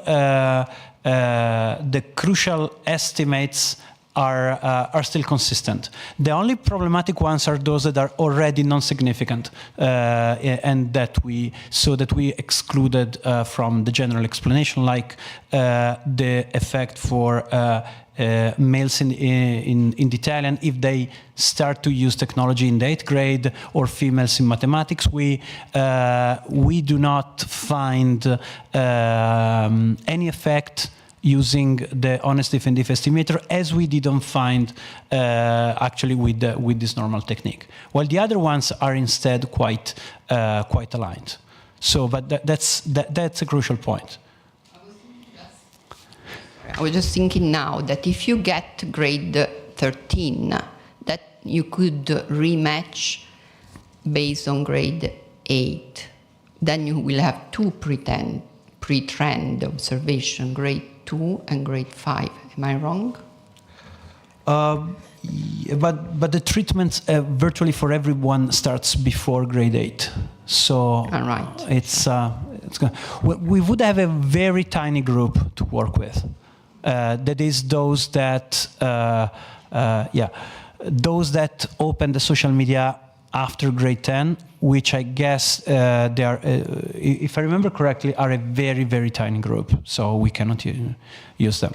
But we can project into the future whether this, especially as concerns repetitions. So much of what we work with were selection issues, selection of the population. So dropouts are already out. Scuole professionali triennali are already out by grade 10. So for this, so we have some source of bias that seem to point our estimates upwards, and others that might downward bias our results. So, but we cannot really quantify these sources. Regarding the question of effects by gender, you are right in saying that most of the studies so far have found more effect for girls, more harms for girls. But we have to consider that most of the study use quantity of social media in a day as an independent variable and mental health as a dependent variable. Even this morning, we have seen that if we change some of these indicators, like cost of data on mental health or age of social media use on performance, we can find something different. So this is, I think, a physiological development in the field. So I think that from now on, we have to specify a number of issues before starting a study. So as you say, which application specifically we want to address, because we are not talking about digital media in general, but we are talking about smartphones and social media, which are specific technologies with specific characteristics. We have to specify which indicators of use, if it is mere quantity of use in a day, or if it is age, or if it is the level of pervasiveness or other indicators. And also, as you said, the moment in development where we look at the effects. There is this paper that is very interesting, entitled Windows of Sensitivity to Social Media Use in Well-Being, or something like that. The author is Orban and other authors. And it finds that there are these windows of sensitivities that are different between males and females. So females are particularly prone to problematic media use during pre-adolescence, while males are show more problems when they are 18 and 19. So I think that the scenario is getting more complex and more specific. Thank you. Okay, thank you. I think we can start with questions. There is one at the bottom, Lorenzo Navarini. Thank you very much for the presentation. So I'm thinking of this problem as kind of a time use problem, right? When you receive the smartphone, it kind of shifts your time consumption towards different activity, right? And what I was wondering, and I don't know if you have somehow kind of data or you could collect data on this, is what is the counterfactual, right? Because of course, for some people, it might be that from homework, they go to smartphone use, right? But from some other people, and this can also rationalize the differences between classes and social background, it might also be that it reduces risky behavior, for instance, that might be very important in teenager years, right? And so I was wondering if you can say something on this, so risky behaviors and so on, and potentially if you can also have data on this as well. We collect all the... I think, yeah. There is one question from Tito and one from Paolo. Paolo first. His decision. So actually I have a couple of questions. So the first one is, you mentioned the book by 8, and we were also talking about that. I mean, Jonathan 8. So he emphasizes the role of parenting, right? And so at first sight, this seemed kind of maybe not different, but parallel explanations. But I'm thinking how much parenting counts for this collective agency problem. Okay, so let's go back when I was 15 years old, and you know, some of your friends, they start getting a motorbike or something like that. It's dangerous, but at the same time, if you don't have the motorbike, you're also excluded from social interactions, right? I know that very well. Well, my parents didn't care at all. You don't get the motorbike because it's risky and whatever. Nowadays, I think, you know, part of the problem is that for parents is getting harder and harder. We can pretend that, you know, it's for the good of your children, right? That you want them to interact with their friends and stuff. But it's also that it's harder to resist, probably for parents, you know, these fights, these continuous fights over. So it was just a reflection. And the other question is whether in the Invalsi data there's more information that you can extract regarding not just performance in school, but also, I guess there are some questions like whether you feel motivated, whether you like going to school or things like, so more qualitative information rather than just the quantitative standardized score, right? It's not qualitative. It's still quantitative, but it's more like soft information, let's say. No, I was laughing because he told me to look into it like 4 months ago, and I said, yeah, in the weekend, and then I never did it. But oh, Marco, it's all my understanding. I also work with... I'm blaming all the co-authors today. Tito? No, it is a bit paradoxical, although real, the fact that a tool that in principle allows for coordination, for reaching very large audience, creates a collective action problem. So, now, I understand the issue. I'm not denying what you... My only concern is that are you so sure that parents, when they state that practice should be, in a way, restrictive on the use, they really mean that, and they don't simply try to please, or there is an interviewer effect. Because, for parents, often, this is a very easy way to, in a way, delegate responsibilities, or more responsibility time, save time, and so there is...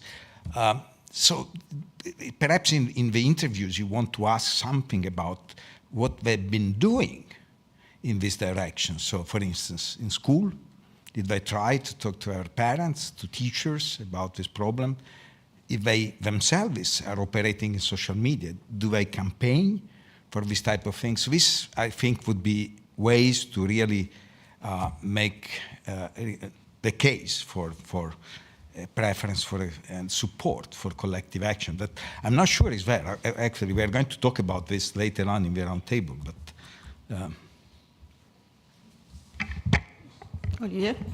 So I had a question. So I found it very interesting because I have two friends who changed their kids' school because they were worried of the peer effects of everyone having a mobile, and in this school it's much stricter. So I was wondering if you could see any of those movements in your, because that's also delegating. So basically, I would blame the peers for having a mobile. I don't want to do the forcing of education, so I go to a stricter school. So it would be very interesting if you could observe any school movements of those, because if you get much earlier those kids, would it be possible to see parents' selection into schools which are tighter or where it's later? That would be very nice in terms of the kind of parents who would go all the way there to not have to police the use of their kids' social school. That's really collective action in a different way. It's like, I'm going to move them there. And the second thing is, since you have 14% of absences, I also picked up a bit on that when in the discussion. Has anyone done work on the impact of mobile phones on absences? Because that would be very nice in a way to know if in places where they use it much earlier, you start seeing more absences, because then that would be because I'm on my mobile during the day, because I'm learning things during the day.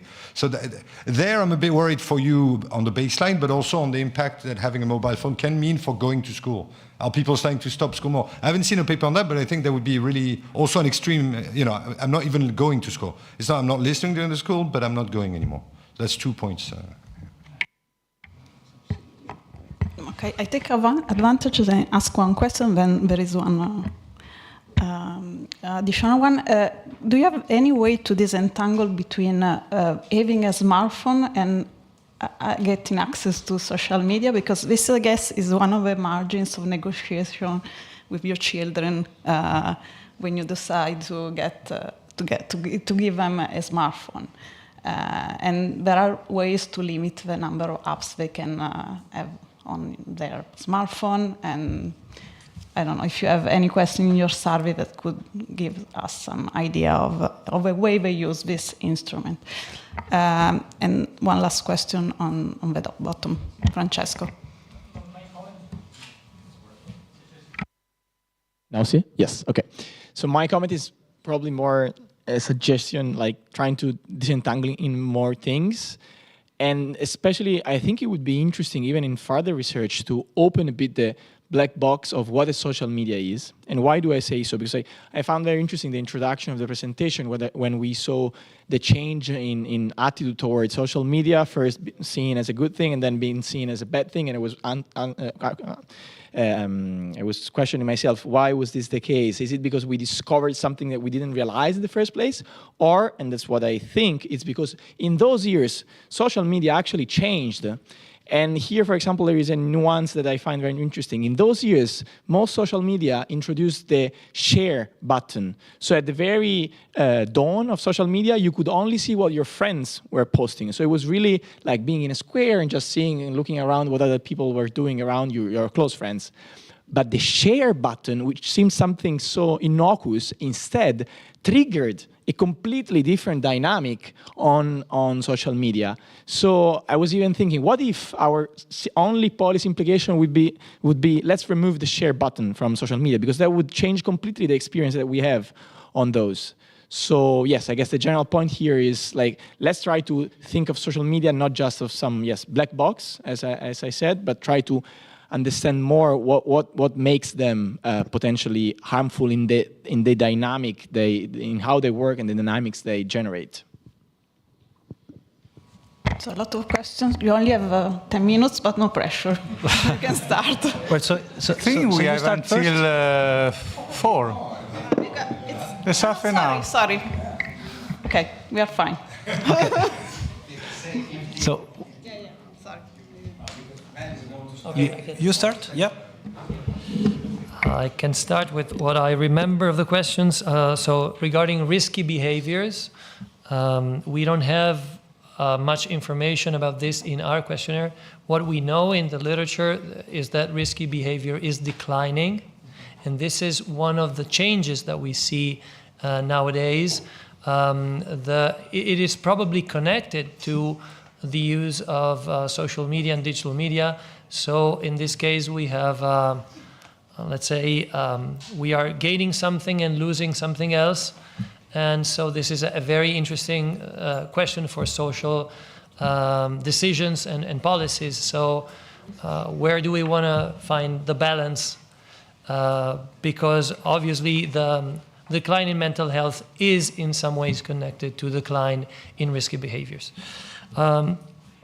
Regarding the role of parents that make this choice of letting their children, one thing that should be remembered is that many researchers find that parents also have advantages for themselves. For example, the control that they can have on what the child is doing is one reason that pushes them to, let's say, accept the current social norm. So they lose something, they know that it is risky, but at the same time, they are also more in control. They can locate, sometimes even automatically, their child. Interesting, the question regarding social desirability, because our two questions are different. One is what you have done, and this also has some social desirability. Another kind of social desirability can regard what you think people should be doing. And so we probably have to reflect more on the different kinds of social desirability that are specific to the two different questions and what are the biases that could impact them. Movements and collective actions. There are many movements nowadays, and they're very similar in Italy, in France, in Germany. And so this is a very interesting field of research because there were movements like these also in the television era, but they were less numerous. So there is a specificity also in the ways parents are reacting to this. And I think it would be interesting to study the impact of these movements. Regarding the choice to change the schools for a child, in the Italian context of public schools, this is not so easy, and probably schools are not so different so that you can do something similar. Maybe in the American context, it is completely different. So in France, Catholic schools could be different, yes. We don't have data about that, but it would be really interesting. Regarding parental controls, the data we have tell us that a minority of parents is able to implement effective parental controls on their child's smartphones. And so this is the reason why smartphones and social media go hand in hand, because the skills to let your child a smartphone without social media are complex enough to make it really minoritarian. But we have some cases in the questionnaire. Well, that's it for me. Okay, so I wanted to come back to some of the questions, like the time consumption. There are two interesting things about that issue. The first is that I remember I read years ago Steven Pinker's Enlightenment Now. Probably some of you heard it. And the idea was that a new generation were having less risky behaviors, and there was this idea, I saw also some interviews, about finally all of our educational efforts paid off. And then now you see that interview and you think, no, they were on Facebook. They were not being convinced by very costly educational, probably, or at least this is my best guess, by very costly educational efforts, but they were just doing something else. But as concern what we did specifically, that is the impact on scores, there are some, the time displacement is one of the possible mechanisms that have been discussed. The other is the attention disruption. That is, there is, even if the time allocated is not much, but there are frequent disruption that is very bad for learning. Actually, we try to observe in our scale of pervasiveness if there were some specific indicators that were more related to test scores and to the adoption of early social media, and they were exactly the one that you would expect in a context of attention disruption. There's doing homework and also with sleep deprivation, which is another big issue. So in fact, using smartphone during classes and during homework and before going to sleep were those with the highest correlation with our measures. But yes, we cannot truly sort between these two explanations. The other big explanation is about content. We do not have good measures of content. We have what you do online. You look at some short videos or social media. They are all very related. We have the pattern of correlation between these measures is very complex. We are still working on it. But the vision of small videos seem to be the one more detrimental when just correlationally. Then briefly on social media, what they are, I think you're perfectly right. Social media in 2008 were not the same as after the business model of the big tech companies became attention-seeking and grabbing data for the investors. But in fact, we didn't emphasize it enough. Our estimates are really, really, really technology dependent and cohort dependent. In fact, we tried to make also some robustness check to see whether there was a difference between the two cohorts that we pulled together. Those were the cohorts that went through COVID in their middle school years, where TikTok started to be a big thing. So maybe today, with the fact that the TikTokization of also other things like, but think also online gambling website are getting TikTokanized. So our coefficient would be probably different with the current state. So the external validity of what we found is very cohort and technology specific. And this is, so I perfectly agree that social media in general is an anti-words given the rapid evolution. And finally, social media or smartphone. We try to do some analysis in which we try to disentangle it by only correlational with previous competencies as controls. We tried various different models to see whether smartphone without social media had something to do with the declining competencies or with pervasiveness. And we found that on both pervasiveness and test scores, a smartphone without social media was not that much of a thing. As soon as social media arrived, you see this drop. And also, importantly, for this cohort, there is no social media without a smartphone.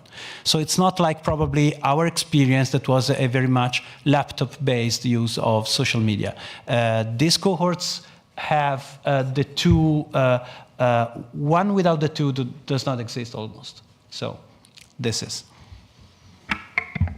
Okay, thanks a lot. Are there other questions? Okay. Michela Campora. Thank you for the presentation and the overview. Sorry. Oh. No, you can start, and then there is another question. Okay, I wanted to go back to the social pressure and some of the questions that were already asked. So if you believe that it's truthful reporting, that a lot of parents think it should be 14 years of age, have you also measured second-order beliefs, and do you think misperceptions or pluralistic ignorance plays a role? So, in particular, do you think that these group interventions that correct misperception by telling parents, 95% of the parents in the classroom want to wait until 14 would actually change behavior? Okay, there was another question in the back, I think. Yes. Is what?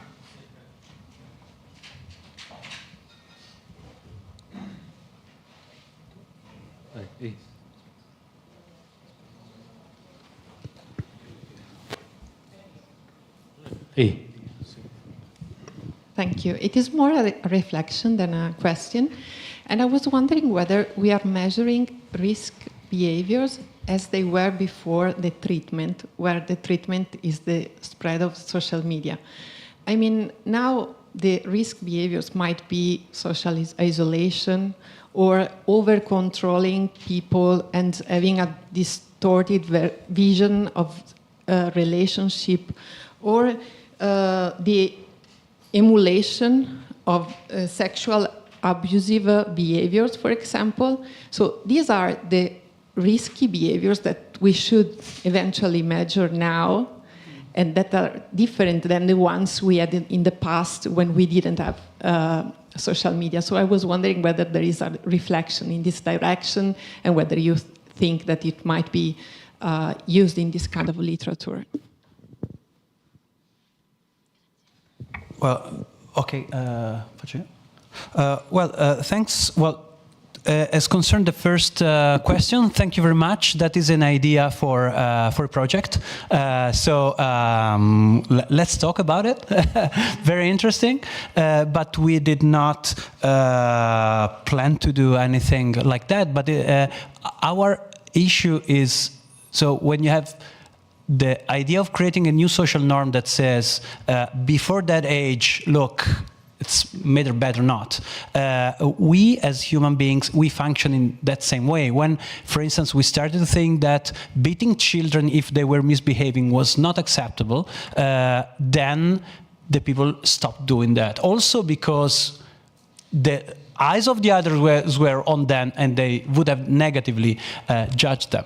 So that's how we work. So that is possibly a new avenue for intervention, like letting know the parents that everybody's on the same page, and so block grandpa to give the smartphone at the, I don't know how this is called, prima comunione, so they are 9, which is something that happens quite often, at least among the people that I know, is quite often the case. So very good idea.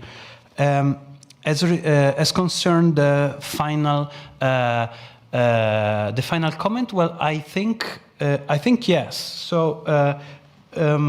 We are not making a specific reflection on risky behaviors, because we're dealing with other things. But I think that inevitably, if the world shifts to online, we are just changing the place where bad behavior happens. So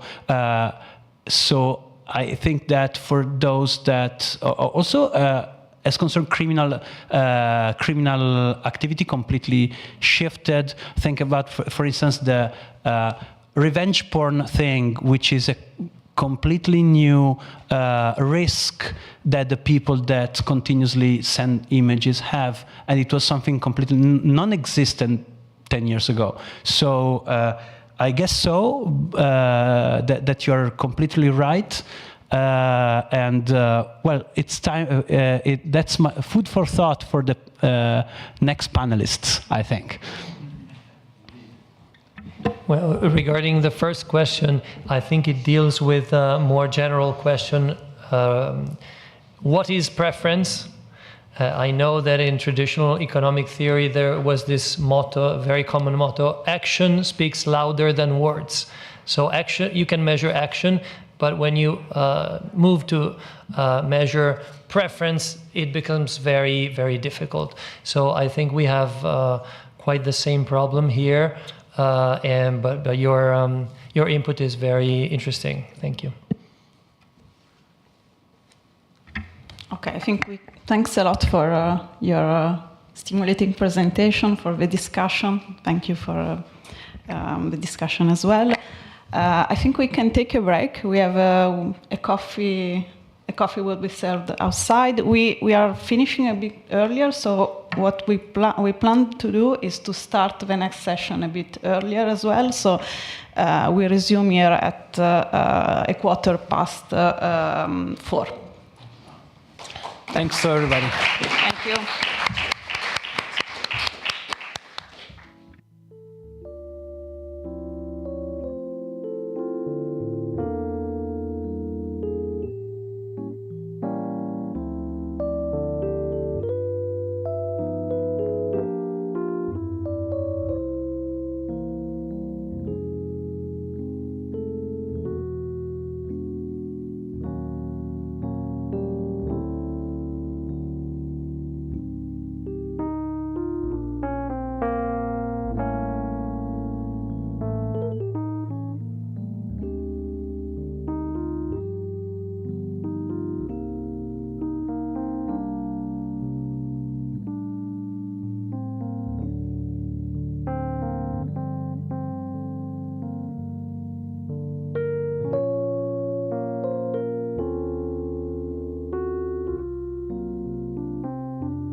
Okay, so it has been a long day, and this is going to be a final roundtable, which is going to be bilingual, so part in English, part in Italian. I apologize with English speaking here, but we will do our best to then involve them also in the discussion about these parts. And also I will call it multi-local, as I don't dare using the term online, given all the bad things we said today about online connection, because two of our speakers will be remotely connected with us. So just to summarize also for them what we have done today, this morning we have been looking at and documenting the changing profile almost worldwide of the generational mental disease, I would call it this way, with the fact that young generations seem today to be those who suffer the most, unlike what was happening until some 15 years ago, where the bulk of the crisis was more related to the so-called midlife crisis. And also, we have been looking at potential explanation for this change in age profile of the disease related to, for instance, COVID, social comparisons, social media, clearly. We also have been looking at the demand for support that comes out of this disease, and in particular, reasons why schemes that have been adopted to an increasing number of universities to support students with distress do not succeed often in getting the type of take-up that one was aiming for. In the afternoon session in particular, and the late morning, say, and also afternoon, we have been focusing more on use of smartphones and social media, documenting that they have a number of negative effects on educational attainments, on mental distress. And also we have been talking about parental awareness of these problems. So the task of this final roundtable is to bring all of this evidence and discussion that we had today to policies, to conclusions, to things that could be possibly be done to face this problem, which clearly is very serious and is quite widespread. Clearly, when we talk about policy, we want also to talk about robustness of the findings, and we want to make sure that indeed what we have seen as some causal interpretation. Otherwise, clearly, it would not be possible to argue for policy in such a strong way. But we have today a wonderful panel to discuss this, because following in alphabetical order, we have with us Matteo Lancini, who is president of the Minotauro Foundation, and also is director of a master program that seems to be tailored to the type of issues we are talking today.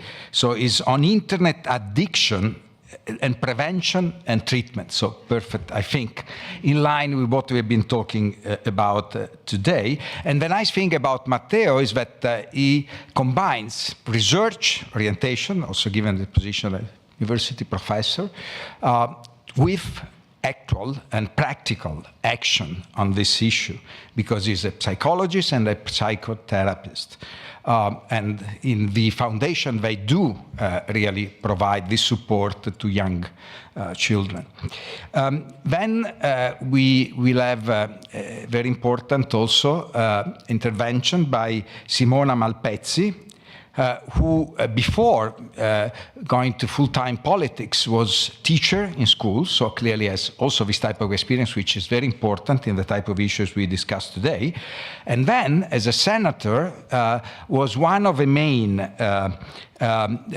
supporter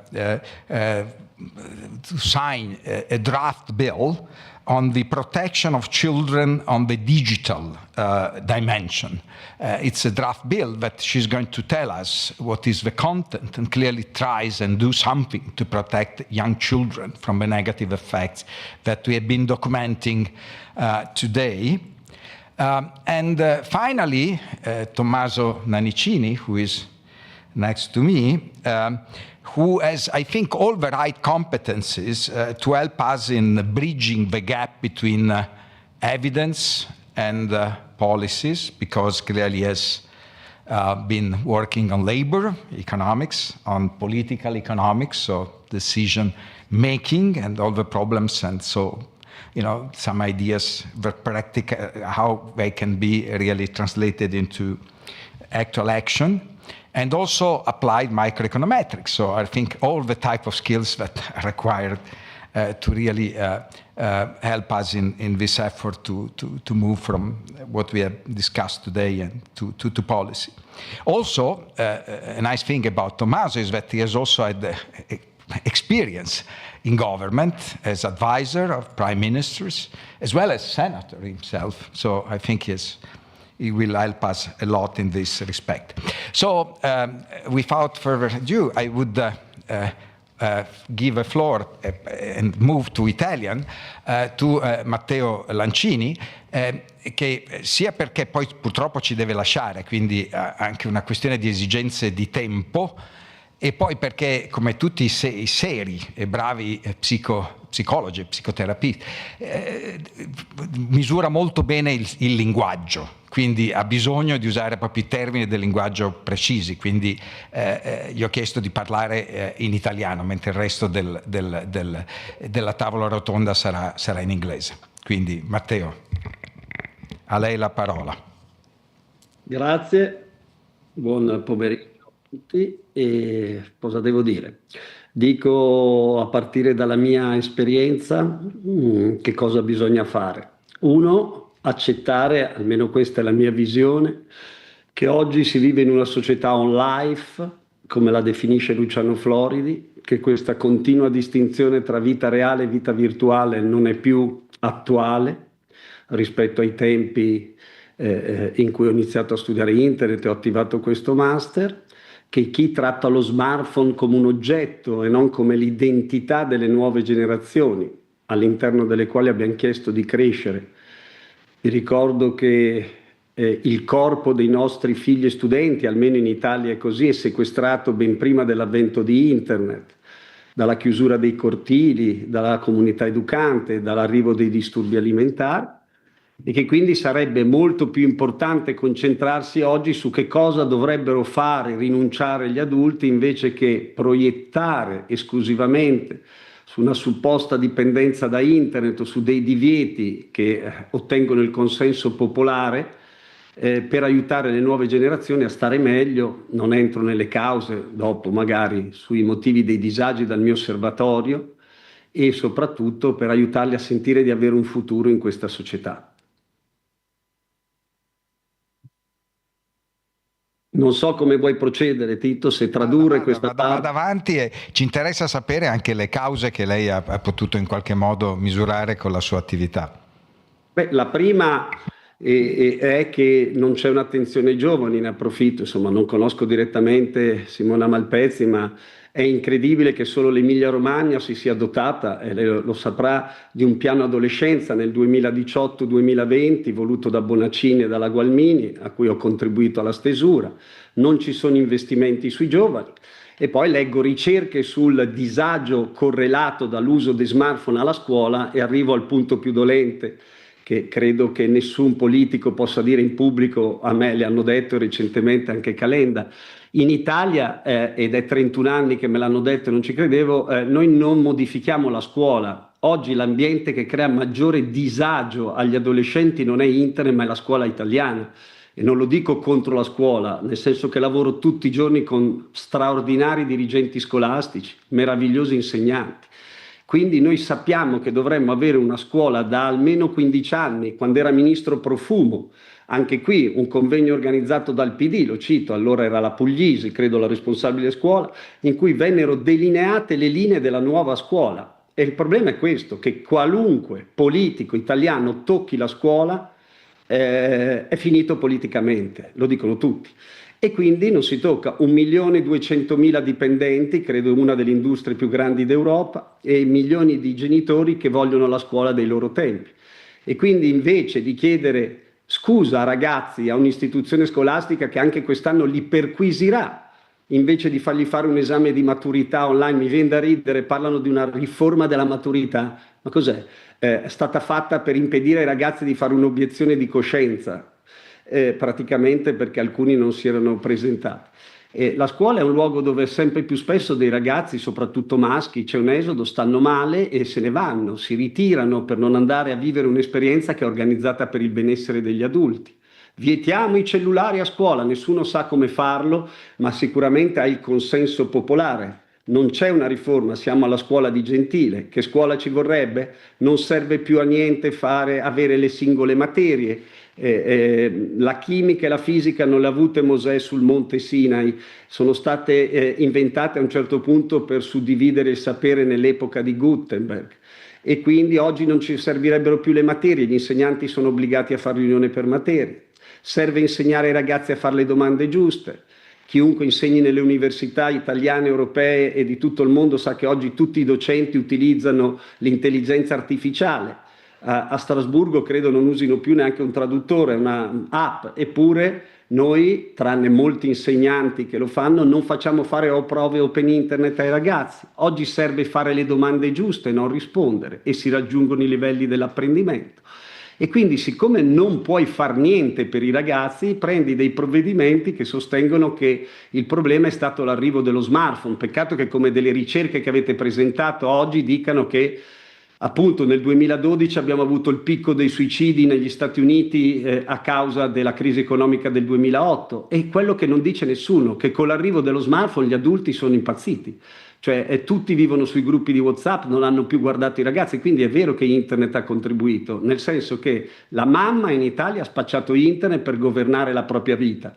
E quindi ha regalato il cellulare per monitorare il figlio, il registro elettronico, fare i fatti propri. I padri uguali sono andati dietro e oggi abbiamo degli adulti che stanno troppo in internet. Per cui il provvedimento da prendere, l'ho detto anche al governo precedente, ma non mi hanno ascoltato, è che bisogna chiudere i gruppi di WhatsApp dei genitori e rendere obbligatorio l'incontro tra scuola e famiglia. A quello attuale, in un'audizione al Senato, dopo avermi fatto aspettare 50 minuti, TikTok ha parlato, io 5 minuti, ho detto vogliamo vietare i social, io sono pronto da 0 a 80 anni, da 0 a 80 anni, perché il vero malessere dei ragazzi dipende dal fatto che hanno adulti, basta che cito cos'è accaduto quest'estate tra i 40 e i 60 anni, 32.000 iscritti al gruppo mia moglie, abbiamo un problema enorme degli adulti che passano la vita invece di guardare e vivere nei figli.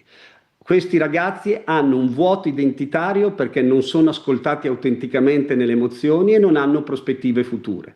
Hanno una sola speranza, educarli al digitale, visto che senza internet non possono iscriversi all'università e non li assume nessuno, e noi siamo qui a prendere provvedimenti sostenendo che esiste ancora la dipendenza da internet. Termino.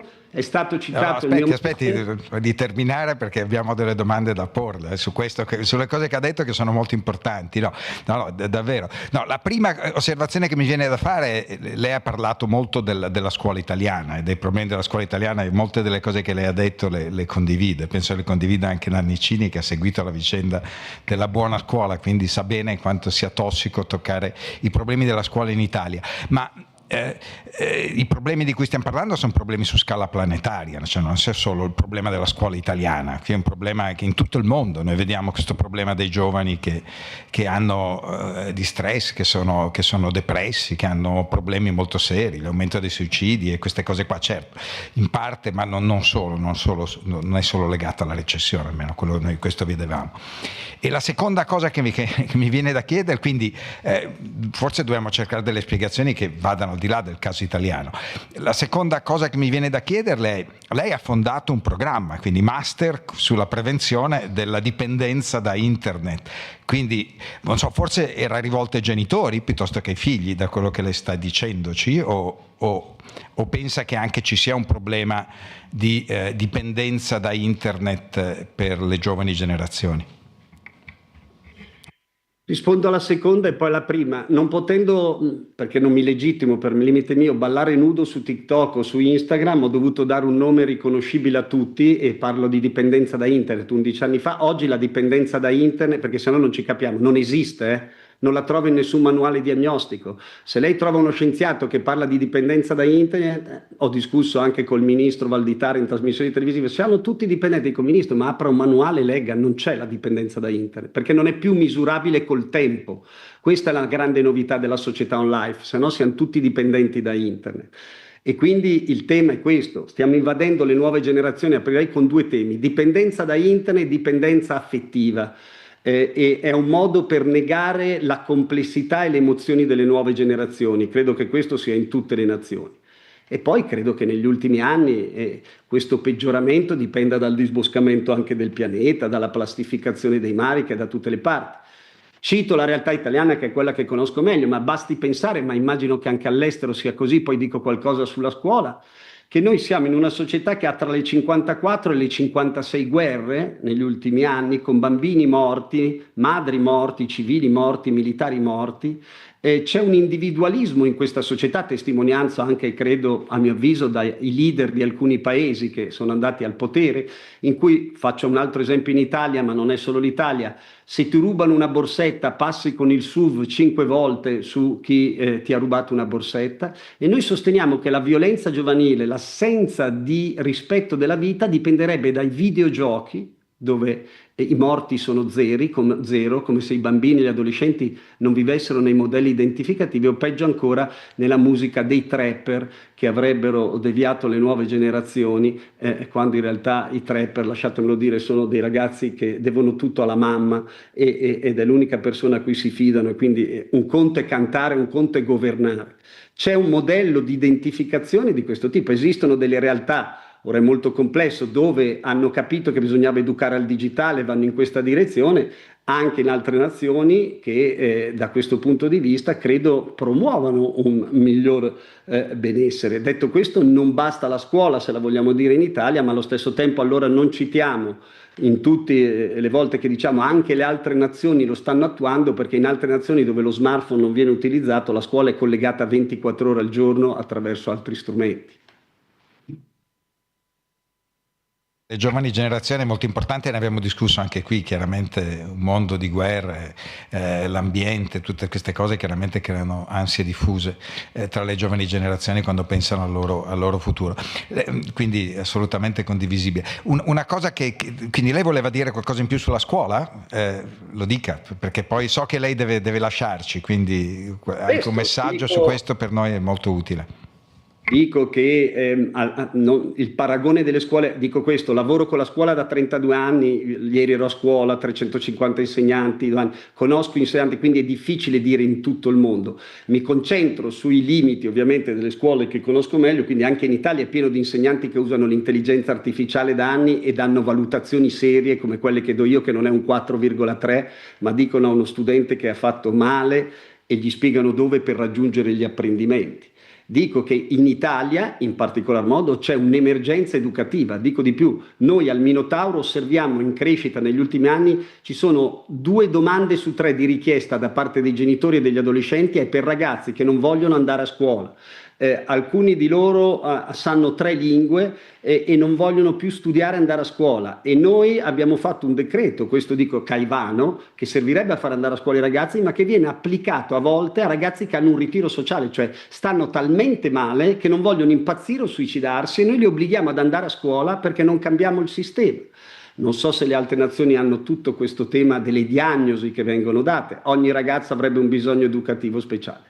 Chiudo dicendo questo, mai mi sarei immaginato. Attenzione che noi incontriamo giovani adulti che sono andati molto bene a scuola. Oggi un adolescente, in particolare maschio, perché poi la scuola italiana non è adatta ai maschi, lo dicono molte ricerche, non so quelle delle altre nazioni, Un ragazzo maschio sano di mente non vuole studiare o andare a scuola. Quelli che vanno bene a scuola oggi esplodono con delle crisi al primo anno della università, e noi li troviamo e soffrono, ragazzi bravissimi che hanno prossimi magari a voti altissimi, che si bloccano inesorabilmente. Sapete anche quanto le università italiane hanno il problema da questo punto di vista. Attenzione che spostare su internet è il lavacoscienza di adulti che non intendono rinunciare a niente. Grazie mille, grazie, davvero molto, molto utile, molto interessante quello che ci ha detto, davvero molte riflessioni sono molto presenti anche nella nostra vita di docenti, quindi grazie davvero per la sua testimonianza. Chiedo scusa per il fatto di dovermene andare. Sappiamo che deve partire, quindi la lasciamo. E grazie Saluto ancora. tutti, grazie a voi. So now we move to Simona Malpezzi. I already introduced her, and I think the best thing perhaps you could possibly do is to explain what is in your draft bill. So, the type of policies that you are advocating. And I know that this draft bill is not put somewhere in the parliament and forgotten, but had already some discussion in the parliamentary commission on children. You are, I think, also vice president of this commission, and so it is moving ahead, and so sooner or later I think will be voted by the Italian parliament. So very interesting to know what is your perspective and what is in this draft bill, so that everybody could discuss it. So thank you very much for this opportunity, and give me the possibility to say hello to Tommaso Nannicini, that was a great colleague when he was in the government, and also as a senator in the last 5 years or something more. I'm sorry that Professor Lancini is away, because I would like also to answer to some suggestion that he gave in his speech, but of course the most important now is what we are trying to do with this bill, with this law that, as you said, is not just in a corner, is in the committee, in the specific committee, and we are already waiting after that we have all presented the amendments. So there is the law that is changing, but is a law that is written from the right and the left side. So we are working together, all the parliamentary together, and that is also something a little bit unusual in Italy for sure, but that should give us a lot of possibility to have this rule at the end of the year, I would say, because on the 12th of this month, we have the final discuss with the European Committee, because we are also working with them to find the right way that this rule can be applied not only in Italy, but it could be also a model for the other countries. What we try to do, what is the meaning of this rule? What is the center of in this bill? We want to have clear age verification, because that is the problem. It's not in our opinion, Tommaso knows me very well, I'm a liberal. It's not that I want to control everybody, or that I think that you have to put some stop because you want to reach a new possibility. I always believe that you can have you can improve with education, to explain, to in some way stay with the changement, to help the changement, and not just to put a stop. But we are in emergency. And it's not that we want to slow down the process of digital transformation in our country, or to stop the process of the education. But we know that we have a problem, that internet was not planned, was not designed, was not implemented to be child-friendly. That is the truth.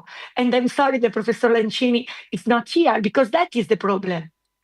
We have age verification is already present, But it's age verification that you can just escape, because you push on the confirm, you confirm yourself as over 18, and that's all. And you can come to some subjects, contents, image that are not for under 18. That is the problem. And how we can pass this? We are trying to find a possibility in this rule that you force the age control to all the platform with the ID control. And also we have the agreement with the Data Protection Authority that has already said to us that will be not a problem, that we can do on this direction, that you have a contract that is subscribed, you have to have the card that subscribe this, that you are under 18, and if you are not under 18, that you are 18, and if you are not 18, if you don't have reached this age, as your parents that have to subscribe for you, and that has to be clear. And if it's not clear, this, as if you had the ID that the platform give you the possibility to recognize yourself, you can't come on this page, on this content, on this image that are dangerous for you. I want to be clear. It's not that we are scared of internet. It's true that we have a lot of problem with the school. We have a problem with the teachers. We have problem about education, but we have also problem about parenting. Now many parents are not able to control, but when I say control, I mean to grow up children. We have a lot of parents that are in troubles. And Professor Lancini knows very well that the parents that he could reach during all this year were already well motivated in finding some solution. But we have a lot of parents that disappear and that they are ready to cooperate with the school only when they want to attack the school and not to grow up together with the students, with the daughters and son and the school. That is one of the points. We have a problem with the adults, of course. And which way we catch the adults? Probably the only solution, also if we don't like, is to put with this rule a clear signal that is an alarm, that is something that is dangerous. And because you need education to use these instruments, you need to show to the parents that that is a problem. And so if you say, we can't do this, and so you have to give your subscriber because that is dangerous, maybe you have a connection with the parents and maybe they can follow you in this difficult process, because to educate it is not easy. And I'm sorry, because we have all read a lot of reports about the situation about children and teenagers in the world. And can't be that all the school systems are wrong if you have this kind of problem in all the world. From 2010 we start, and 2010 is the date when the mobile telephone transformed themselves in smartphone. So that it means that there is a correlation. It's not that it's just for the economical crisis, could be, but it's not only this. And a lot of doctors are telling us that is the problem. Nobody wants to make the war against internet. I'm not the one that wants to create a new generation on analphabet. I hope that is the English words, society. But I want to give rule. When you come in that world, you have to have some rules. And so I think that this bill that we are trying to do, that force on the age verification, could be a first step. But the second step, and if I have to be honest, also the weak point of this rule, because I want to be transparent, is that you need the help of the parents. And I'm not sure that we have the help of the parents. Because adults are already, I can say, They try, a lot of them, a lot of us, try to find the easiest way. Internet is easy because if you give the tablet or the computer to your son or to your daughter just when they are 5, 6 years old, they are smart, and so they can learn in a faster way. And also, I can say in relaxed situation because they do something and I can do something else. I don't want to say that the parents are guilty. Nobody could know before, but now we know. And if we know, we can try to find some solution. That could be the first step. And I think that we will reach the step. I want to be optimistic because we will reach. But after, we have to go on with the education. I'm sorry if I'm too long, but I want to say only a small things. In 2015, and Tommaso knows very well because he was in the government, with the Buona Scuola that you also before said, we make a big investment of a lot of money in a Piano Nazionale Scuola Digitale. We want with that money to support teachers to be ready to use all this system, also internet, to schooling, to teaching, so also in a new way, to help the students to understand what internet is, because they were and they are faster than us in using all this system. I'm a teacher and I'm also a mother, and I have 2 daughters, and one 20 and one 18, and they are 10 times faster than me in using this. But what is the difference between me and them? Is the critical science. I know what I can find inside there, and I know that I can protect myself. So I have to help them to protect themselves. It's not that I want to avoid the use. I want that they use in responsible way, and with some rules. That's all. And I'm sorry for my English because no, it's perfect. No. It was very good, and thank you so much. But let me go back to you on a couple of issues, if I may. First of all, I understand that most of the bill is on enforcement of these age limits. So my question is, given it is not going to be easy to do so, it reminds me the age limits for movies. In my life, I've always been looking older than I was. So I remember that I could go to movies that were forbidden to those under 18 when I was 16 or 17. So I think a problem of this type will be very relevant also. So did you work out with the providers with technological feature that could really make sure that these norms are enforced? And the second question is more on parents. Some of the research that have been presented today document that parents are somewhat aware of the problems of social media and access by children. But they say, well, there is a problem of collective action. In other words, we can't try and prevent our children from using social media. The problem is that if all their classmates or their friends are using, then it's going to be a problem.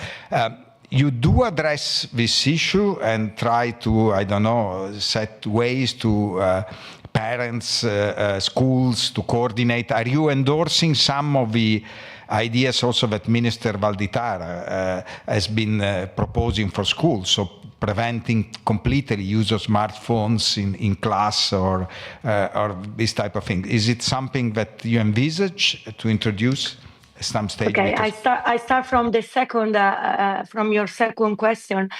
I could support. I could agree with the idea to let the smartphone outside from the school. But I think, and I don't want to be polemic with the minister. I would like, because of course I'm in the opposition, but I want to be honest on my position. He make the rules, but this government doesn't give any helps to the school to do this. the school has not instruments. So it sounds just my daughter, my second daughter that finished the school in July, she said to me now that this rule start with the new year. But what's happened after when you come out from the school, you have already your telephone in the hand. Why? Maybe you have to teach us in which way we have to be more responsible in using. And sometimes the telephone, the smartphone could be used also for the lesson. So the government make just the rule, but doesn't give the help to the school to use in the right way, just to make, as I can say, a progress all together, teacher, students, parents. Because, for example, I don't know the English name, registro elettronico. That is the first things that give to the parents the control.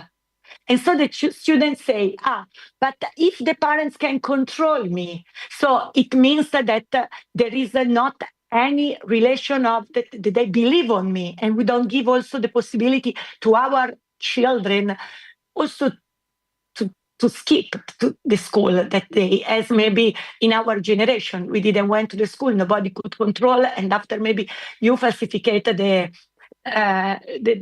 card, what I want to say. There are some instruments that doesn't help, that they don't help our children to grow up.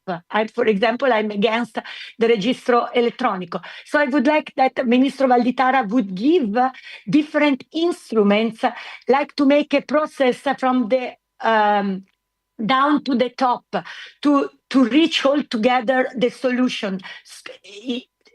We are good in the education where the project is all together. And in Milano, for example, there are all the, I see that also in the report was written, the patti digitali, so that all the community, the comunità educante, the community decide, school and also the administrator all together, they try together to stop or to use the telephone, the smartphone in a correct way. And they were all agree with the parents, with the school, with the students, because that is a decision altogether. That's good work. And the first, to answer to your first question, yes, we were working with really technical professionists, and also with the platform that give us a lot of suggestions. And what makes me angry is that we can have the solution, because you can have the digital identity that show that you are and not anybody else. So the age verification is possible.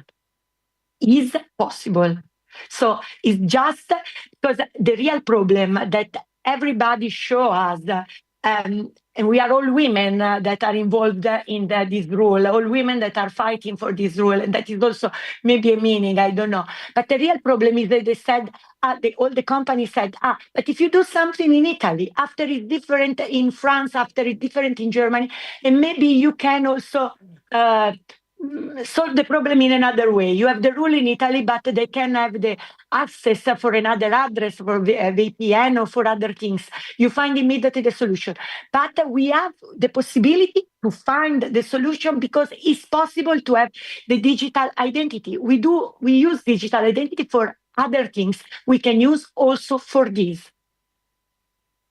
So much. I know that you're very busy, but if you can stay with us a bit more, perhaps there will be some questions from the floor, if you don't mind. But I still have half hour. When you have to leave, you tell us, and we will. But anyhow, first of all, an applause for your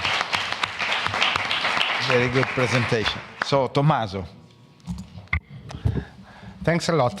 Thanks for having me. It was a very interesting and thought-provoking day of presentations and discussion. So going back to the title of the roundtable, what did we learn? I don't know about you. I can answer what I learned.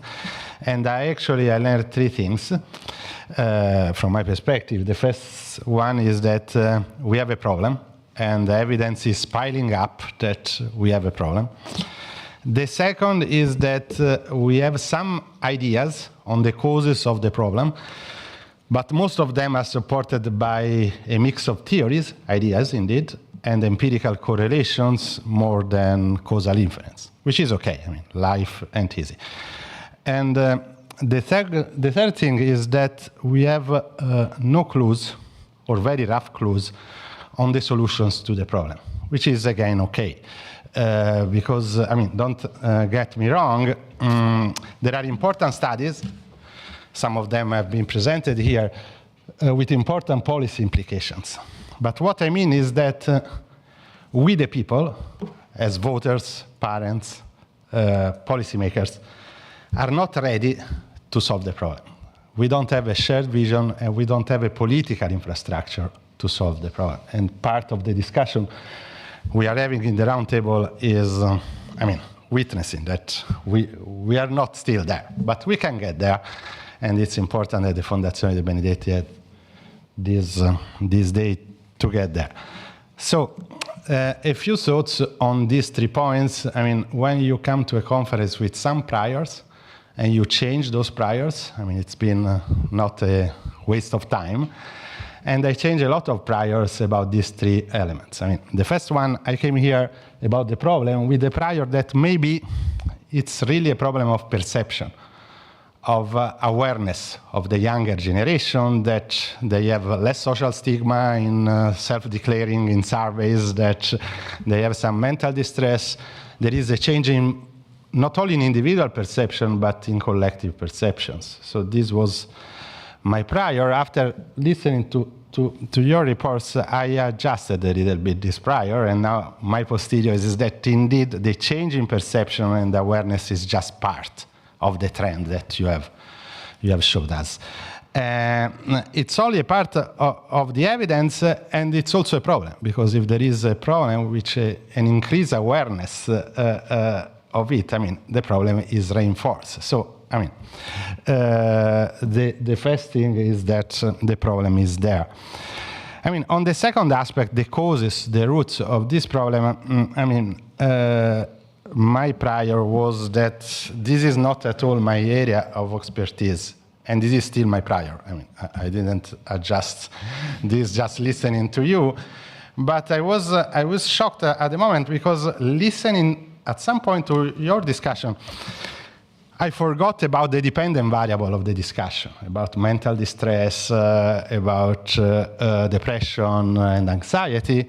And I thought, whoa, maybe this is a conference about the roots of populism, which is indeed one of my area of expertise, because a lot of the discussion there on political protests, on quality of democracy, we are getting wrong a lot of things on the political process, is due to the very same causes that you were discussing at some point, which I could, I mean, summarize in the fact that large parts of our populations suffer from a loss of social status and social recognition.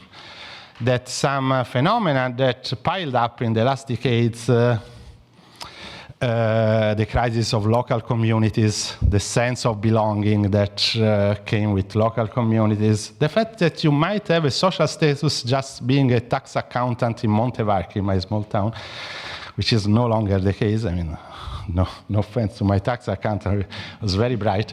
But I mean, all this change in social status of certain jobs, certain occupation in certain areas, the loss of identity in local communities is part of our discussion on the roots of populism. It was part of your discussion on these trends. I mean, perhaps one of the reasons why Tim Besley is working on this issue now. Okay, I didn't know that. Well, the crisis of collective organizations. Someone also mentioned this, Francesco. I think at some point also big ideologies, collective organization, these places in which you might find a sense of purpose, which was more than getting and piling up clicks and money from those clicks. So those crises is both behind one phenomenon and the other. And the other is also the crisis or the the steps back of the public sectors in the last decades after the fiscal crisis and a lot of macro trends that made the welfare state, at least in democratic countries and Western countries, experience some setbacks. I mean, we have discussed about schools, but also in general, the public sectors have been have experienced a lot of setbacks, and this is also linked to part of the trends that we have been discussing. So I think that moving to the third point, the solution.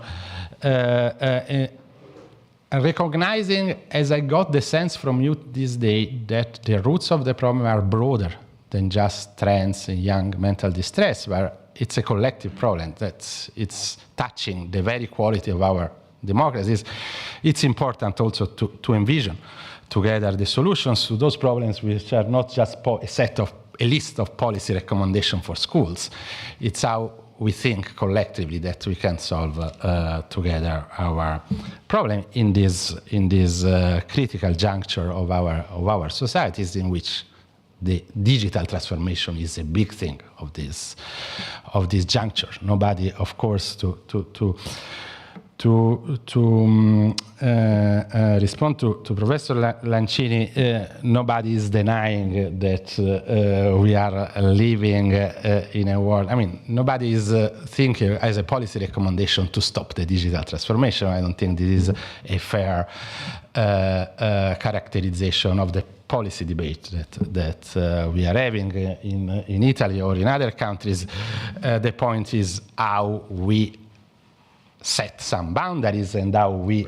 Especially since we are spending a lot of money on exactly. RPP, on the digital. I think it's the most expensive program. Yeah, point taken. And I think that the discussion is more how we are willing to set some boundaries. And again, this is just my third comment on solutions. This is another area in which I adjusted my priors. I mean, my prior was that, bans don't work, prohibition doesn't work. We should invest on alternatives, individual, family, and community activities that give youngsters a real choice, an attractive choice, outside just new risks in the digital arena or besides digital life. But I mean, I adjusted a little bit my prior, not because now I'm a provisionist, but just slightly, because I think that we should think of the policy and political implication, thinking of the short-run response and the long-run response. So in the long run, I still think that bans are useless and we should invest in something different. But in the short run, it might be that in the middle of a fast, chaotic transformation, we might think that in the policy tools, we also have we set some boundaries and we set some bans. So going through the list of policies that you have discussed together, I think it's okay. It's not okay. We already have, as Senator Malpezzi mentioned, a legal digital age.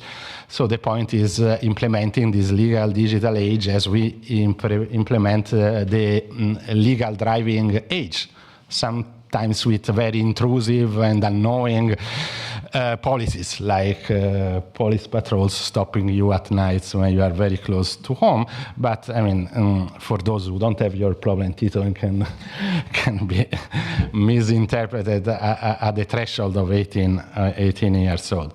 So yeah, it was an adventure for you, but it works also in the other way for some other individuals. So. And it's okay to have privacy enforcement and policies setting boundaries on privacy. I mean, I think we should invest more in general on consumer protection, because in other fields we have a lot of laws and regulation on consumer protections. Social media, we don't have much of this, because the exchange, the implicit exchange that you have, I give you my data, I give you my privacy, you give me the service. I mean, in terms of communication, it's always clear the benefits that you get from the service. I mean, those big tech companies are great communicators when they must deliver to you how good is the service they're providing, while it's a long list of insurance company footnotes, the risk that you are taking, the data that they use, they can use. Now you have a lot of regulation, but the regulation is just annoying the consumer. You have to press all the time, click all the time, okay, I agree, I agree, I agree. You don't know with what you are actually agreeing. So the real point is not having a bunch of agreements, is to enforce the right communication tool to have this cost and this risk much more clear for the audience. And of course, the big things is digital education, how you invest in digital education for parents, teachers, and the youngster. I mean, my final point is on the long run. I mean, the long run is a bigger problem that we should find back ways to make it credible that politics can change things, that collective action can change things, not only at the local level, but at the more general level. Because, I mean, of course, there are dynamics governed by profits in these sectors, which is okay. I mean, big techs are designing algorithms to increase profits, to increase what makes advertisement. And I mean, this is not only a problem of quantity, as Professor Lancini was saying. I mean, of course, we are all online, but the problem is that there is a quality deterioration, this enshittification trend that now is also in a book. And the enshittification is coming from the fact that at the beginning, the quality is very high because I need users. I need users to reach a critical mass for my service to be appealing enough. So I'm teasing users with the quality of service. At some points, users are locked in. I don't care about users, I just care about advertisers. And so there is this enshittification process of these platforms, and this is a market failure, if you want. It's a market failure that we recognize in other sectors. I mean, I tease you into the very first cigarette, and then I'm done. After that very first one. So there is an issue. It's not the same because there is a size effect, a scale effect that I need to reach with the social media platforms. But still, there are some mechanisms that we cannot expect the market to solve alone. That's my only point. We need collective action and political decision back into the business, while in this discussion we all seem like spectators, a passive audience of pros and cons, and so we fight between each other on the pros and cons, while it's not a matter of technological optimism and technological pessimism. It's a matter of putting political decision, collective decision back to reorient this choice to correct this market failure, this enshittification and broader problem that some of this change is causing to our society. Thank you so much, Tommaso, for this enlightening comments. Just two notes. First of all, also myself this morning, in our discussion, we were talking about local communities and so on. I had the impression that we were talking about populism. And a key difference here is that there is this age dimension, which perhaps does not overlap with most of the research on populism. So young people often are not so much involved in populism. The support for populism has a different age profile than the one we are documenting. And the second note is on this thing of the yes, I agree, and so on. It reminds me all the discussion about the enforcement of the MiFID and this financial regulation where we are getting pages and pages to sign and nobody would read them. I think is a very serious issue. I'm sure we don't have much time. I think we have 5 minutes, 10 minutes at most. But if there is any question from the floor or comment from the floor, but two-ended type of, we are ready to take it up. There is one end, there are not two, but...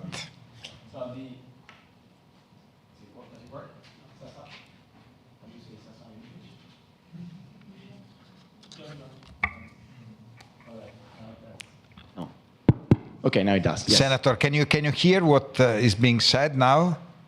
Salve, buon pomeriggio. Yes. Okay, great. Good. So I'll be very fast, trying to move 2 points. First is I'm not very knowledgeable about the full content of the bill being discussed in the Parliament. I'm just thinking, okay, let's try not to forget the adults for 2 reasons. First, I'm of course sure that MP Malpezzi is a great mother, but I'm not sure that all the parents around Italy are able to teach and to follow well their kids while growing up on deciding how to use their social media. And for the parents in the room, ask yourself whether you know what Skibbity Boppy means or who Coccodrillo Bombardillo is, because if you don't, well, maybe you're not that aware of what's going on in the social media. So when discussing about social media, I mean, let's not forget the adults for this reason, and also for the reason that, as Professor Lancini mentioned, I'm sure that also social media are affecting the mental health of senior people. So they are not just out of the picture, they're part of the problem.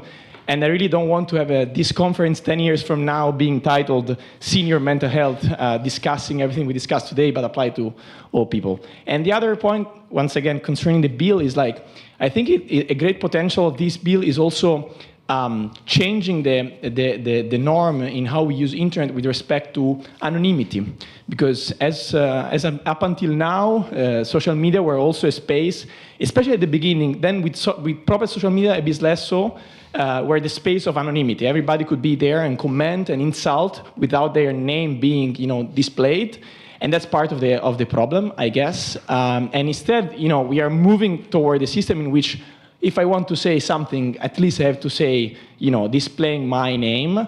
Many of the social media now, the common, my feeling is that the norm is using your name. Still, anonymity is possible and can contribute to cyberbullying.